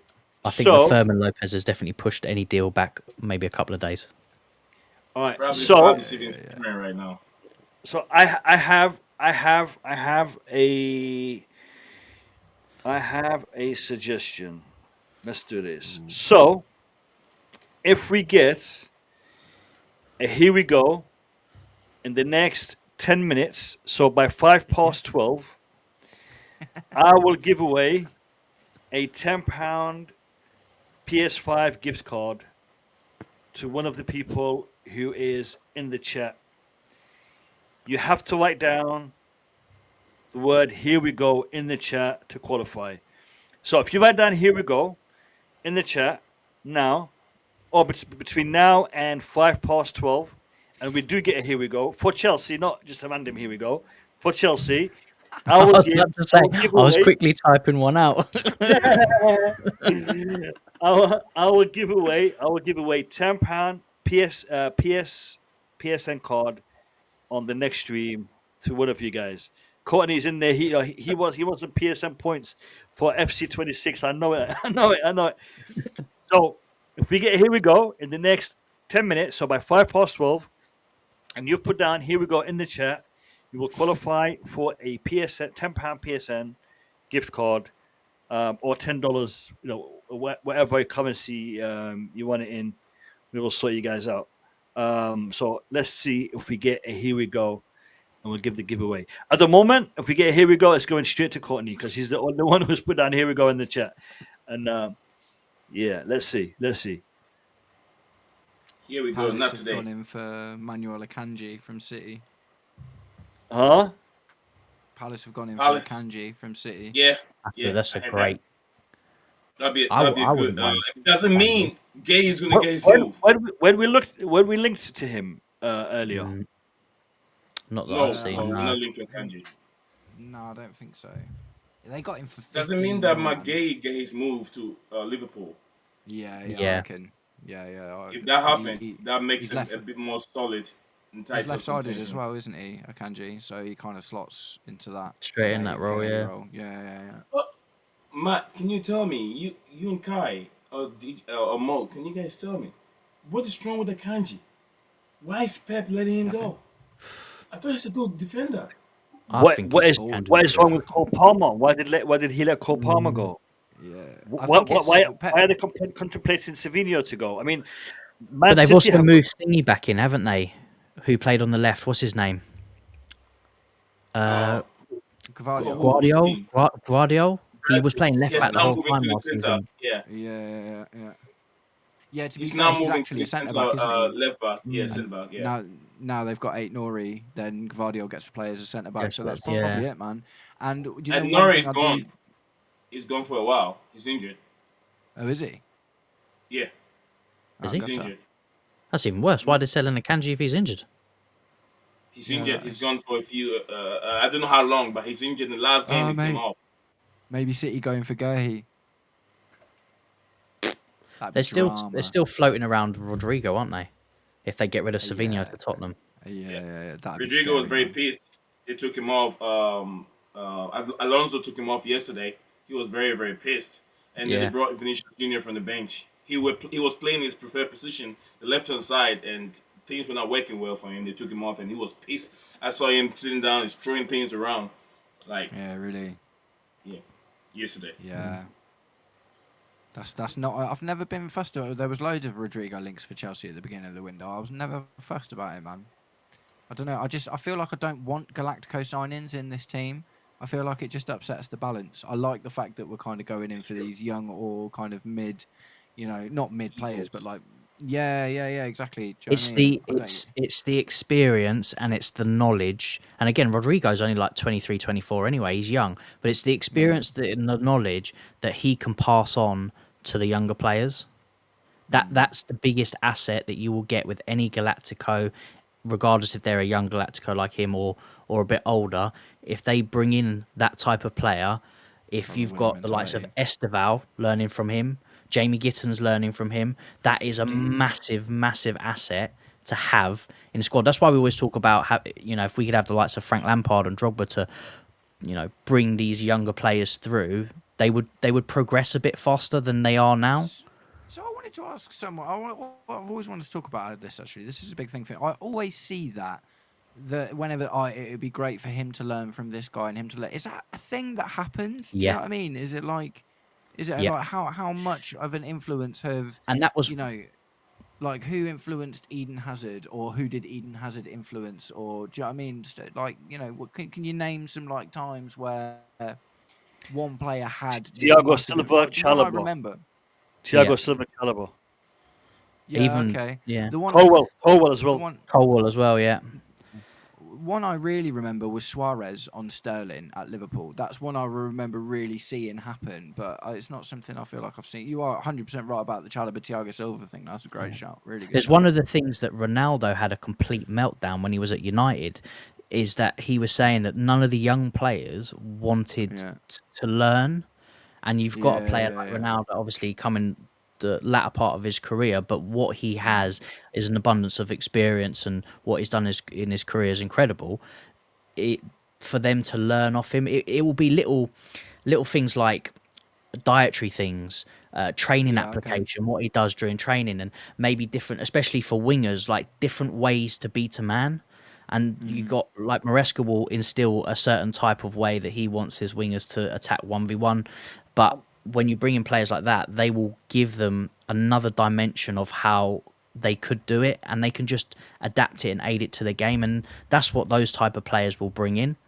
I'm gonna mention a couple, but it wasn't their playing that did it. It was when they became on the coaching staff. Do you guys remember Jordi Morris? Yeah. Jordi Morris had a massive impact on Mason Mount. You had John Terry as well. John Terry, Makelele. John Terry, Frank Leboeuf.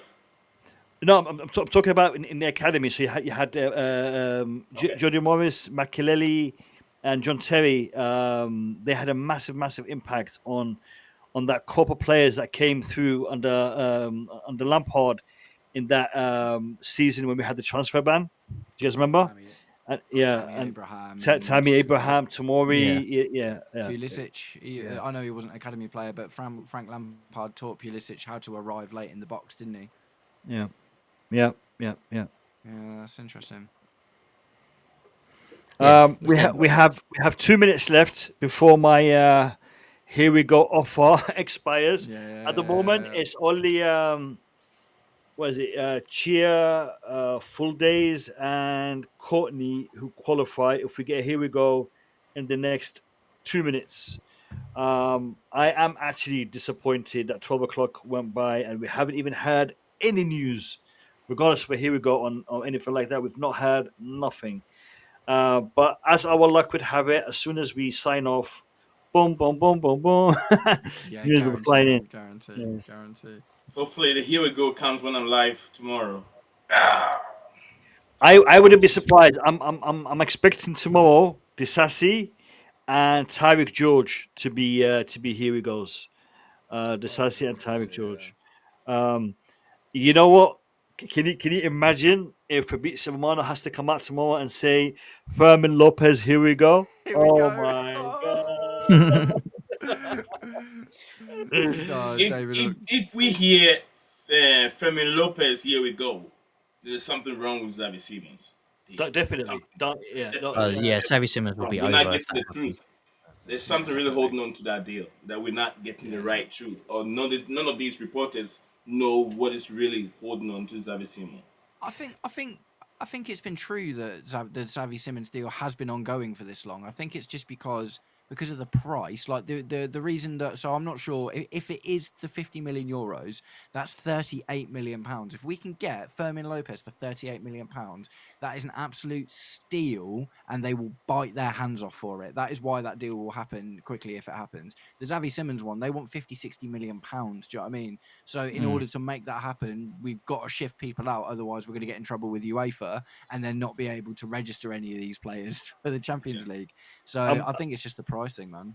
I'm gonna shout out one of Nia's panelists, Dan. I don't know if you're watching, Dan, but Dan has always had this opinion, which I personally thought was ridiculous, and he said that Xavi Simons is a smokescreen. He's always had the opinion that Xavi Simons is a smokescreen. No. It's the other way around. What? The other way around. What do you mean? Garnacho is a small screen. Xavi Simons is the real deal. Oh, in that case, I'll take it back. I'll take it back. The other way around. He don't want Garnacho. He told me today. I will take that back. Today, I said, Dan, you're probably gonna end up waking up and Garnacho will be wearing the blue, and Xavi Simons is not gonna go through. Read along the line. Don't listen. He said, I listened to Younes. Younes said this. I said, who the hell is Younes? Younes is just like you and me. We are feeding off information from the top guys out there. Don't let him come on the show and then put these things out there and then you believe it. You get? I was like, shout out to Younes. Great YouTube channel, great content creator, one of the OGs in the Chelsea community. But again, he's human, like Fabrizio. Yeah, we get things wrong sometimes. You know what I mean? You know what? I've taken too many digs on Fabrizio, man. I hope he doesn't watch this stream because then half of my content will be smashed. Here we go. YouTube. You Here just goes all your content. On your you know what? I gotta say this. Fabrizio Romano is a great journalist. He's a human being. He's gonna make an odd mistake here and there. You know, this is all bad, sir. We love you, Fabrizio. Don't take it out on us. Yeah, calma, Fabrizio, calma. It's advancing, karma. It's advancing. It's advancing. You know what I mean? It's advancing. It's getting closer. 85%, 95%.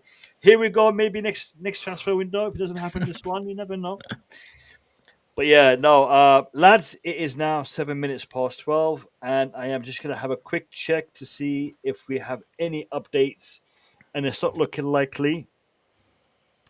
So I guarantee you, Fabrizio Romano is watching the stream, and he's like, do you know what? Once these lads go offline, I'm going to drop a couple of bombs. Yeah, he's waiting. He's there. He's got his phone in his hand. He's like, when are they going offline? When are they going to go offline? You better not. No, lads, we've been streaming for 4 hours and 2 minutes. I think this is officially the longest stream I've ever done. I've done some long ones, but I've never done a stream this long before. I think the longest one was like 3.5 hours. This is not my fourth ever stream. but this reminds me of the old school streams, and those of you who are returning to the channel would know we used to do this all the time, and it was brilliant. And it was brilliant. It was amazing. I do think we will be doing more streams in the next couple of days, purely for the fact that the window is heating up. However, I don't think I'll be streaming another 4 hour stream in a long time. So maybe an hour, hour and a half. You know, it's tiring. My back is gone. Man. My back is gone. Listen, shout out to Kai, Matt, Nee, and you guys in the chat, man. You guys have been amazing. Seriously, Courtney, Waldo, Gabrielle, The Vibe. I don't want to miss anyone. Daniel Knight, who was here earlier, but I think Daniel Knight went to sleep quite early as well because Got a frog. haven't seen him in the chat for a while. Got a frog. Musa just jumped in. Varana, big up to you and welcome back. It's good to have you back in the chat. Am I missing anyone? Busy Batico. Machiavelli, we can't. Yeah, We can't. You know, Machiavelli. Big up to you. Unfortunately, there was that guy that was going to get on the stream for a second and then just didn't. didn't appear. No. He had some issues in the background. But yeah, big up to everyone. It has been a fantastic stream. Yeah, I remember that. I remember. Yeah. The whole Lukaku saga, man. Yeah, that was hectic. I remember. 4 hour stream. Good old days. Courtney knows, man. Courtney knows. Good old days. I got some weird updates over here. It's not on Chelsea players though, but this is a player that was supposed to be one of the up and coming generational players, striker John Duran. Reports from Fabrizio Romano says the Fabrizio Romano exclusive. Fenerbahce exclusive on John Duran. He's the only player who seems to be a problem right now is John Duran. We had high expectations and we haven't seen the results on the field. So yeah, that's what happened when you follow the money. Yeah, we were interested in him before he made the move to Saudi, weren't we? Yeah, he looked wicked, man. Yeah, he should have stayed at Villa. He should have, for sure. Should have. Or come to Chelsea. Yeah, we got Delap instead, didn't we? No, Lads, it was Already before. gone to. I want to end this. Are you guys up for a stream tomorrow? Like an I don't hour? think I'm gonna have time tomorrow. Maybe. What time? I'm thinking Same time? around 10. 8 No. 8 is too early, man. I'm thinking maybe we'll do a 10 or 11, just for 1 hour. Just we hit the 12 o'clock. Right. Yeah. Yeah, I'll be around We'll tomorrow. do 1 hour. We'll do 1 hour. So guys, make sure you have that bell notification button turned on, and try to get some sleep. Ding, ding, ding. Don't let Fabrizio Romano disturb your sleep. Don't let him wake you up now. You know, we gave him enough time. We gave him to 12:15. He hasn't blessed us with a here we go. Even not for Disassi, not for Tyrick George. Just he's keeping it environmentally friendly. He's recycling. So big up to him. But yeah, I will see you guys all in the next upload. Big up Kai, big up Matt, big up Nee, big up everyone in the chat, and have a good night. Take care, lads. Peace. Cheers.